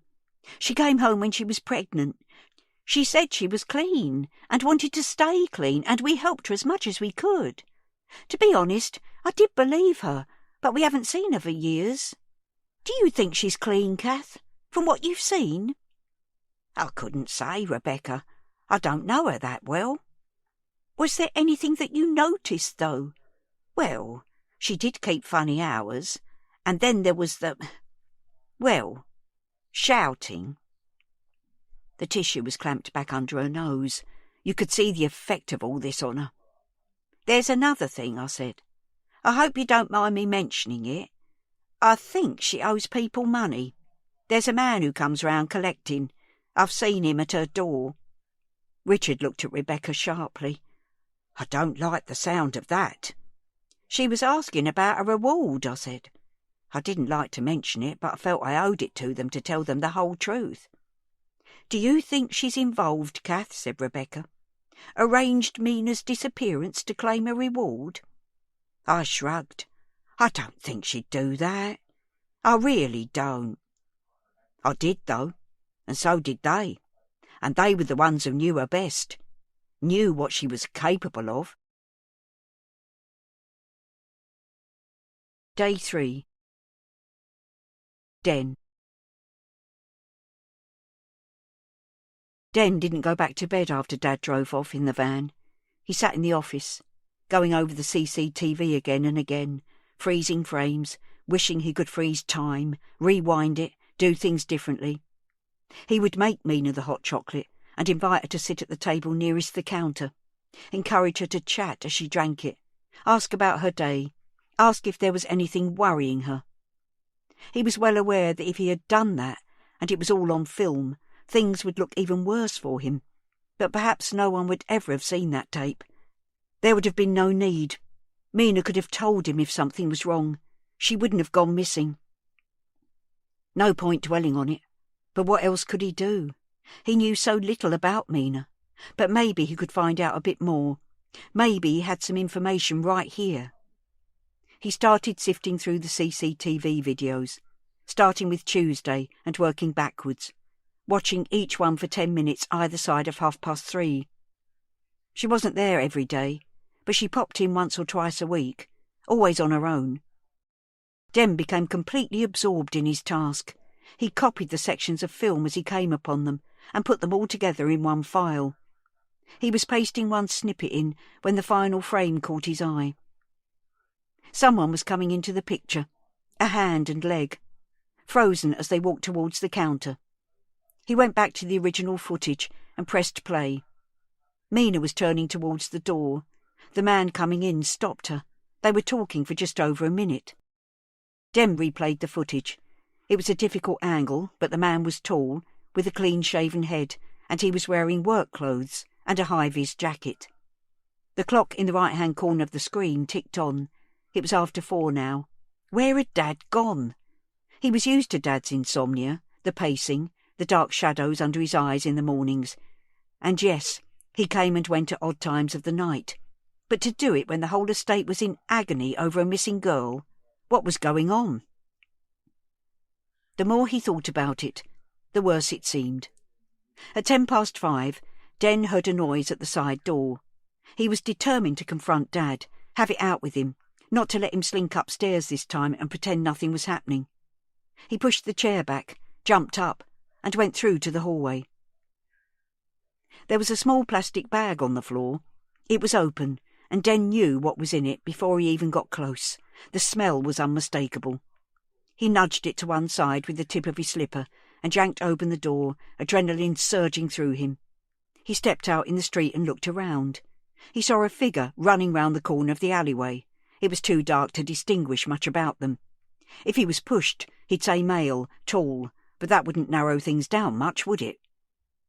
He stepped back inside, quickly fetched some rubber gloves from the kitchen and picked up the bag. Wincing, he tied the handles into a knot and, holding it at arm's length, went out again to put it in the dustbin. As he was closing the lid, he heard the familiar sound of their van's engine, and sure enough, it came round the corner and pulled into their parking space. Dad got out. He walked over to Den slowly, shoulders hunched. "What are you doing up? We're not opening today." "I was waiting for you, Dad. And then I was dealing with the present that someone posted through the door." "The what?" "Someone posted a bag of shit through the door just now. I've put it in the bin. You can see it there if you don't believe me." No, I believe you. Just now. Come on, let's get in the van. See if we can find them. They can't be far away." He was already halfway back to the driver's door. And then what? Beat the crap out of him? Have a nice man-to-man chat and sort it all out with a bit of banter? Dad stopped. "Somewhere in between. Just make this stop. Make all this stop." There was something different about Dad. He'd lost his normal bullishness.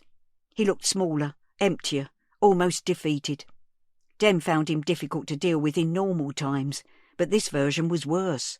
This Dad made the knot in his stomach twist and tighten. "Dad." He was on the edge of asking him, "Where did you go at 4 o'clock on Wednesday? Where do you go in the middle of the night?" "What?" He couldn't do it. "I think we should open today." "I dunno, son. I don't want to invite abuse." "What happened to when they go low, we go high, Dad?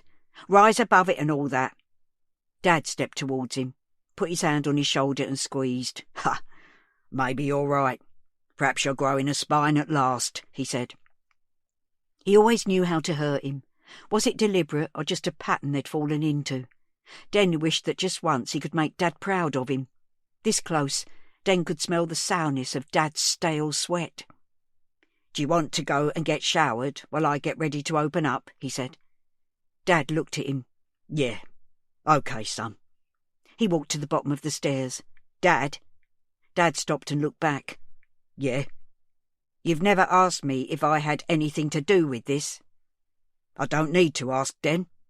I know you would never harm anyone." "Because I haven't got the balls," Den said, getting in there before his dad could. "No, mate. Because you are a decent man. I reckon you've got your mum to thank for that. It didn't come from me." Day 3. Sandy. Sandy had texted them, told them not to come, but they'd come anyway, appearing on her doorstep with faux concern on their I-told-you-so faces. Dad in his bloody camel coat, like the bank manager he was. He was such a cliché. Manager of a small branch, Rotary Club in the evenings, golf at the weekends. And Mum. Actually, Mum looked different. She'd stopped dyeing her hair. Obviously she looked older. It was nice, though. Grey mixed in with mousy blonde, making it ashy. It suited her. Her face was different too. Had she always had those lines at the corners of her eyes and round her mouth? Her jawline was softer, saggier. She'd put on a bit of weight. Sandy hadn't let them in. It would have been giving in to them, wouldn't it? Letting them win. She couldn't go back to being their little girl, accepting their way even when she disagreed. She needed them to see her as she was now, independent, a mother herself. They should respect that, respect her. The conversation, if you could call it that, hadn't lasted long. Now, with her front door shut, she was back to sitting on the sofa with Jody for company. Waiting. She pictured Mum's face again, the softening, the sagging, and it made something soften inside her. What had it taken for them both to come here? Mum had looked genuinely upset. She hadn't seen Mina for years. Had she actually been missing her all this time, the way Sandy missed her now? Perhaps they, of all people, could understand how she was feeling, what she was going through. She slipped her feet into her flip-flops. Jody looked up from her phone. "I'm just going outside." The air was cold and sharp, a stiff breeze blowing along the walkway. She leaned against the concrete balustrade and looked across the courtyard. It had been half an hour or so. They'd be long gone, wouldn't they? Where would they have parked? On the street somewhere? In the multi-story? Below her, a photographer angled his lens upwards and snapped, snapped, snapped. She flicked him the V's. Honestly, people had no respect. She heard a door opening behind her. It was Kath's, and she could hear her voice. "You're welcome, love. You take care now." Dad stepped out first, doing up the buttons of that bloody camel coat. He looked up at Sandy and froze. Mum emerged behind him. "What have you stopped for, Richard? Come on, it's cold. Let's get home. Oh." Caught unawares, Mum's face was unguarded. It was the face Sandy had seen from her cot, the face she'd seen when she'd run out of her classroom at the end of the day in infant school, the face that had soothed her and sung to her when she had a temperature. There was no judgment there, just love, uncritical love. "Mum? Dad? Please don't go." Day 3. Den. Den had left it all day but couldn't put it off any longer. He had too many questions. It was torturing him. "Dad, I want you to look at something. I've made a list. People who were in the cafe just before and just after Mina. I went through the CCTV. "Oh, yeah? What are you doing that for? The cops have all the footage. I told you to leave it to them." "I know, but I need to do something. Innocent until proved guilty doesn't seem to mean much round here. I need evidence that I'm innocent. That means I need to find out who did it." "I get that, but it's not your job, mate. The thing is, I want you to look at it. See if you've got any information on any of them." Den was tense, scared of what he was about to do. He'd added Dad's name to the bottom of the list. He knew it was likely to provoke a reaction, but he needed to put his mind at rest one way or another. Sometimes things had to get worse before they got better. It was closing time at the cafe. As they'd suspected, they'd had hardly any customers in. Mud sticks. Dad had been tired and tetchy all day, his mood getting worse as the day went on. "Not now, son, OK. I've got to clean down the kitchen. Just let me get on with it unless you want to do it." Den wavered. It would be so much easier to avoid the issue, but he'd made up his mind. He needed to do this. "Please, Dad, just look at it." Den held the piece of paper out towards him. Dad sighed, put his soapy cloth down, and took the sheet. He frowned as he scanned down the names.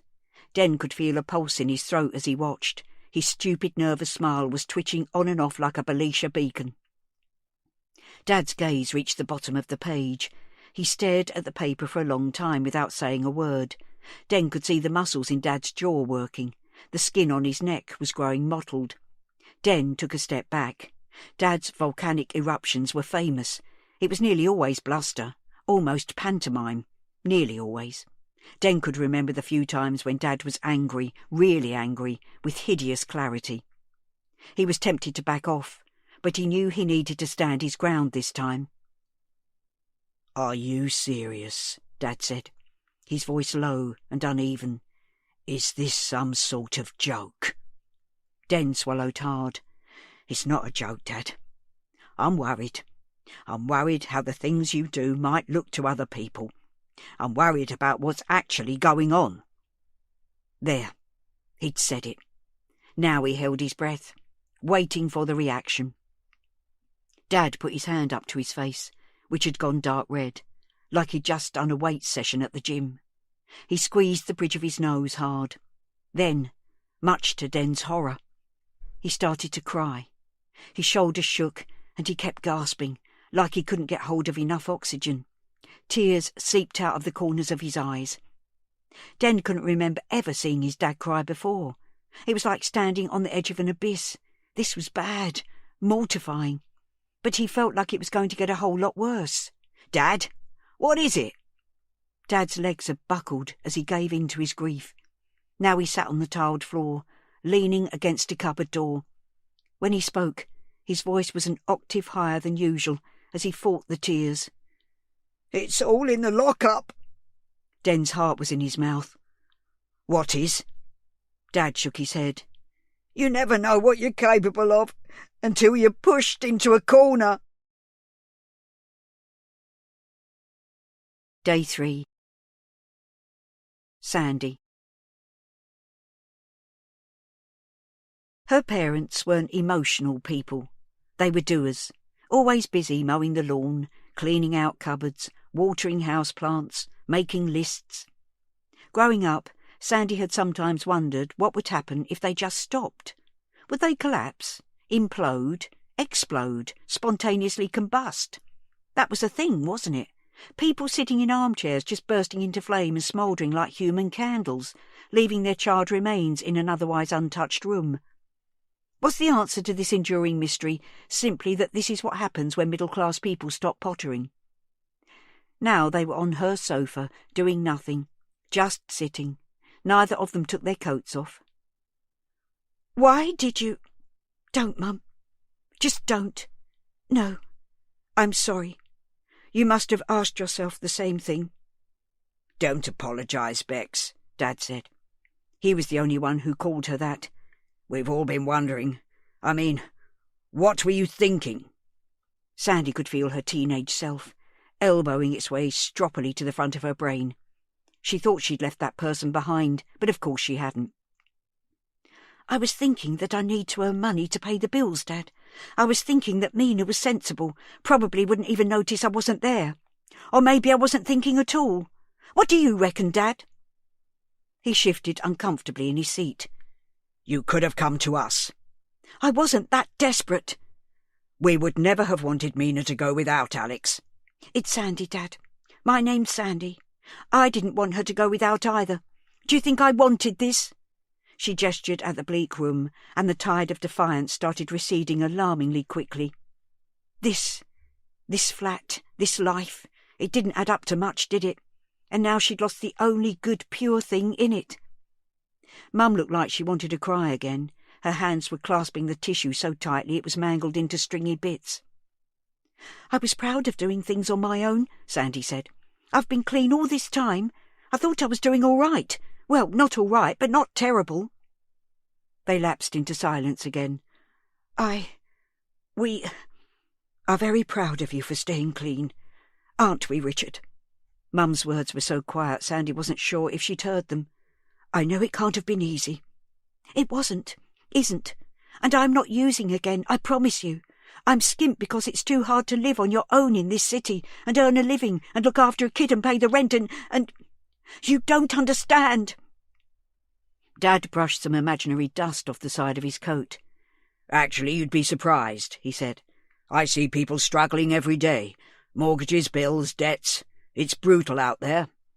Sandy frowned. She'd never heard him talk like that before. "It is brutal." "People are pushed into corners. The banks play their part in this. I understand more than you know." Mum looked sideways at Dad, like she was seeing a new side of him. Sandy guessed it wasn't what they talked about as they ate dinner off a tray in front of Top Gear or Antiques Roadshow. "Alex, Sandy," Mum said, "we all do things we regret. You can go over and over it and it doesn't help. Mum, no. Listen, whatever you've done, we, Dad and I, will always love you. We always have. We'll stand by you." Sandy wondered if she was just talking about her night away, or whether she was getting at something else. Whatever. It wasn't easy to say any of this. It wasn't easy to hear it without saying something sarky back.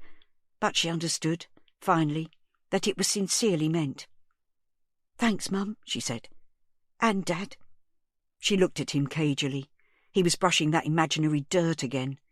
"Right, well," he said, Are we done here? I mean, do you want us to stay?" In a sudden rush of blood to the head, Sandy almost begged them to take her with them. Anything to get out of this place, away from here. But instead, she shook her head. "No, I've got Jody and Kath next door. I'm all right. But you'll keep in touch now, won't you? Let us know how things are going. We can come back any time, day or night," Mum said. "Yeah," said Sandy. "I'll keep in touch." Day 3. Den. Dad undid the padlock and started heaving the door upwards. Den watched with trepidation as the gap at the bottom of the door inched wider and wider, anticipating, dreading what was inside. A body? Or a live, frightened girl? "Oh, Dad, what have you done?" He peered into the dark space. To start with, he couldn't see anything out of the ordinary. There were the normal heaps of toilet rolls and paper towels, some catering-sized containers of cooking oil, and the big chest freezer at the back wall. Shit, the freezer. Dear God, no. "Dad," he said. "It's here." Dad walked into the lock-up and took hold of the bottom of a green tarpaulin draped over something near the left-hand wall. It. Dad drew the cloth up to reveal 3 petrol cans and a heap of rags. "What's this?" This was so different to what Den was expecting that for a while at least he didn't understand what he was seeing. Even when his blind-sided brain figured it out, he still couldn't grasp the significance. Dad looked at him squarely. "We're in so much trouble. It's the only way to save the family now. We've got to torch the lot." Den felt like he was having an out-of-body experience or a bad dream or something. This couldn't possibly be real. "Torch it? The cafe? As in set fire to it?" Dad nodded. "It's the only thing that makes sense. Can you hear yourself? It makes no sense. When were you going to do this? What about Mum? What about the Sings next door?" Dad let the tarpaulin fall back down. "Obviously we'll wait until your mother is out. We'll make sure it's caught in our place, then raise the alarm. I've thought it all through. No one will get hurt." "Hang on a minute. There's no we here, and you're not going ahead with this. It's completely fucking nuts." "We don't have a choice. The business is finished. It was dead anyway. You being nicked by the police was the nail in the coffin." Here we go, thought Den. I was the nail. "I wasn't nicked, Dad. I was questioned and then let go. I haven't done anything wrong. I'm so sorry the cafe's being targeted, but it'll blow over. When Mina is found, it will all be over. People will come back and we'll be fine." "You don't understand." Dad sank down onto a bale of kitchen rolls, leaning his head in his hands. He was right. Den didn't understand. Trade was down, but the cafe was still popular enough. Takings were reasonably steady, certainly enough to meet their overheads and pay the wages. He felt a cold surge of dread. This wasn't about the business, was it? There was something else. "So tell me." He sat down next to him and listened as Dad told him of the loans he'd taken out and failed to pay back, the corners he'd cut, the tax he hadn't paid. "But the cafe's doing all right, isn't it? I mean, people are still coming in. We don't exactly take massive wages out, do we? We're not flashy. Why do we need loans? Where's all the money gone?" There was a pause. "I play cards sometimes." It sounded so innocuous. Nothing wrong with getting together with a few mates for a games night. Den almost felt relieved that was all it was. "Is that where you go?" "Sometimes." "You play for money and lose?" "I owe people." "OK. But it can't be too bad, surely. Like, how much? Hundreds?" Even as he said it, Den knew it wasn't enough. Not to bring Dad this low, to rack up so many unpaid bills, to even contemplate destroying his business and home. "Thousands?" Dad grunted. "Dad? Thousands?" 30,000. Den let his words sink in. It was difficult not to just stand up and walk away. It was difficult not to take Dad by the shoulders and shake him until his teeth rattled.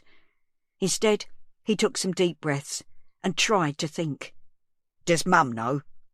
She does the books. She knows the business is in trouble. She doesn't know why. We've got to go home and we've got to tell her. We can sort it out. It's just money, innit? Easy for you to say. It's never just money. It's threats and violence. It's security. It's lies. It's indigestion so bad I keep thinking I'm having a heart attack. It's insomnia. It's our whole world. But we can sort it. We'll start by getting Mum on side. I can't tell her, Den. She'll kick me out. It happened before, years ago. I got in a muddle. We did sort it out that time, but she warned me, never again. I've thought about this, believe me. You'll have to trust me on this. I've got insurance.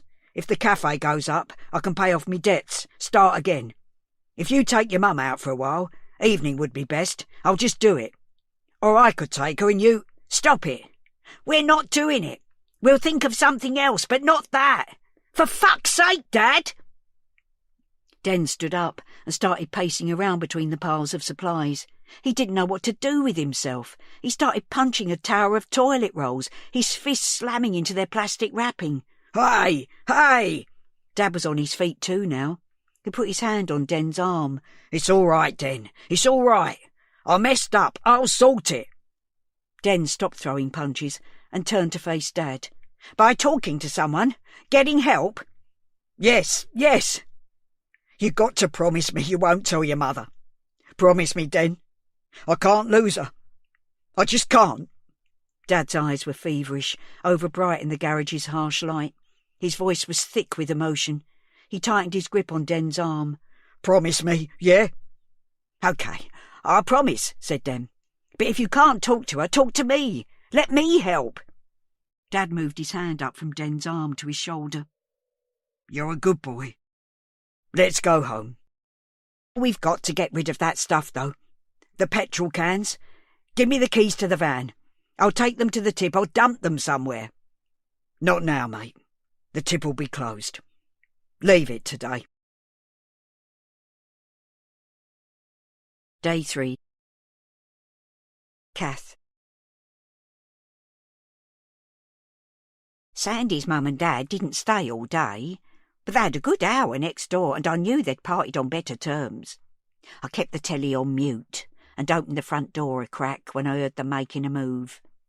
Obviously, I couldn't take all the credit for their little reunion, but if I'd never invited them in, they'd have gone back to Epsom well before Sandy had second thoughts. So I marked it down as another little triumph. There were no updates on Mina. I watched the local news, then logged onto my laptop and checked the local sites. There was quite a flurry about Nelson House being searched flat by flat. Apparently one man had been arrested for growing cannabis, and the RSPCA had been brought in to advise a woman who had been found keeping 18 cats. You never know what goes on behind closed doors, although neither of those things was a real surprise, if I'm honest. I couldn't find much gossip about the lads I'd seen taken in, although that had to be the reason the police were focusing on the flats, hadn't it? Mina had been seen going into the stairwell. Did she make it home? Did Dano get to her before she got to the 3rd floor? If the police had let him go after questioning him, that must mean either he had a convincing story or they didn't have a strong enough case to charge him. Could a tow rag like him kill someone and dispose of the body without leaving any evidence? Just thinking the word body made me feel a bit sick. I mustn't go down that road. Much better to keep hoping. Ma Ray used to say that if you expected the worst, you'd be pleasantly surprised if things actually turned out okay.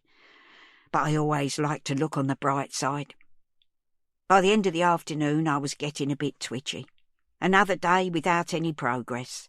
No arrests, no sightings. I couldn't just sit there. It was too frustrating. Besides, the weekend quizzes aren't my favourites, although I do like Alexander. I like to think we'd be on Xander and Kath terms if we ever met. And Richard. Such nice men. I'm not bothered by the so-called celebrity editions of any of the quizzes, though. I mean, I've never heard of half the people. I'd go and pick up a pint of milk and something nice for tea, see if I could pick up any gossip on the way. I trundled me trolley along the walkway, hoping that perhaps the focus on Nelson House would have prompted the housing people to send someone out to fix the lift. No such luck. The stairs seemed to get steeper every day. The way my knees were going, I'd soon be stuck in the flat, and then what would I do? Seemed a bit of a stretch to imagine Sandy fetching my shopping for me. I could ask the council about Meals on Wheels, but I really don't like eating other people's cooking. It's never as good as mine, and I can't take anything spicy. Going downstairs was almost as bad as going up. The strain on my poor old joints was unbearable. It felt like my knees could give way at any time, just buckle, and then I'd be heading down to the next landing. I was breathless too. Who gets breathless going downstairs? I really am an old crock. I kept a tight grip on the railing, trying not to think too hard about all the other hands that had touched it. The sweat, the grime, the snot, the God knows what else. Except that maybe there was a trace of Mina left here too. Had her little hands gripped this metal rail as she ran up the stairs, trying to get away from that thug? It made me shudder to think of it. However many times I've trudged up and down here, I've never got used to the smell.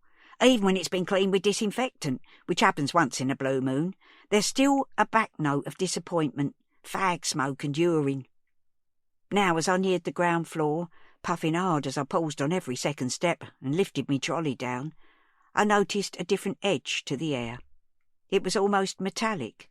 There was something familiar about it, but I couldn't put a name to it. Another sign of ageing. Words just out of reach, difficult to pin things down, label them. There was a skittering noise, the sound of feet on concrete, and looking down I saw a little shadow run out of the open door. We get rats in here sometimes, but this was much bigger. A blessed dog on the loose. They're a menace on this estate.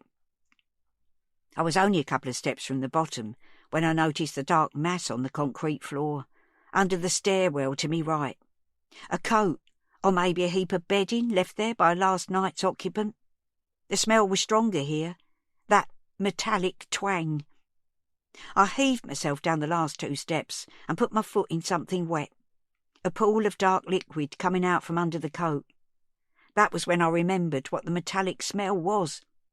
Blood. It was blood. "Oh, no," I murmured. "Please, God, no." Day 3. Den.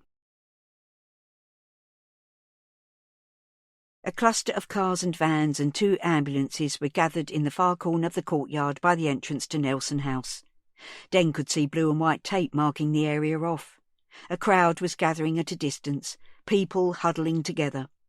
Den looked up, and people were dotted along the walkways of Nelson House, looking down, filming on their phones. He and Dad threaded their way through the crowd. The back of the ambulance was open, bright lights inside making it look like a theatre set or TV screen. Kath, in her familiar padded coat, was sitting in a wheelchair on the lowered tail lift while a paramedic tended to her. "It's Mrs. C," Den said to Dad. She seemed to be getting agitated, remonstrating with the woman trying to help her. Den ran over to the van. "Mrs. C, it's me. Are you okay?" A second ambulance worker stood in his path.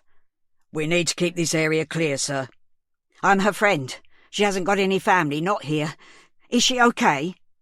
Kath saw him now. "Den," she said. She was gasping for air, struggling to get any words out. "Let him through!" The guy stood aside, and Den went forward. He kneeled down so that he was at Kath's eye level. "Mrs. C, are you okay? What's happened?" "Oh, Den, it's awful." She paused to try to catch her breath. "In there, by the stairs." "What is it?" "So much blood, Den. I found it. I found her." A body. Another team of paramedics emerged from the stairwell, carrying a stretcher. People were craning to see who it was. Suddenly, he heard screaming from overhead. He looked up. They were so close to the block that the lip of the balconies obscured the watchers above, apart from those who were leaning over, peering down, filming it on their phones. One of the faces peering down from the top floor was Sandy. "No! Bobby! Even from a distance, Den could see that her face was contorted with pain. She was leaning over dangerously far. Now hands gripped her shoulders and pulled her back out of sight. The screaming continued, though.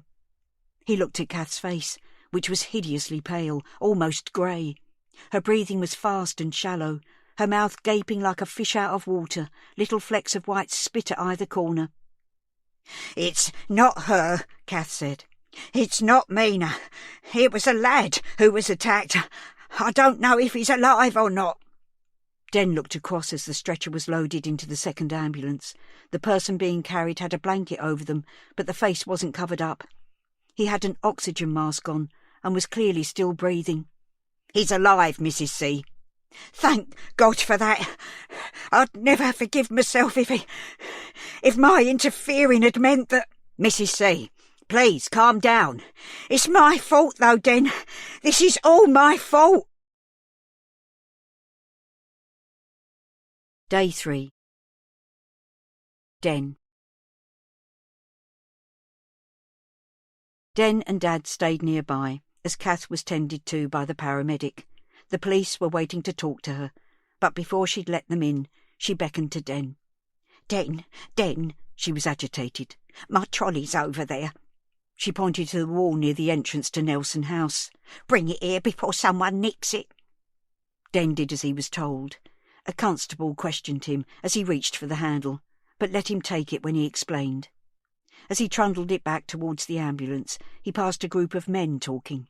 Marlon, in his high-vis jacket, was among them, standing with his back to Den. What was he doing here on a Sunday? Surely he hadn't been working on site. He had a big dog on a leather leash with him, a Rottweiler or a Doberman. Den could never tell the difference. As he walked near, the dog lunged towards him, jerking Marlon's arm and making him spin round. "Hey! Tyler! No!" "Oh." Their eyes met. There was no mistaking the animosity there. The dog was straining to reach Den, and Marlon fought to get it under control. Den moved on quickly. As he walked away, the hair on the back of his neck was standing up, and he half expected the dog to be let free to jump at his back or sink its teeth into his arm.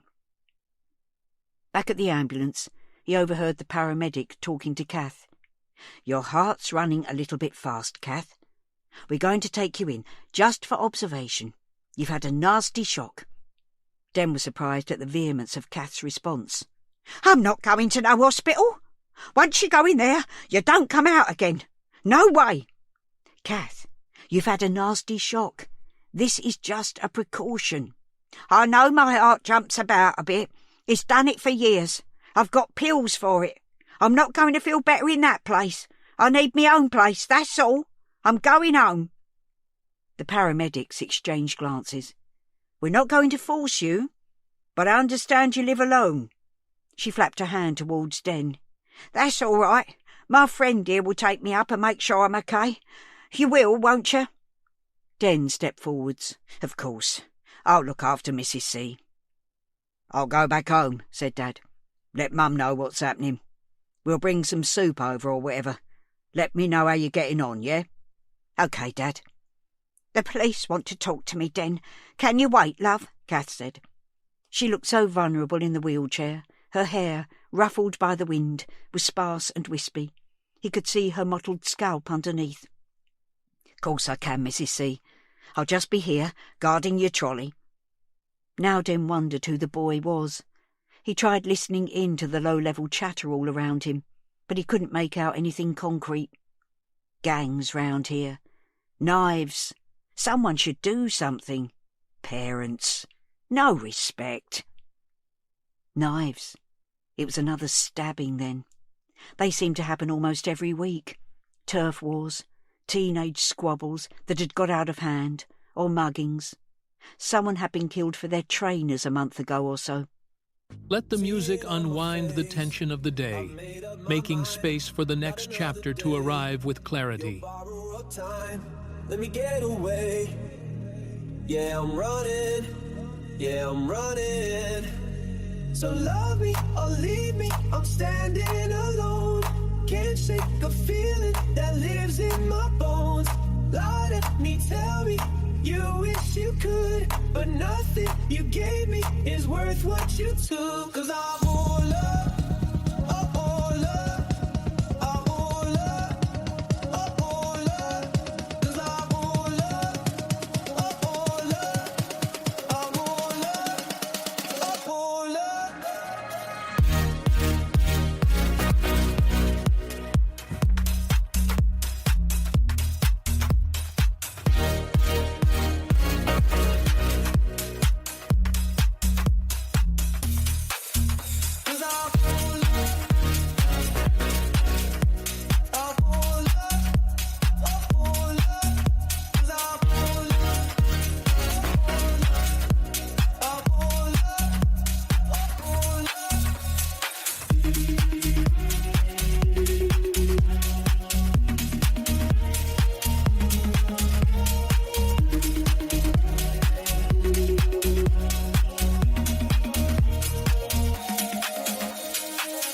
Slowly beating in, sitting towns out alone.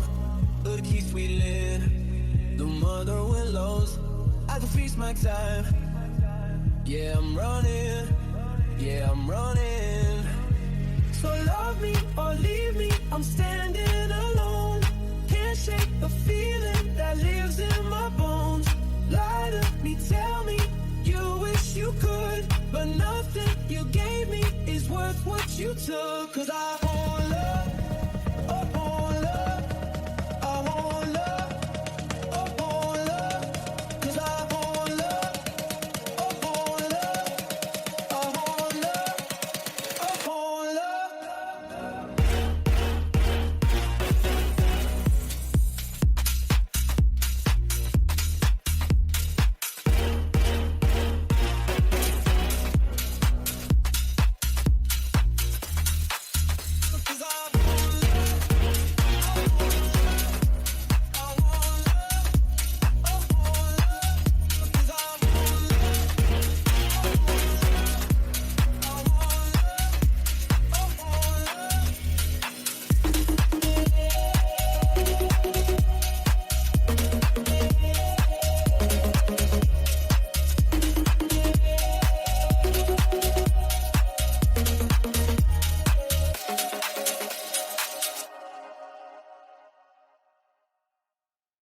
Growing up around here, there had always been trouble now and again, but it seemed to be getting worse. Den, never part of a gang himself, avoided eye contact and crossed the road if he saw a group of lads coming the other way when he was out at night. It was happening even during the day now, though. Maybe Dad was right. The place was going down the toilet. Maybe it was time to get out. He should talk to Dad about selling the cafe rather than burning it down, pay off the debts and move on somewhere. Start again. Den! Den! Kath was calling to him. They finished with me. Can you take me home, if they'll let us into the stairs? Kath clutched her tissue to her mouth, and tears glittered in the corners of her eyes. "It's all right, Mrs. C," Den said, kneeling beside her and putting her hand gently on her arm. "We'll get you home soon." You don't understand, Den, she said. She lowered her tissue a little. Her bottom lip was wobbling like a blancmange. I know who it is. I recognised him. It's a lad called Sam, and—" She gave a gulping gasp. "He'd be perfectly okay now if I hadn't opened my big mouth." Day 3.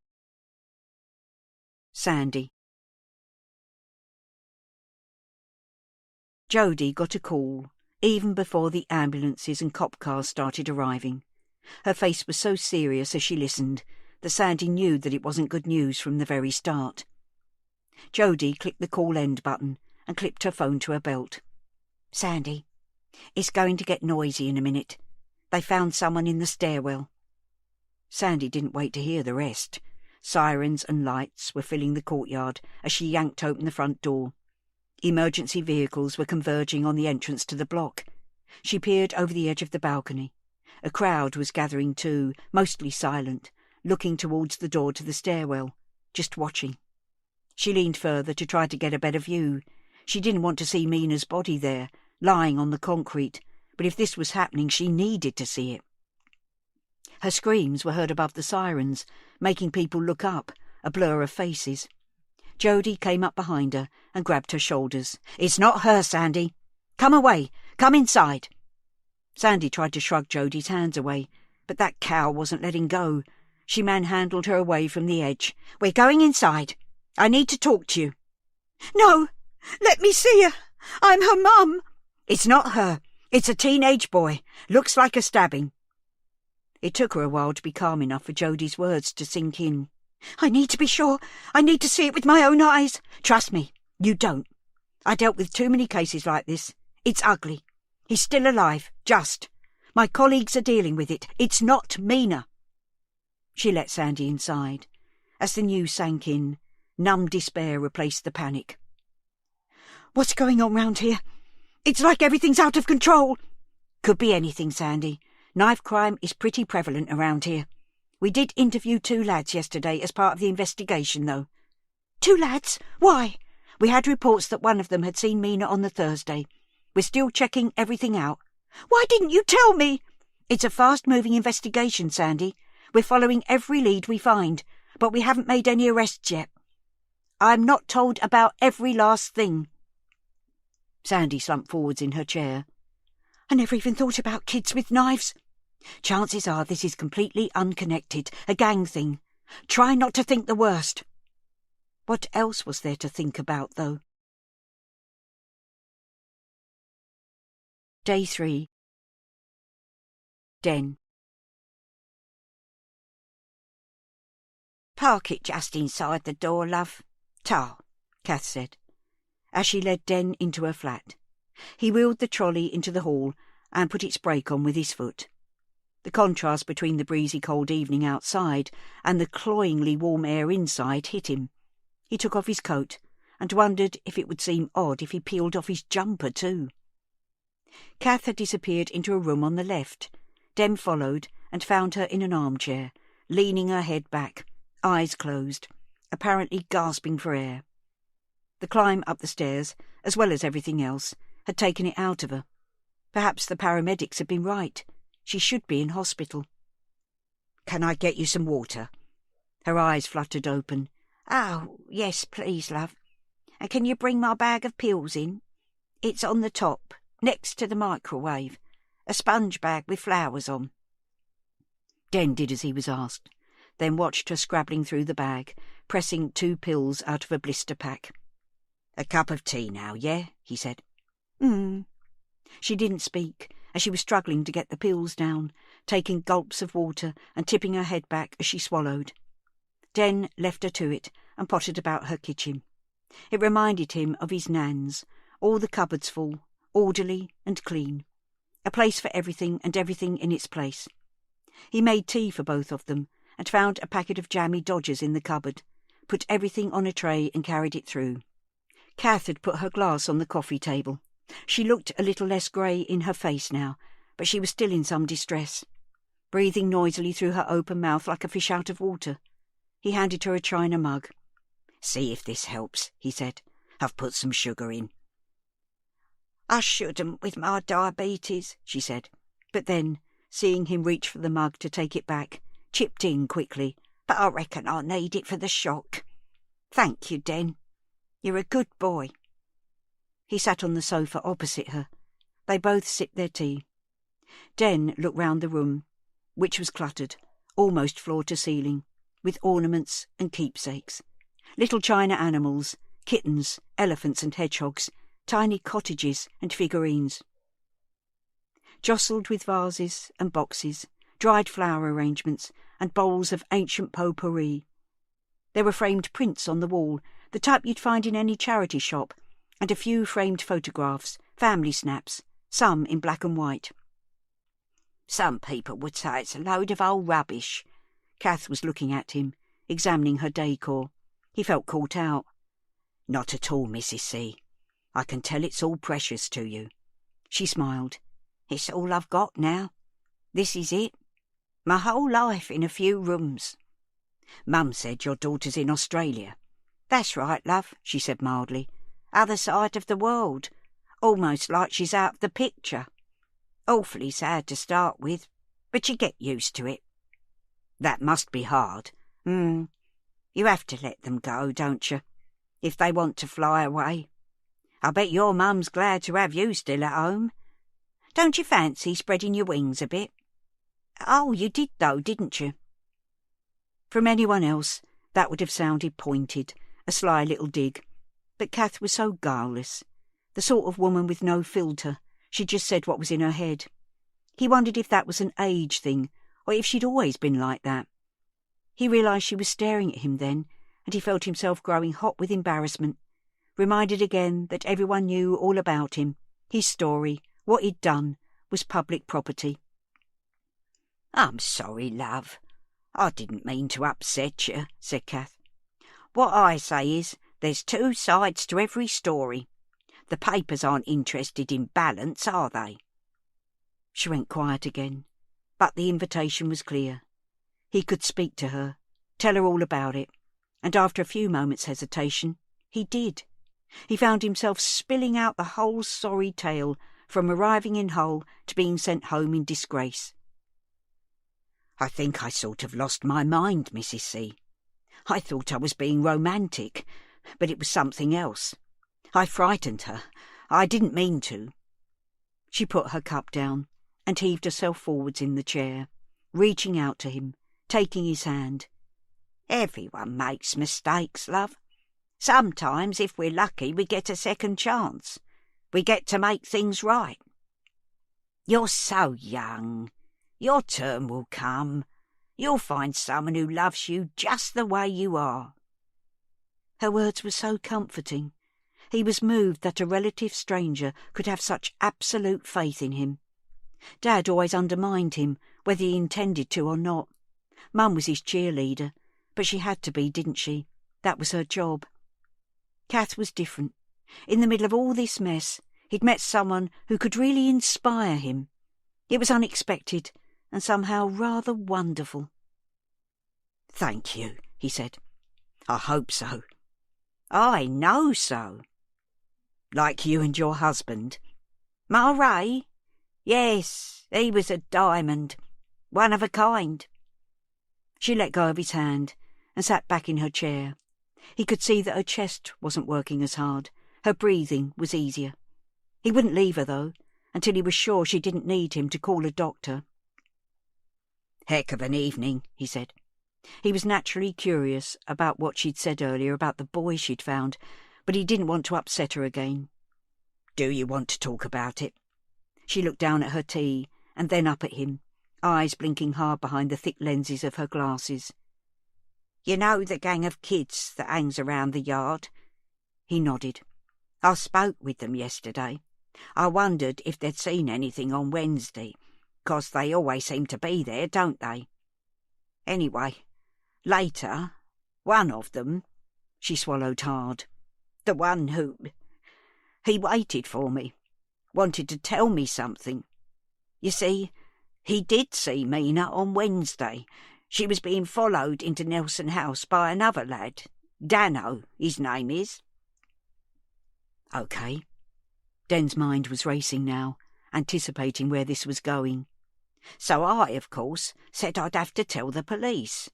He asked me, begged me, to keep him out of it. I didn't. I didn't know his name, but I gave them a description.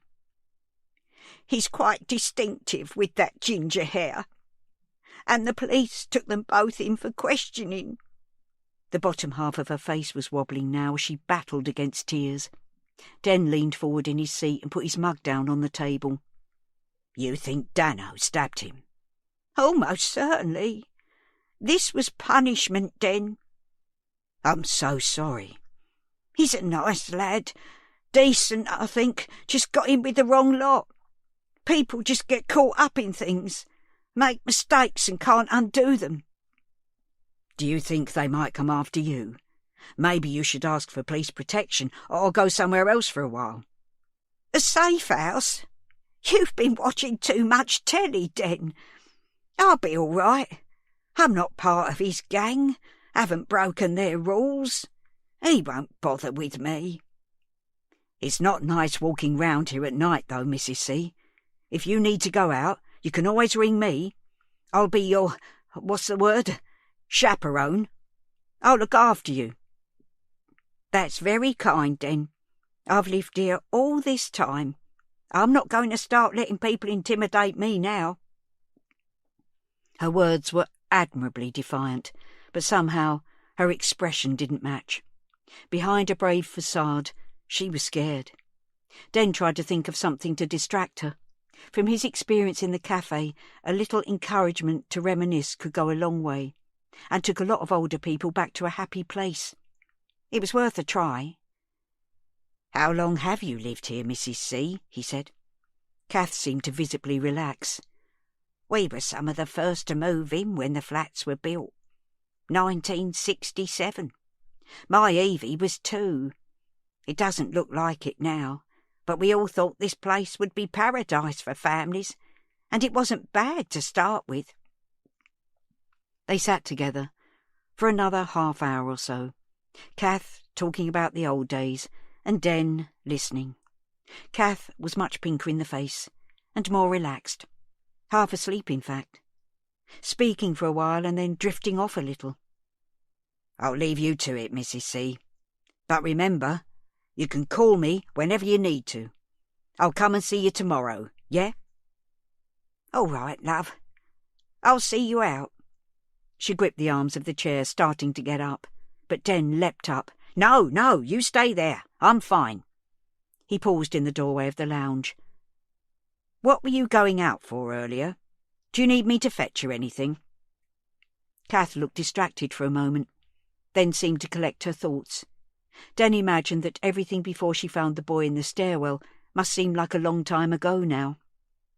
That was a hell of a thing for anyone to experience, let alone someone in their 80s. "Oh, it was nothing. Sometimes it's just nice to get out. I don't need anything. Thanks, love." Day 4. Kath. I was too old for all this. It was bad enough Mina going missing. To be honest, and I know this sounds bad, but I was enjoying getting involved in trying to find her. I loved doing my bit, and people actually listening to me. Calling me Miss Marble of Fincham was going a bit far, but I can't pretend I didn't like it. But yesterday, it all got too much for me. Sam was in intensive care, apparently. He'd had an operation to patch him up, but he was still very poorly. I couldn't stop thinking about him. If he hadn't spoken to me, if I hadn't told the police, if I'd never got involved, he'd be perfectly okay. I was going to have to live with that for the rest of my life. Something else to carry with me, and I'm not sure I've got the strength these days. The internet was still covering the story, but it was all nasty stuff, tainted with prejudice about estates like this. People like us. Broken Britain. How one estate sums up the state we're in. Hope fades for missing Mina. Another casualty of Sink Estate, London. Stabbed on the streets. Just another day on the Fincham estate. I scanned the headlines, but then shut my laptop down. I wouldn't do any more investigating. I'd done quite enough damage as it was. In fact, I wouldn't go outside today. I like to think I wasn't worried walking around the estate on my own, but that was a lie. A white lie, I tell myself, to get me out of my front door. The truth was, I was nervous. Now, with what had happened to Sam, I was scared more than ever. So I would leave the hunt for Mina to the experts and go back to my routine before all this happened. Breakfast in front of the telly, a bit of cleaning, then settling down for this morning and then loose women. They get on me nerves, but I like the company. Then an afternoon watching the quizzes. Somehow, though, it seemed so empty and pointless, no pun intended. I'd never be able to fully settle until Mina was found. It seemed wrong to even try, and I couldn't do it anyway. Thoughts of her, of what had happened on Wednesday, of where she was now, kept going round and round my head. True to his word, Den checked in with me. He'd been through a lot over the past few days too, but he was turning out to be a little diamond. He sent me a text first thing, and then rang later. We chatted about this and that. Have they found Dano yet? Don't think so, Mrs. C. They will, though. You opening up the cafe today? Yeah. Need to keep Dad on the straight and narrow. What, love? I wasn't sure I'd heard him correctly. Doesn't matter. Private joke. Shall I bring you some lunch up? Fish and chips? Special delivery? My legs were killing me, so this was music to my ears. All right, love. That'd be very nice. I'll give you the money. Shall I bring some for Sandy? That's a nice thought. I don't suppose she's eating much at the moment. I'll tell her it's on the way. I could really have done with a day off from her next door, but that was just me being selfish. She couldn't have a day off from it all, could she? She was still stuck in this nightmare. I needed to show a bit more charity, even if she was hard to like. I gave myself a bit of a talking to, then pottered around and knocked next door at round 11. Jodie opened up. She looked worse than ever.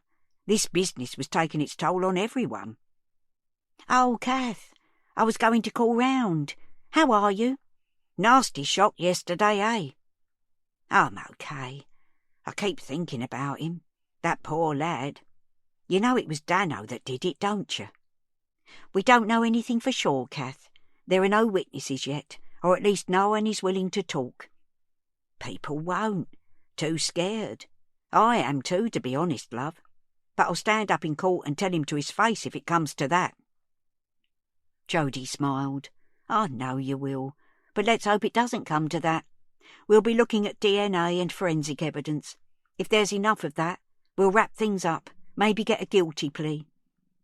It's on my conscience, though. How me talking to you caused it. You can't think like that. You were doing the right thing. Violence like this is the perpetrator's fault. No one else's. We all have choices. That was one way to think about it. I wasn't sure I completely went along with it, though. Anyway, I just wanted to let Sandy know that the cafe are sending a hot lunch up. Oh, that's nice. I realised my faux pas at once. I should have asked them to send one for you, shouldn't I? I can ring. Jodie laughed. Don't worry about it. I'm off shift in half an hour. Naz will be here soon. Are you having some food too? I nodded. Nice idea to eat together. I'm sure Sandy will appreciate it. That wasn't quite what I'd suggested. But now Jodie had, it would look mean to back out. Yes, that's what I thought, I said. We could both use the company. Day 4. Sandy. Sandy knew she hadn't been an easy teenager. How had it spiralled out of control so quickly, though? They were all about control, Richard and Rebecca. That was their thing, and yet they'd lost it spectacularly with her. The worse she behaved, the more uptight they became, and the wilder she got. It had been like equal and opposite forces, straining against each other until one side broke. Looking back now, she wasn't sure who it was who had broken. Maybe all of them. But she remembered what caused the rupture, the day they'd asked her to leave, and felt a hot flush of shame. She'd known it was wrong, but somehow it didn't count. She'd asked them for money. They'd cut off her allowance, so what did they expect? In her eyes at the time, they were equally to blame for her rifling through their things, selling what she could. Some opal earrings Mum had inherited from Grandma, an enamelled box she'd been given for her 18th birthday, her engagement ring. All gone for a couple of £100, handed over in a pub car park, so she could get that day's fix. They'd waited for her to come home. They didn't always stay up, and she got the coldest of receptions. Both of them were shut down, drained of emotion. We'd like you to leave. You can stay tonight, but you'll have to go in the morning. But she didn't stay. She'd packed a few clothes into a bag there and then and left. Out of there at 16 and didn't look back. Not strictly true. She visited occasionally when she'd completely run out of options, but she'd never lived there again. It wasn't home. She wasn't welcome. Thinking about it now, who could blame them? She'd been a nightmare. If Mina started acting up like that, Sandy didn't know what she'd do. But it wouldn't happen, because Mina was a good kid. And Sandy could help her not to make the mistakes she'd made. She'd promised herself she'd be the opposite of her parents. She'd be Mina's friend. They'd talk, be open and honest with each other. Sandy sat on the side of her bed. Who was she kidding? She and Mina didn't have that sort of relationship. It wasn't friends sharing a flat, 2 girls together. It was her working all hours and still falling short. It was Mina fending for herself half the time, never complaining. It was knowing that you never had enough money at the end of the week to buy a takeaway as a treat and didn't have the energy to cook anything other than oven chips. It was borrowing money to pay for basics from people who charged interest that spiralled up and up, completely out of reach. People who wouldn't hesitate to hurt you. Things would have to change when Mina came back. This wasn't how she wanted them both to live. It all came down to money. If they had enough money, a bit of breathing space, they could press the reset button and start again. No one had put up a reward. Didn't a kid on a council estate count? Even without a reward, though, maybe there were ways to cash in on this, to make something good come out of this awful situation. When Mina was back, she was sure someone would pay for an interview and a photo. Maybe they could even have a holiday. She just needed her back now. She needed this to end. Day 4. Den. He felt chills walking into the stairwell. It had been scrubbed and disinfected, but a few inches of blue and white tape remained, hanging mournfully from the end of a handrail. The concrete floor was darker than it should be, still damp, he guessed. It was impossible to be there without thinking of the lad who had fought for his life here, of the heartless soul who had thought nothing of sticking a knife in and running away. The other side of that spot, near the lifts, a couple of workmen were just packing up their tools. They noticed Den coming in, and one of them said, "All done, mate? Want to test it out?" Den shrugged. He didn't mind the stairs, but then again, why not? They stood back as he entered the lift, and there was a moment of awkwardness as he stood inside and the guys watched him as they all waited for the door to close. Just as it moved across, he saw the glint of recognition in one of the men's eyes and felt a twinge of panic. If they, like the rest of the world, thought he was public enemy number 1, they could trap him in here, leave him. He wasn't normally claustrophobic, but he started to feel the 4 walls closing in. The lift lurched off the ground. Den looked up to the ceiling. There was a small opening, like a trap door. Maybe he could get out that way if he needed to. Who was he kidding? He had the upper body strength of a kitten. Come on, don't stop. He willed the lift to make it to the 3rd floor. The digital display changed to 3, and the lift slowed and stopped with a slight judder. The door opened, and he breathed a sigh of relief. Unsure of his reception at number 7, he rang the doorbell and stood back, like lighting the touch paper on a firework. Day 4. Sandy. I don't want anything from him. It was a struggle to keep things that civil. Really, Kath was too nice, too forgiving. Why the hell was she sucking up to one of the main suspects, who could still be holding Mina somewhere for all they knew? It's fish and chips, love. When's the last time you had a decent meal? Kath blinked at her kindly through her thick lenses, and Sandy could feel herself softening. I dunno. I haven't been hungry. I'm not really hungry now. She wasn't sure that was true, though. The achy, sicky feeling in her stomach could just be because it was empty. You don't need to see him or talk to him. He's just bringing the food and going. OK, whatever. He's not coming in, though. The thought of that creep in here. She shuddered. The doorbell rang a few minutes later. The smell of hot fat wafted through to the lounge when Naz opened the door. It smelled so good that saliva rushed into Sandy's mouth, confirming that she was actually famished. She jumped to her feet and went into the hallway, where she caught sight of Den outside on the walkway. He was handing over a white plastic bag bulging with paper parcels. He looked at her briefly, then quickly turned his eyes away, as if trying to deflect any hostility. It was a submissive thing. She realised he was a bit scared of her. Good. He should be. If she was allowed 5 minutes alone with him, she'd get the truth out of him. Honestly, she'd beat the shit out of him if she had to. "Fish and chips for 3, he said, and gave a nervous laugh. "I've put some extras in, peas, curry sauce, ketchup." "Cheers, mate," Naz said, taking the bag gleefully. The smell was almost making Sandy feel faint. "Is that Den?" Kath called from the lounge.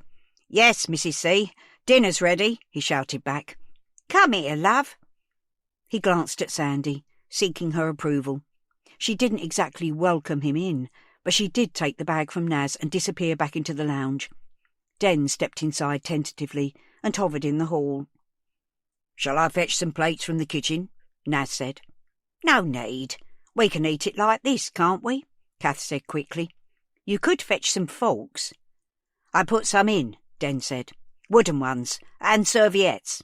"Bless you. Do you want to sit down, love?" Den looked warily at Sandy, who was busy unwrapping a parcel on her knees. "I'd better get back," he said. "I've left Mum serving in the cafe, and she doesn't really like it." Kath rooted in her bag and brought out her purse. She unclipped it and started bringing out notes. No. Den held his hands up. "This is on us, honestly." "Thank you, love," said Kath, who was putting her purse away. Sandy had a flashback to the last time she was in the cafe with Mina. Did she buy her a burger to go with her chips? She couldn't remember. Mina liked it anyway, a little treat. She rested her chip fork on the side of the polystyrene tray, suddenly disgusted with herself for digging into the food like this when Mina was still missing. "It's okay. At least the lift is fixed now. Saved my legs." "Is it? Well, that's something." Den left, and they all tucked in. Despite her self-disgust, Sandy couldn't resist the hot food. "That was nice of him, wasn't it?" said Kath, when she'd come to an end with hers. She'd managed all the fish, but had a few chips left over. "Yeah. Still doesn't mean he's off the hook, though, does it?" said Sandy, looking over at Naz, who was maintaining a poker face. "I mean, I still think it could be him. They say criminals return to the scene of their crime, don't they? I've never seen him in this block before, and now he's bringing fish and chips." "You might have a point there," said Kath. "On Vera and Unforgotten and what not, the detectives are always studying who turns up at the victim's funeral, or is lurking behind the tape where the murder happened. Not that we're talking about murder here," she added quickly, "but you know what I mean. I've got nothing to say against Den, but he's been twice in 12 hours now." "Twice," said Sandy. Kath nodded. He brought me back home last night. I was feeling a bit funny after, you know. I had a very interesting chat with him, actually. He's a very troubled young man." Naz's ears had pricked up. "Is there anything you think we should know, Kath?" "Not specifically. We had a bit of a heart-to-heart. I don't think he's got anyone to really talk to. Bottles things up, if you know what I mean." "I do know what you mean, Kath. I do." Naz put his polystyrene tray down, moved into the hallway and took out his radio. Sandy caught Kath eyeing the remains of her chips, even though she hadn't finished her own. "Do you want these?" she said. Kath reached out for them. "If you don't mind, love. I'll take them home. Warm them up later. Shame to waste them." Day 4. Den. He took the stairs on the way down. He'd been shocked at the state of Sandy's flat. Now he felt a sharp pang of regret. He'd known, deep down, that Mina was neglected. She'd stolen sweets, for goodness sake, not because she was a bad kid, but because she was hungry, because she had so little joy in her life. Why hadn't he said anything? Why hadn't he rung someone? because he saw it all the time. There were so many kids like Mina. Was that an excuse? The smell of disinfectant caught the back of his throat. He walked swiftly out of the stairwell and emerged into the daylight. It was a dull sort of day, the muted light seeming to emphasise the flat tones of the blocks, the paving, the tarmac. Den caught a flash of colour, day-glow yellow, the opposite side of the yard. It was Marlon, in his high-vis jacket, carrying a plastic co-op bag bulging with shopping, and walking purposefully away from the estate. No dog with him this time. It was Sunday, wasn't it? Den glanced towards the corner, around which was the cafe. He hesitated, and then set off at an angle across the yard away from home. Even if he lived round here, who wears their work clothes 7 days a week? He followed Marlon out of the yard and through the streets of terraced houses. Nearer the estate the housing was more modern, little rows of 2 up, 2 downs, with handkerchief square gardens in front. Beyond them the terraces were older, red brick stained darker by years of pollution. Den kept Marlon in sight, but maintained his distance. It already felt like he wouldn't need much of an excuse to give Den a good beating. Den knew these streets. They weren't far from the cafe's lock-up garage with its do-it-yourself arsonist's kit. Jesus, he had to get rid of that stuff. Marlon was heading to the end of the road, where a hoarding surrounded a patch of land. An old cinema had been demolished, and housing was coming in its place. He'd stopped now. Den waited behind a bus shelter and watched. Marlon put the bag on the ground, undid a padlock on a door in the hoarding, and with a quick look over his shoulder, opened the door, picked up the bag, and stepped inside. Day 4. Den. Not on a Sunday, mate. A man walking past called out to him. Den was snapped out of the trance he'd been in, staring at the opening in the hoarding, wondering whether he should follow Marlon inside. What if Mina was there, still alive, being kept in a shed or a porter cabin or something? Sorry? No buses here on a Sunday, if that's what you're waiting for. Oh. In that moment, Den knew he'd been recognised. You're that nonce, the one they arrested. He walked towards Den. I wasn't actually arrested. I was questioned. Den winced as he heard the word actually come out of his mouth. Why'd he said that? It had been as involuntary as his smile, which was back, twitching on and off. Oh, pardon me. The guy's faux politeness was as menacing as his direct aggression. My mistake. Den tried smiling at him for real. That's okay. No problem. What are you doing here, then? The guy was advancing, and Den started backing away. I was following someone. Yeah, that would help. Just going for a walk. Looking for your next victim? People like you make me sick. Where is she? Where's that little girl? What have you done with her? He was close now. He wasn't a big guy, but he was hard. You could tell, and looking down, Den could see that his right hand was balled into a fist. Honestly, I haven't done anything. I don't know where she is. Den had backed into a wall now, his heels scraping against the brick. There was nowhere to go. The guy was so close, Den could smell his breath. Fag smoke and booze, fresh out the pub for his Sunday pint. He held his hands up in surrender. Please, mate, just let me go. I haven't done anything. The guy looked at him for what seemed like a long time, disgust etched into his face. If it is you, you better hope you do get arrested. People round here will fucking end you. He turned to go. Just as Den was starting to relax, the guy twisted his head round and spat at Den. The glob of phlegm hit his cheek. He wiped his sleeve across his face, fighting the urge to gag, then stood there, taking in what had happened as the man carried on walking away. Den's legs felt wobbly, like he'd just run a marathon. His breath was coming in fits and starts. He leaned forward and put his hands on his thighs, trying to calm down. At the end of the street, the door in the hoarding was open. Marlon was standing on the pavement, with the dog next to him, looking his way. Den had no idea how long he'd been there, but clearly his cover was blown.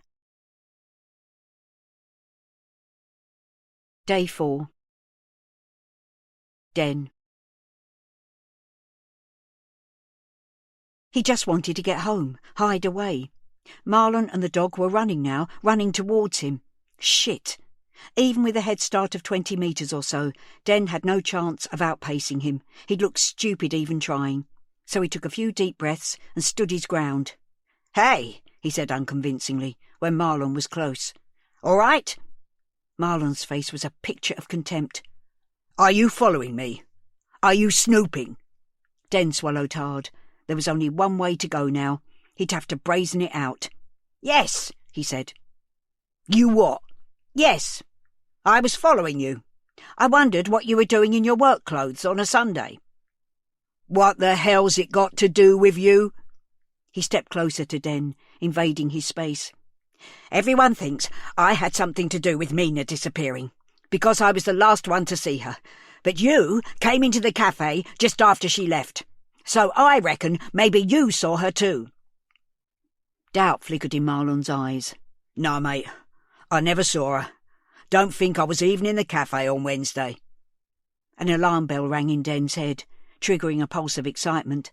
Marlon was lying, and Den could prove it. "You were there. It's all on CCTV. Did you see her outside? Was she leaving when you were going out?" "I never saw her at all that day." Marlon put his hand up to his face and rubbed the back of his neck, and Den realised he was nervous. "You knew who she was, though." "What? I've seen you in the cafe talking to her. Yeah, like I said, she's in my daughter's class at school." "Are they friends? Has Mina been round to yours?" "Just fuck off, man. I don't answer to you." He was sweating now, though, little beads of moisture glistening on his top lip. "I don't know if they're friends. I don't live at home at the moment. Oh, just fuck off. It's nothing to do with you. I haven't seen her. She's not on my site, so you can stop following me like a little creep." Somehow Marlon was back on the front foot, his swagger restored. "Yes, I mean no." Den just wanted to extricate himself without getting a pasting now. "It was only... I'm desperate to find her."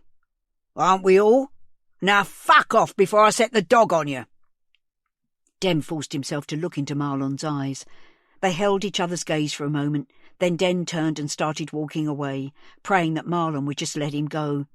He made himself maintain a normal pace, even though his instinct was to break into a run and keep going until he got home. At the end of the street, he glanced over his shoulder. Marlon was still by the bus stop, watching him. His dog was squatting in the gutter. Den realised that he still didn't know why Marlon had gone to work on a day when the site was closed. Was he just looking after the guard dog, or was it more than that? Was this more than a workplace? He'd left a bag of groceries there. Perhaps it was home.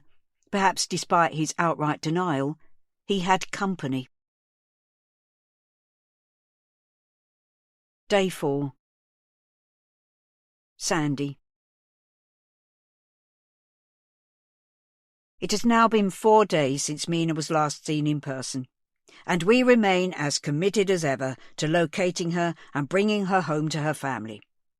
Our officers have now got a very good picture of Mina's movements on the afternoon of Wednesday the 14th of November.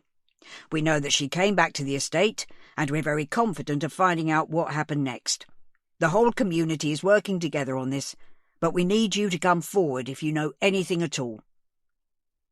The perpetual breeze blew around the yard as the press conference began. Sandy stood between her parents, feeling numb, not knowing where to look, as D.I. Haynes addressed the cameras. "Are you linking the attack on Sam Sterling with Mina's disappearance?" "We are not ruling anything out in our investigation. In that connection, we are urgently trying to find Daniel McVeigh, known as Dano. He's 16, 5'11", white, with a distinctive shaved eyebrow. We ask the public not to approach him, but to ring 999 immediately." The officer took more questions and fielded any directed at Sandy. All the way through, although he was in the spotlight, Sandy felt that all eyes were on her, looking for a reaction. She didn't know how to act. What was the right way to look? When it was over, they trooped back to the flat. As they started to move, Sandy allowed herself a glance up at the journalists and onlookers gathered around. At the back of the crowd, she saw the unmistakable bulk of Frank's collector. He was standing perfectly still, arms folded across his chest. She hadn't got anything to give him apart from the extra £50 she'd got on Wednesday night. He might as well have it. The thought of spending the money she'd earned when she should have been home with Mina made her feel physically sick. She was so behind with the payments, though, it would be a drop in the ocean, and she didn't know when she'd be able to get any more. What was he doing here? He surely wouldn't come after her with the police in her flat. He was just standing, looking. Was it some kind of message? As they entered Nelson House, Dad shepherded them towards the lift quickly, past the dark patch on the concrete floor. Mum seemed to be holding her breath while they waited for the doors to open. This was a long way from Epsom. Manicured lawns, shiny saloon cars, no dog mess in the street or overflowing bins. Welcome to my world, Sandy thought. Jodie had told her that the lad who had been stabbed claimed to have seen Mina running in here on Wednesday. She took a deep breath, hoping to catch a fragment, a particle, the slightest note hanging in the air left behind by her daughter, but all she got was the sharp, chemical pine-scented twang of the stuff they used to wipe away the blood. In the lift, Mum cleared her throat and said, "Dad and I have been talking. We wondered if you'd like to come home for a few days." Home. What a loaded word. Sandy could feel her hackles rising. Leave here? When Mina's still missing? The police would keep in touch. We could bring you back whenever you needed. They didn't think Mina was coming back, did they? They thought she was dead.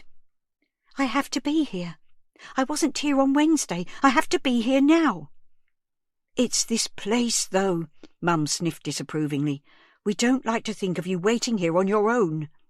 Sandy gave an ironic little laugh. I'm never on my own. I've got my minders, liaison officers. That's not the same as family. Family, another loaded word. She left it suspended between them as the lift reached the 3rd floor and the doors opened. Naz had gone up the stairs and arrived at the walkway at the same time as them. After you, he said, holding one arm out. They filed along towards number 7. Outside, Sandy hesitated. I'll just check on Kath. It's not like her to miss out on the fun. She didn't look well earlier. Mum nodded, and Sandy could tell she was pleased to see signs of neighbourliness in her. She rang Kath's bell, but there was no response. She knocked on the door, then bent down to the letterbox. Kath? You all right? After a little while she heard Kath's voice. Sandy? Is there any news? No, just back from the press thing. You okay? She expected her to open the door, but she didn't. I'm fine, just tired. I'm going to have a little nod in me chair. I'll see you later. Sandy straightened up, then found her keys and opened her own front door. Do you think she's all right? Mum said, when they were inside and having a cup of tea in the lounge. I dunno. Must have got a nasty shock yesterday. She was the one who found, the boy downstairs. Oh, how awful. She was very kind to us yesterday. She's a lovely woman. Shame she's on her own. She's got family, Mum. They're in Australia. Oh, yes, she said. No photos, though, of her grandchildren. Only a really old photo of her husband and daughter at the seaside. God, Mum, you don't miss much, do you? We're not all like you, photos in silver frames. I haven't got any. She scanned round the room and realised how sad it looked, how much nicer it would have been with some pictures up. Another thing to fix if Mina came home. If. When. Oh, God. 4 days without a trace of her. Day 4. Den. Sundays are always quiet, Dad. Not this bloody quiet. Den could tell his mood was darkening as the afternoon drew to a close. A plastic bag blew against the front window. The whole estate is in shock, he said gently. No one's going out, having dinner or a cheeky cake. It'll get better. Den wasn't sure if he was even listening.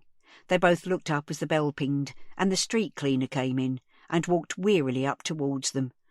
That's it. I'm done for the day. Bloody hate working on Sundays. What can I get you? Said Den. Tea and a bacon sarnie, please. Plenty of brown sauce. Dad retreated to the kitchen, and Den could hear the sizzle as the bacon hit the hot plate. The man plonked himself down at the nearest table, obviously open to a chat.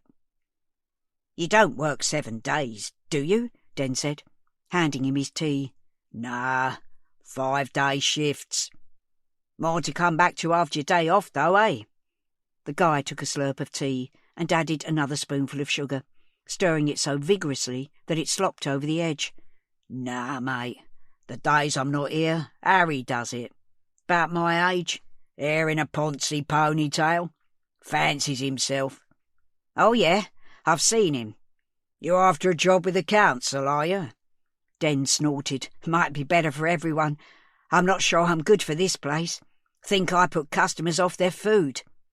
"Don't worry about it. People have short memories. They'll be back." Dad came through from the kitchen, carrying a plate with the doorstop sandwich, bacon wobbling out of it on every side. He walked round and put it on the table. "Blimey, that's a good 'un." "You deserve it, mate. Cleaning up everyone's shit. Anyway, I'm going to close up now. You're our last customer, so you get to use up the bacon. Don't want it going to waste." The guy took a big bite, lurching forward over his plate to try to catch the drips of brown sauce. He made an appreciative grunt as he wrestled to get through the crust. Den started giving the other tables a final wipe down. Dad went to stand near the front window, looking out. "You must have been here 20 years or more," the cleaner said. "I remember the woman who had it before you. It was a pie and mash place then. Before that, he was a newsagent." Dad turned round. "You lived here a long time then?" "All my life." He wiped a dribble of sauce from his chin with a paper serviette. "Seen a few changes then?" "Yes and no. Shops come and go. Not so many of them selling proper stuff. Butchers, bakers, greengrocers. More phone shops and charity shops and God knows what. They brought in parking meters and double yellow lines all over the place, and put that crossing in down the road after a kiddie got knocked down there. It's still the same place, though. I wouldn't live anywhere else. My missus wants to move to the south coast, but it's not going to happen." "Not a bad idea. Sell up, start again somewhere. Bit of sea air." The man used the last bit of bread to mop up the sauce off his plate. Then he sat back and drained his mug of tea. "Nah, mate, it's full of oldies down there. You'd die of boredom. There's always something going on here." He scraped his chair back. "Anyway, that was the business. Thanks, mate. See you tomorrow." Dad let him out and then turned the open sign around. "That's it," he said. "That's enough." Den was by the till. "Here, Dad." He took the bunch of keys and swung his arm back, ready to throw them across the cafe. "It's all right. I won't lock it for a minute. Your mum's going out. She's going to her knitting thing. Knit and natter, or whatever." "Stitch and bitch," said Mum, appearing from the stairs, bundled up in her coat and carrying a zipped-up stripy cloth bag. "That's what I said, wasn't it? I don't want you walking to the community centre on your own, though. Not with a kid with a knife on the loose." Mum shook her head. "There's always a kid running round with a knife, Tony. We all know what it's like round here." "Yeah, and you know what I mean. It feels different at the moment. Den'll walk you over, won't you, son?" Den had switched off a little, lost in his own thoughts. He came to when he heard his name mentioned. "What? Wake up, soft lad. You'll walk your mum to the community centre, won't you?" "Sure." "Here, take that plate of cakes with you, Linda. There's another plate there for Kath and Sandy. Den can take that round on his way back." The resurgence of Dad's bossiness was almost welcome. It was better than subdued moodiness, anyway. "Can I just fetch my coat? It's brass monkeys out there." "OK." Dad waited as Den went upstairs and then came back again. Dad slapped him on the back as he went out of the door. "Good lad," he said. "I'll sweep up down here. It'll all be done in a minute. You keep your eyes open and look after your mum." Den thought he heard something else. Had Dad added "love you" on the end? It didn't seem likely. "What?" he said, turning to look at Dad. "Nothing. Go on. She's miles ahead. Off you go. Piss off." It wasn't far to the community centre, but Den was happy enough to walk Mum over there. The yellow ribbons on the lamp-posts were already looking tatty and sad. He wondered how long it would be before people took them down. What if Mina was never found? As they passed the church and approached the crumbling mishmash of buildings that made up the community centre, Mum said, "You know, I remembered where I'd seen that man. The one at the vigil." "Marlon? Yeah?" "It was here. They run a family contact session in one of the other rooms while our Stitch and Bitch is on. It's where estranged parents can see their kids in a supervised place. He was kicked out. I don't know what he'd done, but we all saw him escorted from the building. They told him he couldn't come back." "I don't like the guy, but that's got to hurt." You never know what people are carrying around with them, do you?" Day 4. Kath. It had only been 4 days, but I felt like I couldn't take any more. My nerves were shredded, and I was breaking down physically too. My blood numbers were completely up the creek. I put a nice film on in the afternoon, but my eyes weren't the best, and my heart wasn't in it. I nodded off several times and kept waking with a start, remembering the boy. I fancied I could smell blood in my nostrils, taste the metallic tang of it on my tongue. It was all my fault. I couldn't stop thinking about it. I felt like keeping my door shut and hiding away from the world forever. But being a hermit is never a good idea, particularly if you're feeling a bit down. Den saying that the lift was working again was such a boost.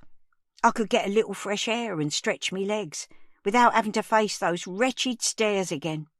I'd take me trolley and maybe pick up a pint or 2 of milk, or something different for tea. It was starting to get dark. "Come on, Kath, stir your stumps." I got myself up and squeezed me poor swollen feet into me shoes, put me coat on and checked round the flat. Nice and tidy, just how I liked it. I looked at the urn on the mantelpiece. "Bye, love," I said. Old habits die hard. I heaved the trolley out behind me and then shut the door. My knees hurt even walking along the flat walkway. It's no fun getting old. I wouldn't let it put me off, though.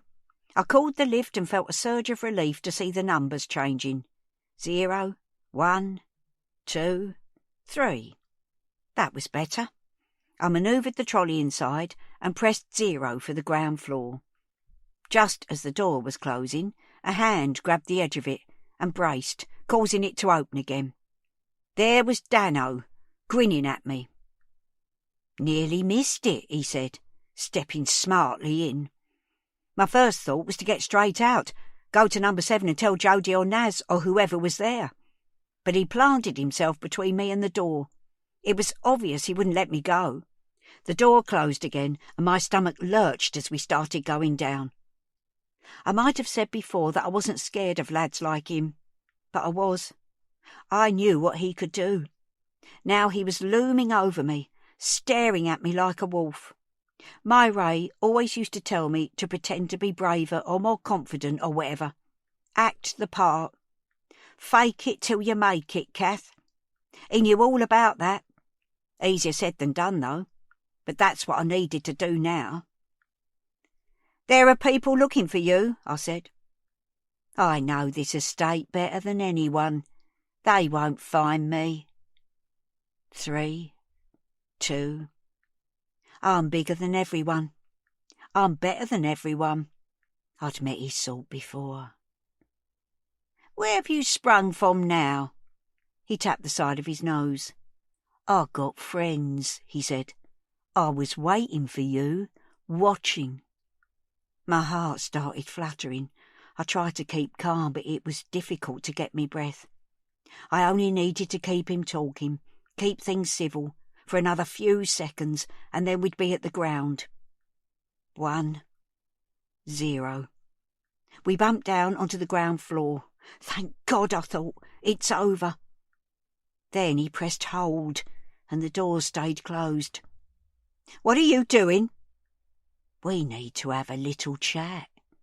"I don't think we've got anything to talk about." "The thing is, I don't like cops, and I don't like grasses." He had one hand on the lift button and the other in his pocket. Was that where he kept his knife? I tried to back away from him, but there was nowhere to go. I know what you did to that poor boy. He shook his head. That wasn't me. I didn't go anywhere near him. Didn't want to get your hands dirty, I said. Why would you, when you've got others to do it for you? The grin was back. Not as daft as you look, Miss Marple. All right, I said. So what if I told the police what Sam told me? It was because of the girl. Everyone's worried about her. It's been days now. Yeah, and I didn't do a thing to her. No, I swear. I chased her, just for fun like, that's all. I stopped at the bottom of the stairs. I heard her run all the way up. She was crying. There wasn't an ounce of regret in his voice. I tell you, if I'd been the one with the knife in my pocket, I'd have stabbed him there and then. What a nasty piece of work. She was alive. I told the cops. That's why they let me go. But I didn't appreciate being there in the first place. Like I said, I don't like grasses. He brought his face close to mine now. I could smell his breath, stale food and cigarette smoke. We both started when there was a bang on the door behind him. Someone had kicked or thumped it. This was my chance. Summoning up as much puff as I could, I shouted, "Help! We're stuck in here!" At the same time, I jabbed at the top of his foot with me walking stick, digging down hard. Everything combined to startle him. He let go of the button momentarily, and the door started to open. Den was waiting outside. "Mrs. C?" he exclaimed. "Are you okay?" "Oh!" Dano barged past him, sending a plate of cakes or something flying into the air, and legged it out of the stairwell. "Go after him!" I gasped. Then my legs started to go, and I slid gently down the metal wall of the lift. Day 4. Den. Den's first thought when he saw Kath collapse was that she'd been stabbed. There was no way he could leave her. He crouched next to her on the floor. "Are you okay, Mrs. C? Did he hurt you?" "He didn't touch me. I'm fine. It's just me legs. Not used to going in this lift. I've lost me sea legs." He'd heard that people sometimes didn't realise they'd been stabbed, didn't feel the pain until later. He checked the front of her coat, but couldn't see any blood. "It's probably the shock. I need to call the cops, quickly, before he disappears again. There may be an ambulance." "I don't need an ambulance. I'll be fine if you help me up." The lift door closed. "Oh, God! Where are we going now?" They stayed where they were. Den tried his mobile but couldn't get a signal. "I'll need to go outside to ring. Do you want to get up or stay here, and I'll take you home as soon as I've rung?" Kath looked confused. Too many questions. She didn't answer. "OK, stay there for 1 minute." He pressed the button to open the door again and dashed outside, picking his way through the bits of shattered china and splattered cakes. He reported the sighting and darted back to the lift. The door had closed again. He pressed the up button and it opened. Kath was still on the floor, but was now making efforts to stand up. Den supported her elbow and handed her the walking stick, which had been lying next to her. After a bit of a struggle, they managed to get her upright. "Let's get you home." They went up to the 3rd floor. Kath was quiet. Her breathing was very rapid. It seemed to Den that however hard she tried to get air into her lungs, it didn't seem to be enough. He held on to her elbow with one hand and pulled her trolley, which was surprisingly heavy, with the other, as they walked along to her front door. "Have you got your keys?" "What, love?" "Your keys." He wondered if she had her hearing aids in. He mimed turning a key in a lock as he spoke to her. "Oh, yes." She started fumbling in her pocket and produced the keys. She handed them to him, and he opened the door and let them in. He parked the trolley in the hall and led her into the lounge. There he helped her take her coat off, put it over the back of the chair, and watched as she sank onto the sofa. "It's all right now. You're home," he said. "Listen, I'll put the kettle on and we can sit quietly until the police get here." "Police? I don't want them here, Den. I don't want them." She was surprisingly agitated. Den watched as she gasped for breath and then clutched her chest. He should have called the ambulance. "It's okay, Mrs. C. It's all right. I'll stay here with you." They should be out looking for him, not bothering me. Tell them to go away, Den. They're not even here yet. Don't leave me, Den. Just sit here for a minute. He did as he was told. They sat quietly together. Den could hear the breath rasping in and out of her. 2 big shocks in as many days. That would be enough to rattle anyone. It's my fault, Ray. I'm so sorry, she said after a while. So softly he almost didn't hear it. Ray? That was her husband's name, wasn't it? He took her hand in his. It's really not, Mrs. C. You mustn't think like that. You did the right thing. She turned to look at him, and it was almost like she was waking up. Her eyes seemed to focus and her face brightened. Oh, Den, it's you. Yes, Mrs. C, it's me. You've had a bit of a shock, but you're all right now. She patted his hand. You're a good boy, aren't you? The ring of the doorbell pierced the stuffy air. Kath looked panicked again. They've come to get me. Don't let them in. Den didn't know whether she was joking or not, but one look at her face told him she wasn't. Poor Mrs. C. She was losing her grip on reality. It's all right. I'll go and talk to them. Den leapt to his feet and went into the hall.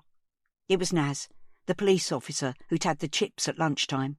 Behind him, sirens were wailing, the sound swirling up to the 3rd floor, bouncing off the walls of the blocks around the courtyard. They must have caught up with Dano. Maybe this was all going to be over soon. Are you here to interview Mrs. C? Den asked. There was a flicker in Naz's eyes which startled Den. No, I heard you were here. Den, you need to go home. It's just come through on my radio. The cafe's on fire. Day 4. Sandy. She heard the news on Naz's radio. It had been crackling and buzzing with messages for the past half hour. There'd been a sighting of the lad they were looking for. Dano. It sounded like he'd been here, in Nelson House. What's going on? Sit tight, Sandy. Mrs. Cartwright saw Dano in the lift.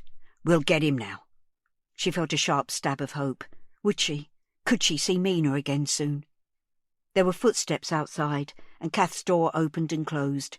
Then the siren started up. It was eerie. There was something in the air.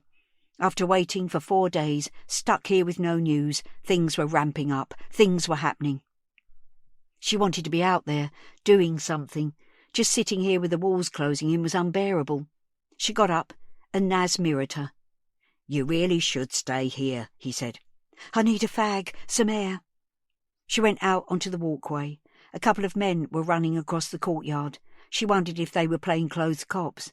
The sirens were coming from outside the estate. Had they got him? She was surprised to find that her hands were shaking as she tried to light her cigarette. It felt like this was it, whatever it was.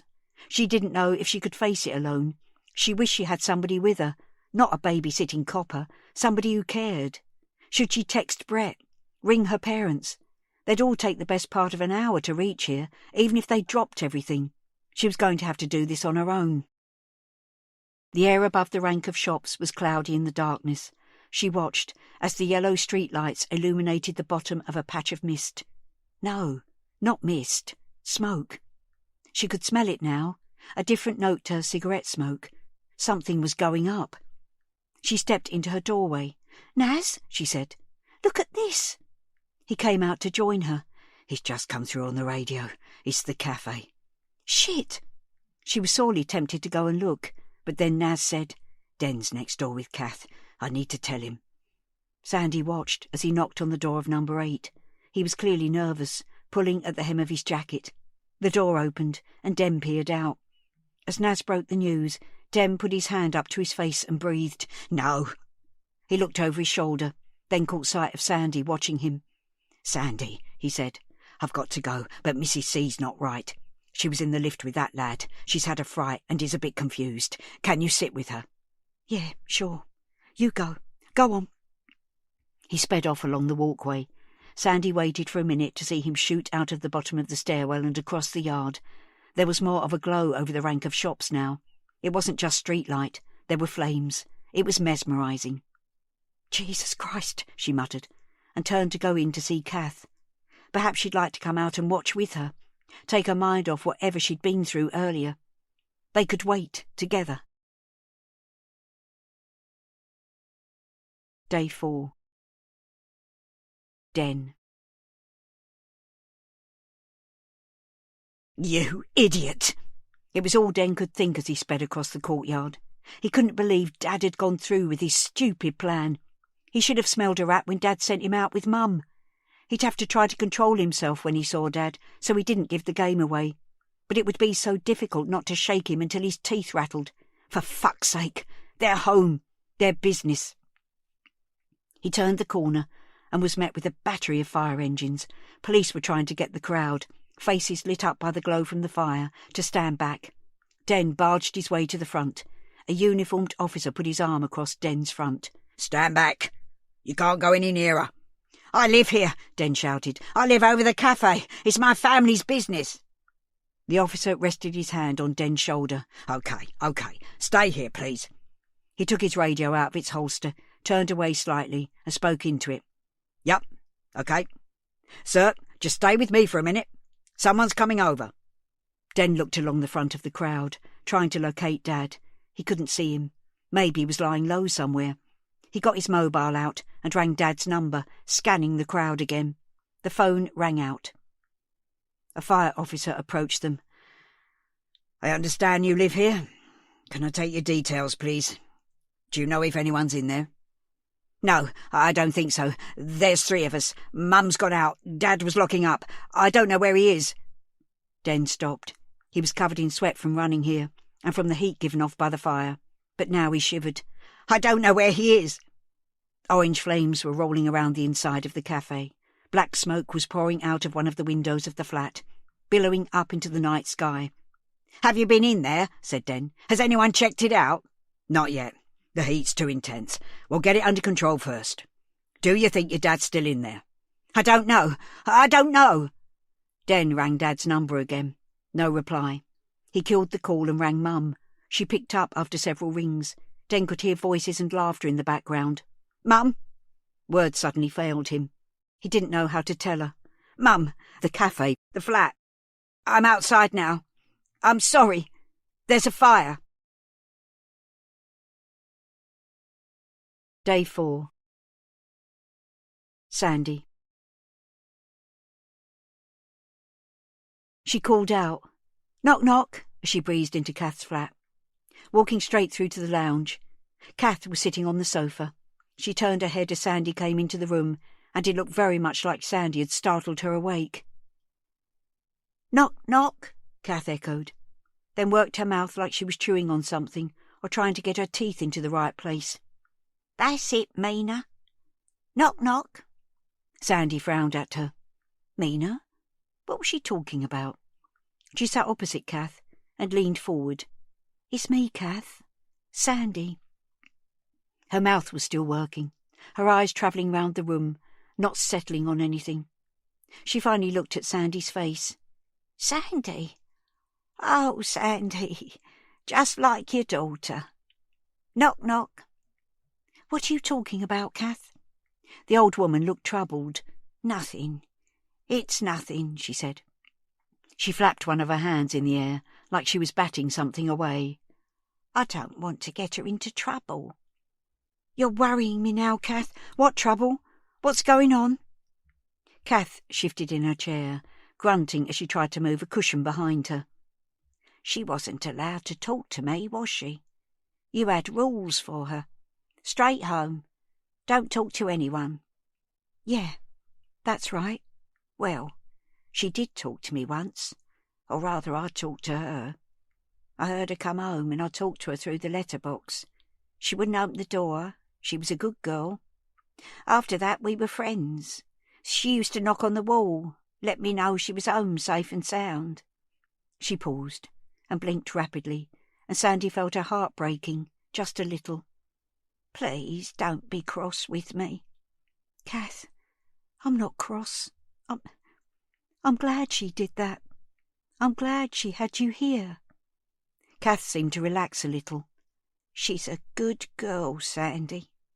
"Yes, Kath, she is." Sandy had a tight feeling at the back of her throat, a ball of grief trying to get out. She'd left the front door open, and the wailing sound of sirens swirled into the flat, along with the smell of smoke. The feeling of doom she'd had earlier, of things coming to a head, hadn't gone away. Kath, the cafe's on fire. Is that why Den left? Yeah. The poor love. That's his home. I know. It's really going up. You can see it from here.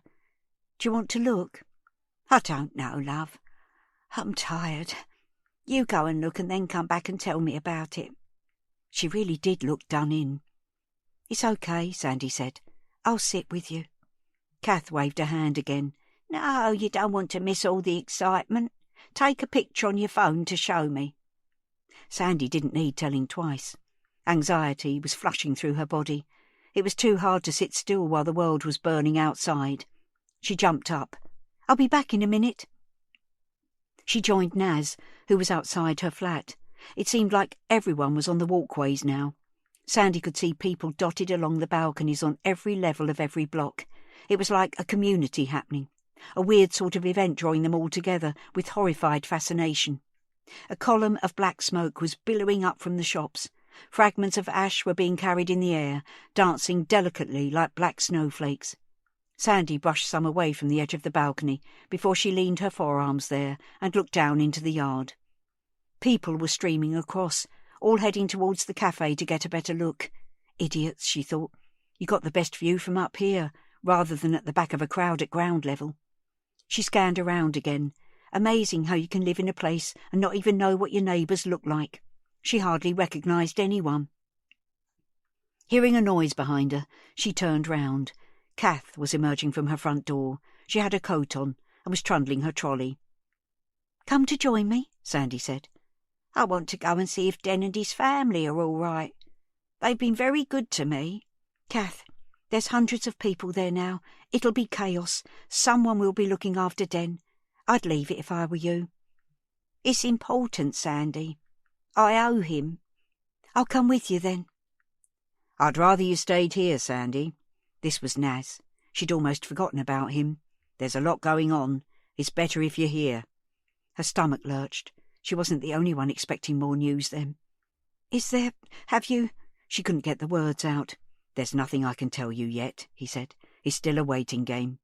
I'd rather you waited here. OK. She turned around. Kath, will you wait with me? But Kath had gone. Sandy looked along the walkway and saw her disappearing into the stairwell. She felt a pang of guilt. Den had asked her to keep an eye on Kath, and to be honest, she did seem a bit confused. Should she go after her? She hesitated for a little longer, watching the smoke rise over the rooftops and the increasing activity on the ground. Her eye was caught by Kath and her red tartan trolley emerging from the building. She was walking very slowly, leaning heavily on her stick. She looked around and then, instead of heading towards the cafe, she turned and disappeared into the estate. Oh no, thought Sandy. She's wandering off. She really is in a state. I'll go and bring her back. Then there was a loud bang and an accompanying roar from the crowd as something inside the cafe exploded. Day 4. Den. Den could only stand and watch like everyone else, except, of course, he wasn't like everyone else. This wasn't an event, something to be filmed and tweeted, the neighbourhood's own personal bonfire night. This was his home. This was everything. And it was going up in flames. It didn't take long for Mum to get there. Her Stitch and Bitch friends came with her, a supportive cluster of women, flanking her like a guard of honour. Mum made a beeline for Den. They hugged, and then she asked the obvious question. Where's your dad? Dad. The idiot behind all this. The fool who couldn't see that setting fire to your life wasn't a good solution. Dad, the man who had taken him to football when he was little, who'd fetched him home when everything had gone wrong at uni, who'd made tough love into an art form. I don't know, Mum. She clutched his arms and stared into his face. The light from the fire was dancing in her agonised eyes. Then she opened her phone and stabbed at it. It was no use Den telling her he'd already done that. After a minute, She held it away from her ear and shook her head. Are the Sings out? Yeah, they're over there. And David next door? Yeah, he's with them. Look. Den pointed to a group further along. She squinted in that direction, then nodded. They both turned to face the fire and watched, wordlessly. There were flames inside the cafe, licking round the tables and chairs, consuming them. It was unreal. There was such beauty and power mixed up with the horror of it. If he'd finished cleaning, he'd have gone upstairs, put the telly on. They both looked to the first-floor windows. They were open, with smoke billowing out. If he'd been up there, Den thought, he'd be at the window, wouldn't he? They could get a ladder to him. It would be okay. Did you know about this? Mum's question caught him off guard. About what, Mum? She nodded towards the fire. It's not a very original way out of your problems, is it? Mum, what are you saying? I'm just saying that I do the books. I know how bad things are, and I know how daft your dad can be. Den looked behind them, checking that no one could overhear. Shh, he said. We can't even talk about this. Surely with this many people fighting it, they'd get it under control soon, be able to get inside and find out if Dad really was in there. The explosion seemed to come from nowhere, shaking the ground, blasting out the cafe windows, sending out a shower of glass. Instinctively, the whole crowd shrank back, even though they were out of range. The fire officers retreated too, walking backwards while still directing torrents of water at the blaze. Day 4. Sandy. She should go after her, Sandy thought. She was obviously not right. It would be easy to catch up with her and bring her back. Naz, I'm just going to fetch Kath back. I think she's confused. I'll come with you, Naz said. There's no need.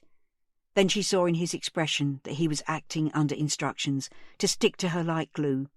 She couldn't be bothered to argue with him. OK, I'll just fetch my bag and keys. She turned to go into her own flat and saw that Kath's door was open. As far as Sandy knew, Kath had never left it open before, even when she'd been popping next door. More evidence that she wasn't with it. She'd better check inside, see if she could find Kath's keys and then close up for her. She walked into number 8. It was just how it had been when she'd visited to use Kath's bathroom.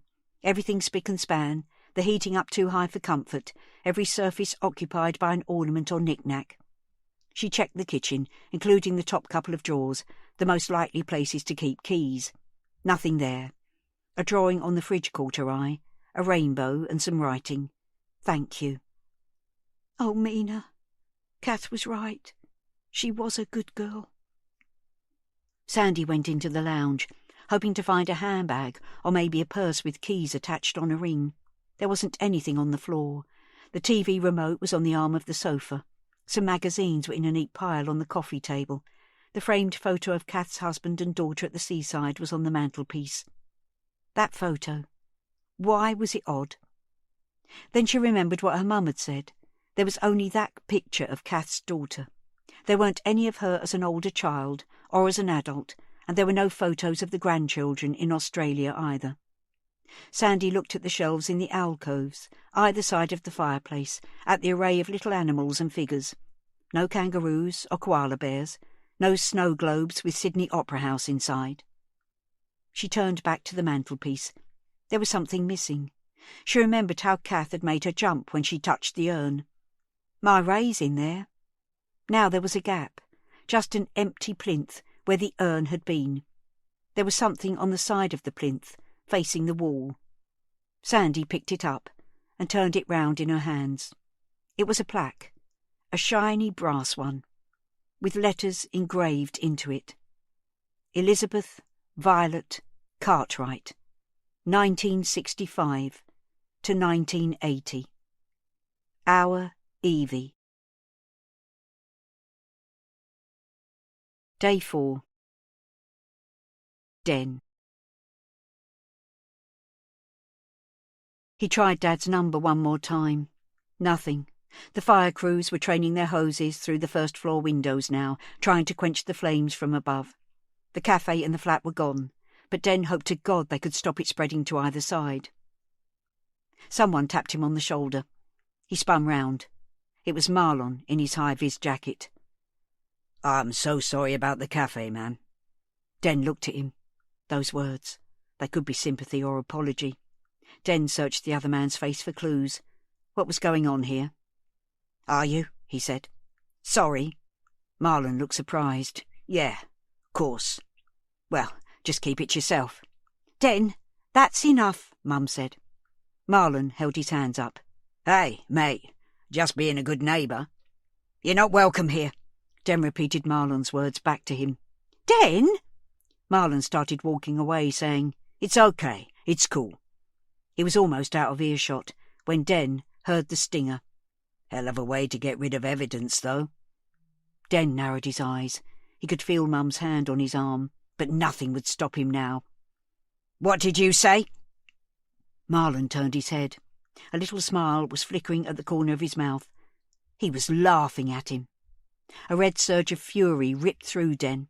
All the frustration and anger and hurt of the past few days crystallised in this moment. He barged at Marlon with both hands out and shoved him hard in the middle of his rib cage.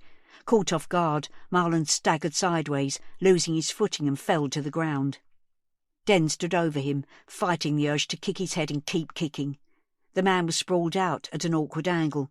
Den looked down at Marlon's work boots. They were spattered with paint. Nothing unusual there, he supposed, except that in the glow of the fire it looked as if it was red. Red paint, like the stuff that had been daubed across their shutters. That was now, no doubt, blistering against the metal as it twisted and buckled. Red paint, dog mess. Their tormentor had been a grown man, not a bunch of kids. Did he hate them enough to set fire to the cafe? What if Marlon had wanted to get rid of the CCTV footage? Could this really be his work, and not Dad's after all? "Did you do this? Was this you?" Den shouted, his outstretched arm indicating the burning building. Marlon held his arm across his forehead, shielding himself. "Nah, mate, you got me all wrong." Den pulled his foot back, ready to aim a kick. Mum grabbed his arm. "Den, what are you doing?" "This guy," he said. "He's the one harassing us. The paint and everything. He was talking to Mina a few days before she disappeared. It was on our CCTV. I reckon it was him hanging about the school too." People were gathering round now. A uniformed police officer had joined them. Den recognised her as Jody, one of the ones liaising with Sandy. "You need to search the building site in Sycamore Road," he said. "I think that's where he's got her. He's in and out there 7 days a week." Marlon was sitting up now, holding his hands up as if in surrender. "Whoa, whoa, whoa! I might have sprayed a bit of paint around, but I never took that little girl. Yeah, I spoke to her, but she's in my daughter's class. I wanted her to give Rosa a message. I'm in and out of the site because I live there. I've had nowhere else to go since my wife kicked me out." Jody stepped forward. "I need you to come with me, sir. I'm arresting you on suspicion of criminal damage." "That'll do for starters," Den thought. There were jeers coming from the crowd as Marlon got to his feet, some of them aimed at Jody, others at Marlon. "Leave him! He hasn't done anything. That's harassment. This is the guy that attacked him," one of Marlon's mates shouted, gesturing at Den. But others had Mina uppermost in their minds. "They've got him!" someone shouted. "He's the one!" People were starting to push and shove. There was an edge to it all, like things could really kick off. Den could see that Jody was determined, but there was a glint of uncertainty in her eyes, even fear. She radioed for help as she was jostled in the back and nearly lost her footing. Marlon, towering over her, put his hand under her elbow to support her. Then he looked around at the crowd. "Hey, it's all cool. I'm going. It's fine. Everyone calm down." It seemed he wasn't ready to relinquish his community leader status yet, and his words had some effect on the people nearest to them. The crowd parted, and Den watched as Marlon let himself be led towards a squad car. Was this nearly tied up now? Was Marlon telling the truth, or would a search of the site finally find Mina? Den looked towards the wreckage of his home, and a thought that had been niggling him earlier, before he went to see Kath, was back again.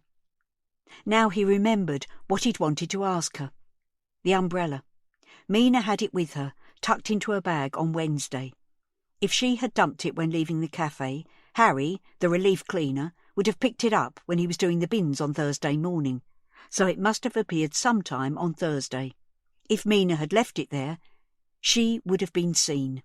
Someone else had put it there. Someone had planted it. Thursday was the day that more evidence had turned up in the form of Mina's scrunchie too. He or Dad swept the floor every night after closing. They never went upstairs without leaving the cafe spick and span. How, then, had Kath spotted it on the floor by a table on Thursday afternoon? Kath, with her glasses as thick as bottle ends, her wheezy chest and dodgy knees. She'd somehow seen the scrunchie, which was right next to her, and made great efforts to lean down and pick it up. He could see it now, and in his mind's eye he zoomed in on her hand. It would be so easy to pretend to pick up something that you were already holding. A squad car was moving slowly off now, light flashing, siren going, but Den headed in the opposite direction, shoving his way through the crowd until he broke free and started running, faster than he'd ever run in his life before, towards Nelson House. Day 4. Sandy. Sandy stared at the plaque for a while, reading the words a couple of times more, taking them in. There was no daughter in Australia. All that was left of her was in the urn. It had been all along. Kath had been, what, exactly? Spinning lies? Telling tales? Imagining the life she wished her daughter had had? No grandchildren, then. No phone calls. No letters or cards. Poor Kath. How terribly lonely she must have been. Sandy replaced the plinth on the mantelpiece, plaque facing the wall as before. It wasn't her place to change things. Maybe Kath herself would turn it the right way round after Sandy had had a chance to talk to her about Elizabeth Violet. Kath's Evie.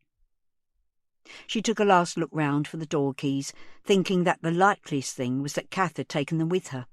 Perhaps a quick look in the rest of the flat. She walked out of the lounge and went into Kath's bedroom.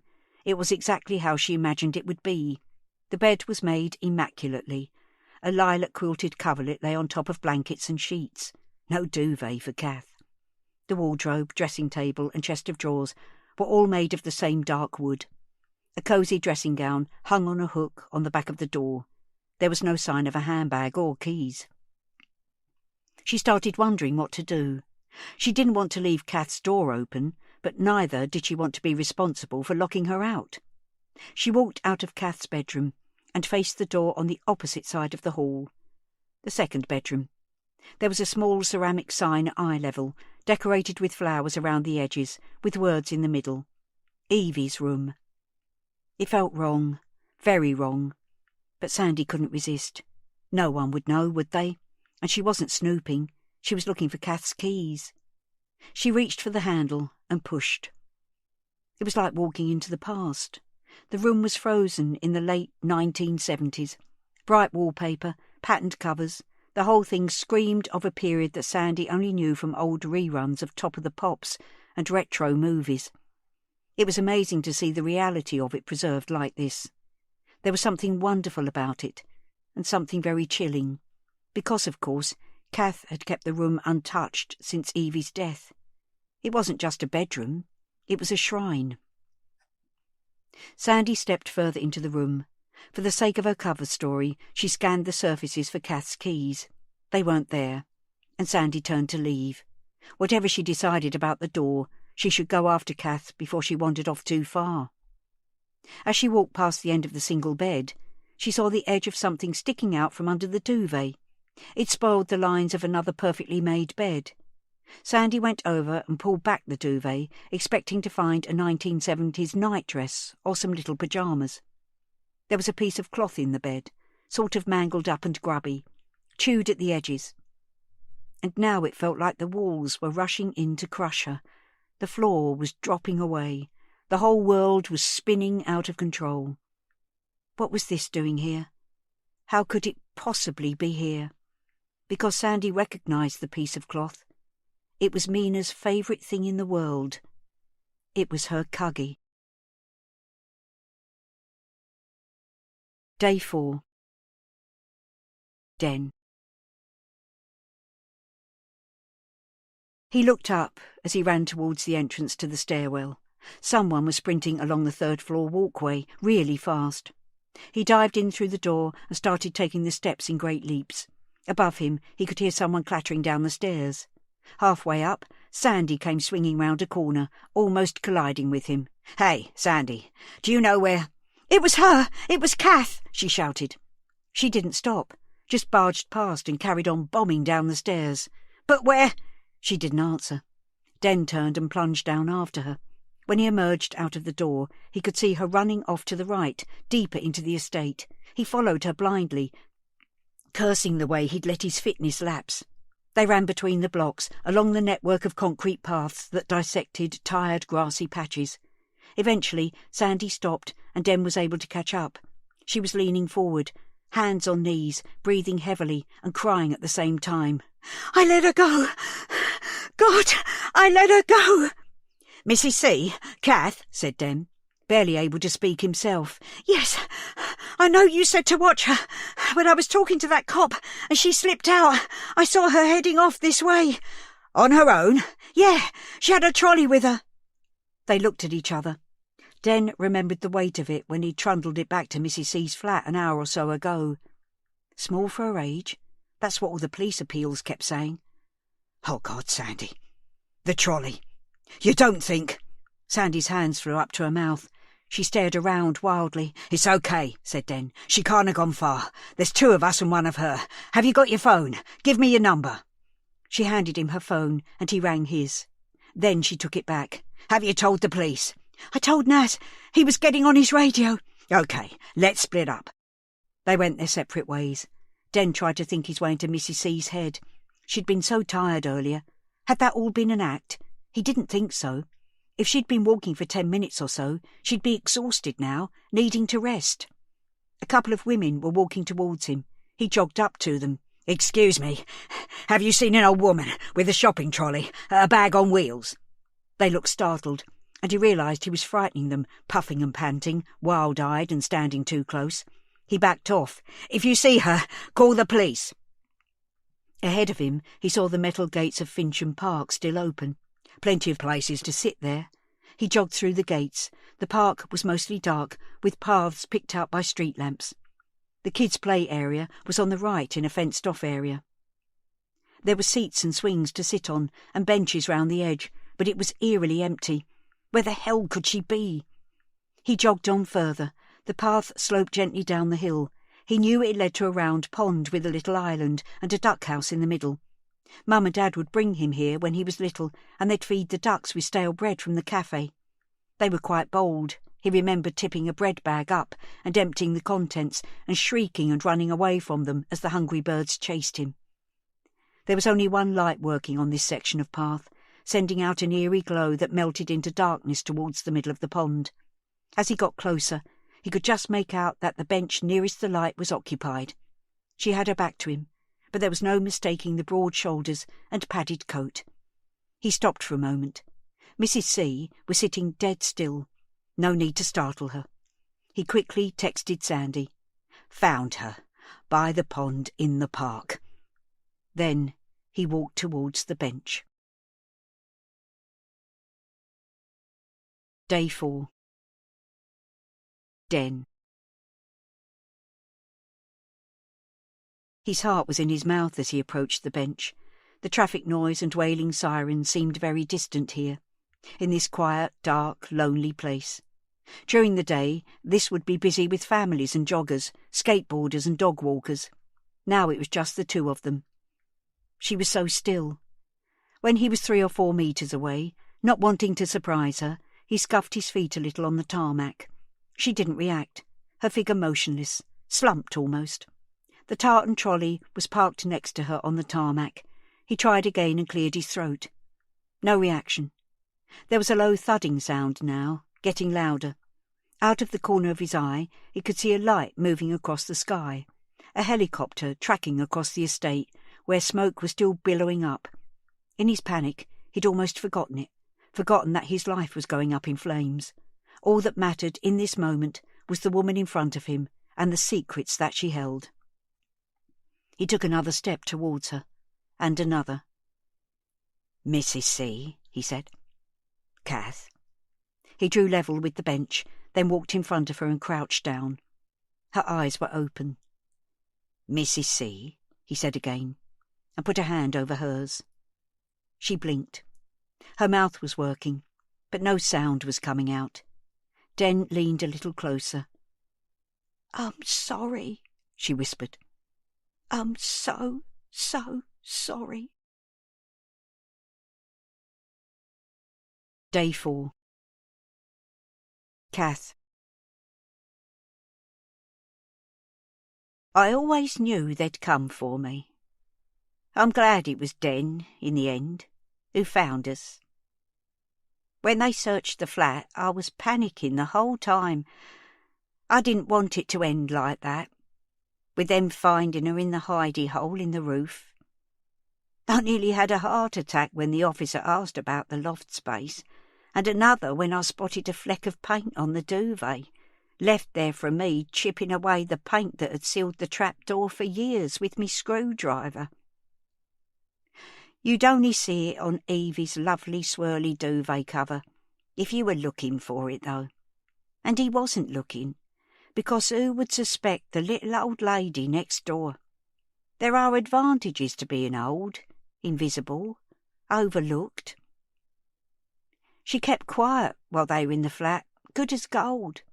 Quiet when her mum was there using the bathroom too. She didn't want to go home, see? Not then. We'd been having the time of our lives. I cooked for her and read her stories. She did some drawing for me. We watched telly together, cuddled up on the sofa as happy as anything. It felt like it was meant to be. She'd knocked on my door, cold, wet through, terrified because that little shit Dano had been chasing her, and I knew the moment I saw her that this was my chance.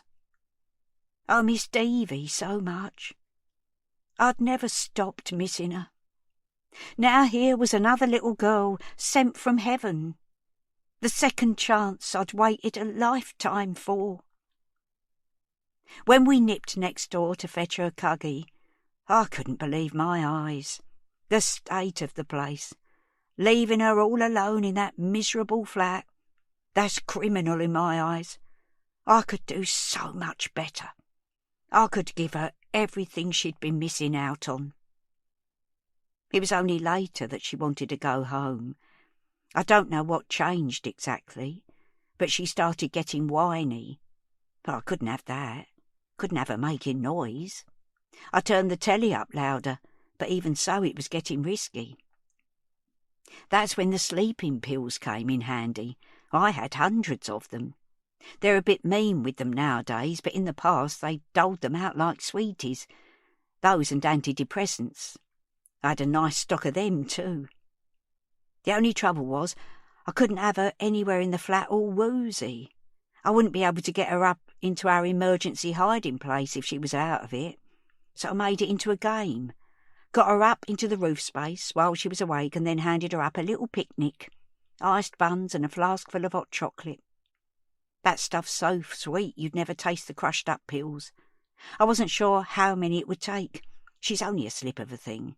But I needed to be sure she'd sleep. I needed to buy some thinking time.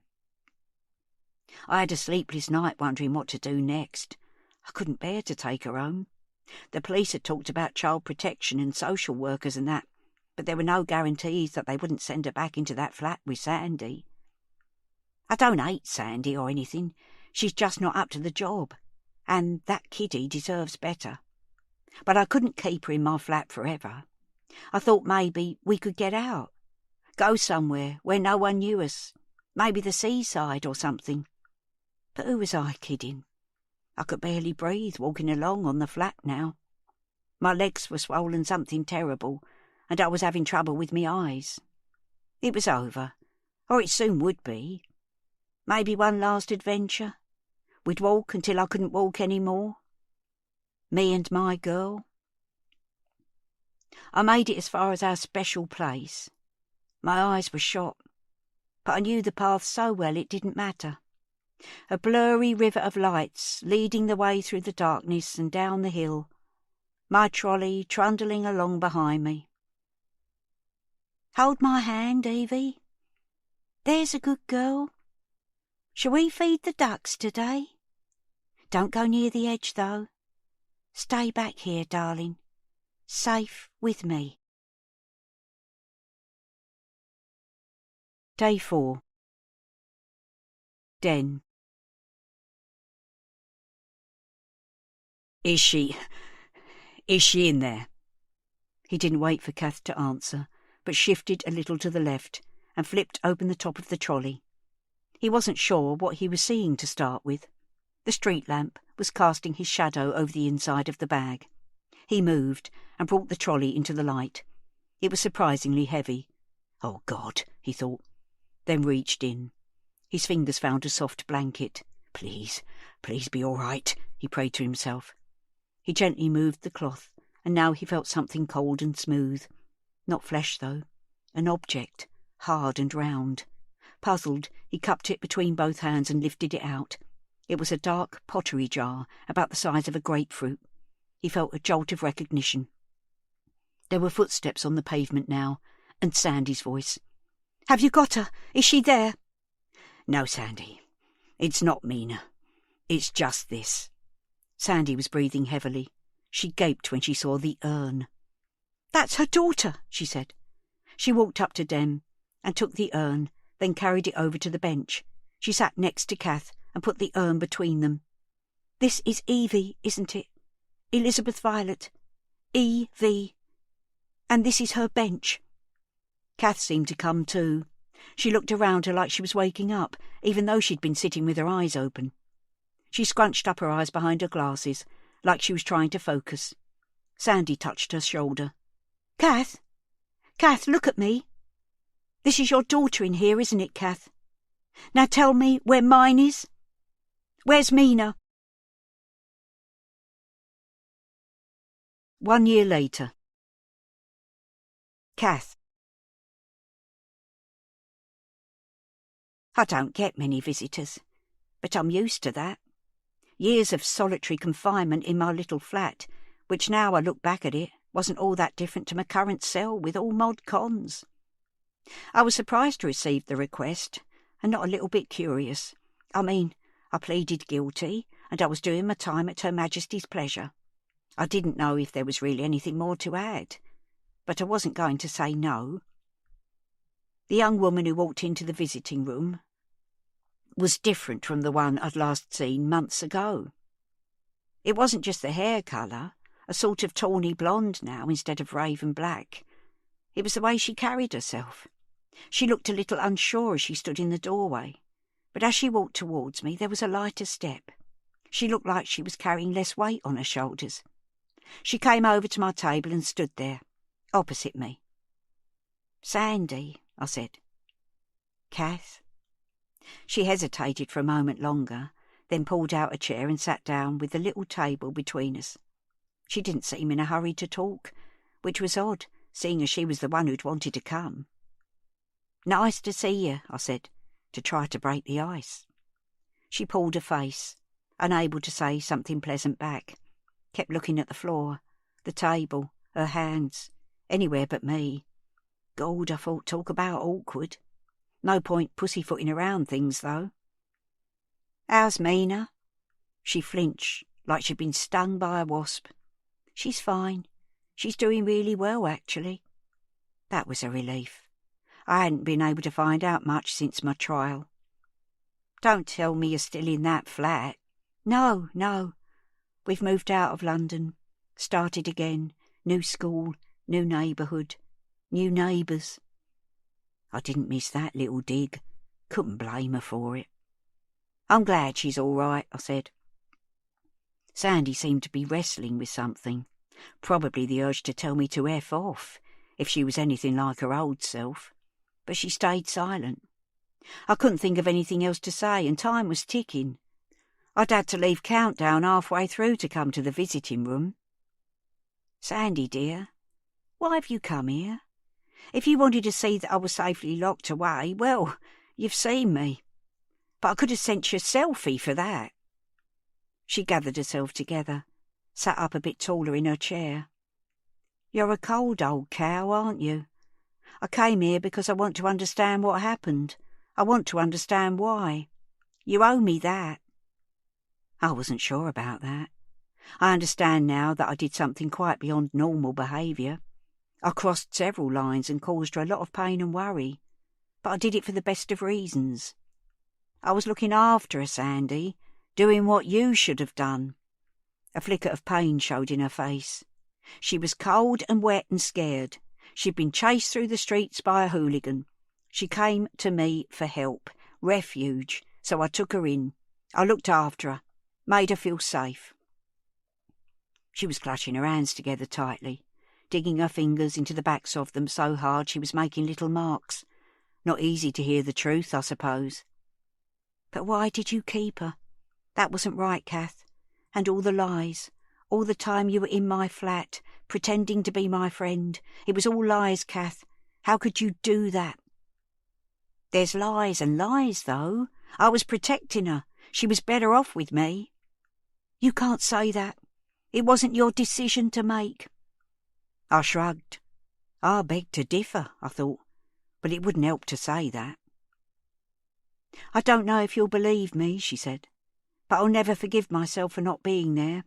I think about it every day. It wasn't easy, though, doing everything on my own. I shook my head. I know all about that. I know it's difficult being a single parent, but in lots of ways things are easier now than when I had my Evie. Nobody bats an eyelid about girls having a baby outside marriage now. It was different in my day. There was a word for a child like that, a nasty word. I heard it more than once. But you were married, Kath. You had your Ray, at least to start with. She was looking at me now, looking and listening. I had her full attention. Perhaps it was time for a bit of honesty. Maybe I did owe her that. He was never my Ray, love. And we were never married. He was married to someone else. We had a thing for a few years and then he moved on to a younger model. It was easier to call myself Mrs., not so much a lie, more like self-preservation. Her face had softened. Oh, Kath, not so different after all. I wish I'd known. I wish... She trailed off, but I understood. I thought I could do better than you, Sandy. I thought I could do better than me the first time round. My chest was starting to feel tight, so I had a little pause and tried to get me breath back. I was wrong, love. I was wrong. And I'm sorry. She pressed her lips tightly together like she was trying not to cry. Her eyes were brighter, though, tears not far away. Thank you for saying that, she said. We sat in silence for a while. Kath, what happened to Evie? It was an accident. She ran into the road by the shops without looking. They put a crossing in after she died, but I don't think it would have made any difference. How do you mean? The thing was, we argued, me and her. She was upset. If she hadn't been upset, she wouldn't have run away from the flats and across the road like that. You mustn't blame yourself. Everyone argues. Bless her. She didn't know any better. She couldn't possibly know how carrying guilt like that for nearly 40 years can shape you. Become so much a part of you that it's like the weather, or the air around you, or gravity pulling you down. It's always there. It always will be. This was different. She kept going on about her dad, wanting to see him, going on and on and on. So I told her he was dead, and that was a lie, a wicked lie. She ran out crying. That was the last time I saw her alive. I'm so sorry, Kath. I wouldn't wish that on anyone. Will you do something for me, Sandy? She narrowed her eyes. Depends what it is. Give Mina a big hug when you get home. Don't tell her you've seen me. It's better that she forgets about all that, But give her a hug, and keep hugging her, even when she turns into a stroppy teenager. You've got your second chance now. Shall I come and see you again? It's up to you, love. You don't need to. I'm all right in here. It's warm and dry. I've got a nice little colour TV. Actually, if you don't mind, I'll get back now. I could catch the end of Tenable. Warwick will be waiting for me. 1 year later. Den. He'd been dreading this day. 1 year since Dad died. Since the home and business had gone up in flames. He hadn't wanted to travel back from college in Birmingham to join Mum at the cemetery. The funeral had been bad enough. So he'd gone online and looked for a bouquet for Mum to put on the grave for him. Say it with flowers. There weren't enough flowers in the world to express what he would like to say to Dad. You're a dickhead. You didn't need to do that. I miss you. In the end, he'd chosen a dozen white roses and asked them to put, Love you, Dad. Now and always. Den. Bland, but adequate, and the best he could come up with. He went for a walk at 11 when he knew Mum would be arriving at Fincham Cemetery, leaving his student hall and strolling through the streets, going where his feet took him. He ended up walking along the canal towpath. It was cold and overcast when he set off, but after a while the clouds passed over and the sun came out, bright blue sky reflecting in the still surface of the water. A year ago, everything had changed. His faith in human nature had been rocked. Not just Dad and his terrible final act, but Mrs. C too. How could such a nice old lady be capable of such a wicked thing? The neighbourhood thug, Dano, had been arrested, finally. Marlon had been cautioned for the harassment he'd carried out at the cafe, and Mina had been found, drugged but otherwise unharmed, in the roof space above Mrs. C's spare room. Nothing could ever be the same after that day, but maybe in some ways it was for the best. By the time he got home he was feeling better. It was just a day, like other days, no need to dread it. He had a tutorial this afternoon, and then a five-a-side footy game with some of the others from his course. Just a knockabout. No one cared if you took a breather or fluffed a shot. He let himself into the shared hallway. Today's post was on the mat. He picked it up and started allocating it to the pigeonholes for the other students. There was one with his name on in beautiful, neat handwriting, which he didn't recognise. He frowned. There was only one page inside, a piece of A4 printer paper folded in thirds. He opened it up and started smiling. It was a drawing of a girl and a dog in a flowery meadow. Arching over them were the words, Thank you, drawn in rainbow colours, and at the bottom right, a signature. Love, Mina. Kiss, kiss. 1 year later. Mina. At 3:30 the streetlights were popping on. Mina was used to the walk home from her new school. She still didn't like the dark, but it was okay now that she walked with Nirmala. She lived in the next street, along from Granny and Grandpa's, so they met in the morning and walked in together and waited for each other at the end of the day. It made all the difference. Sometimes they stopped at the corner shop and bought some sweets or crisps. They talked about bands and boys and who'd said what at school. Nirmala had never asked her why she didn't live with her mum, and Mina hadn't told her. It had just never come up. As she let herself into the house, Summer started barking and rushed into the hall. The little dog hurled herself at Mina, her front legs reaching up, tongue desperately seeking Mina's hands. She'd been Mina's birthday present in April, an amazing, wonderful surprise at the start of a perfect day. Okay. Hello. Mina fussed the dog enough to make her calm down. Then she hung up her coat, left her shoes by the front door, and padded into the kitchen. The dog circled her, nearly tripping her up. Granny was there, like she always was. Hello, darling. Did you have a nice day? It was okay. I'm hungry. Do you want some milk? There's flapjack in the tin. Thanks. Just one, though. I'm getting tea ready for 5 today. Have you remembered that Mum's coming?" Yeah. She saw her mum 2 or 3 times a week, and every weekend. It had felt weird to start with, like everyone was on their best behaviour, but they settled into it. Mina had never gone back to Nelson House. After the thing had happened, Granny and Grandpa had taken her to their house, and she'd stayed there. She didn't quite know what had gone on, but somehow Granny and Grandpa had helped Mum to give up the flat and find a studio apartment near to them. She'd overheard a muttered conversation one evening, with Mum saying she'd pay them back, and Grandpa shushing her and saying something about wiping a slate clean, but she didn't know what that meant. Anyway, Mum was going to college during the day now and working in a pub in the evening. She was happier than she'd been for ages, and she'd even stopped smoking. Mina washed her hands at the kitchen sink, then took the tin over to the kitchen table and selected the biggest piece of flapjack. The dog sat bolt upright at her feet, willing her to drop a crumb or two. Grandpa wandered in. He had a half day on Wednesdays. Mina liked it when he was home. "Oh, flapjack." "Not for you," Granny said firmly. "You'll spoil your tea." Grandpa pulled a face at Mina and mimed slapping his hand, then took a square anyway. "I've got a joke for you. Knock, knock." Something stirred in the back of Mina's mind. She tried not to think about Nelson House, but sometimes she couldn't help it.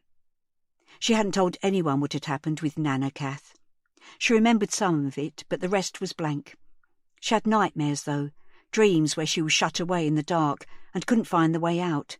They were getting less frequent, but she still slept with the light on and had her cuggy with her, even though she was 12. Something else she probably wouldn't tell Namala. "Mina," her grandpa's voice brought her back into the room. "Knock, knock. You've got to say, 'Who's there?' Don't they teach you anything at school these days?" They don't teach us jokes. "Knock, knock," he repeated. She sighed and rolled her eyes. Who's there? "Little old lady." Little old lady who? "I didn't know you could yodel." It was so bad. It was almost good. Despite herself, Mina started giggling. "Oh, Mina," Granny scolded. "Don't laugh. It only encourages him." That was Safe With You by R.M. Ward. Read by Annie Aldington. Produced by White House Sound. An audiobook from HQ, an imprint of HarperCollins. Text copyright 2022. Production copyright 2022 by HarperCollins Publishers. All rights reserved. R.M. Ward asserts the moral right to be identified as the author of this work. Thank you for listening.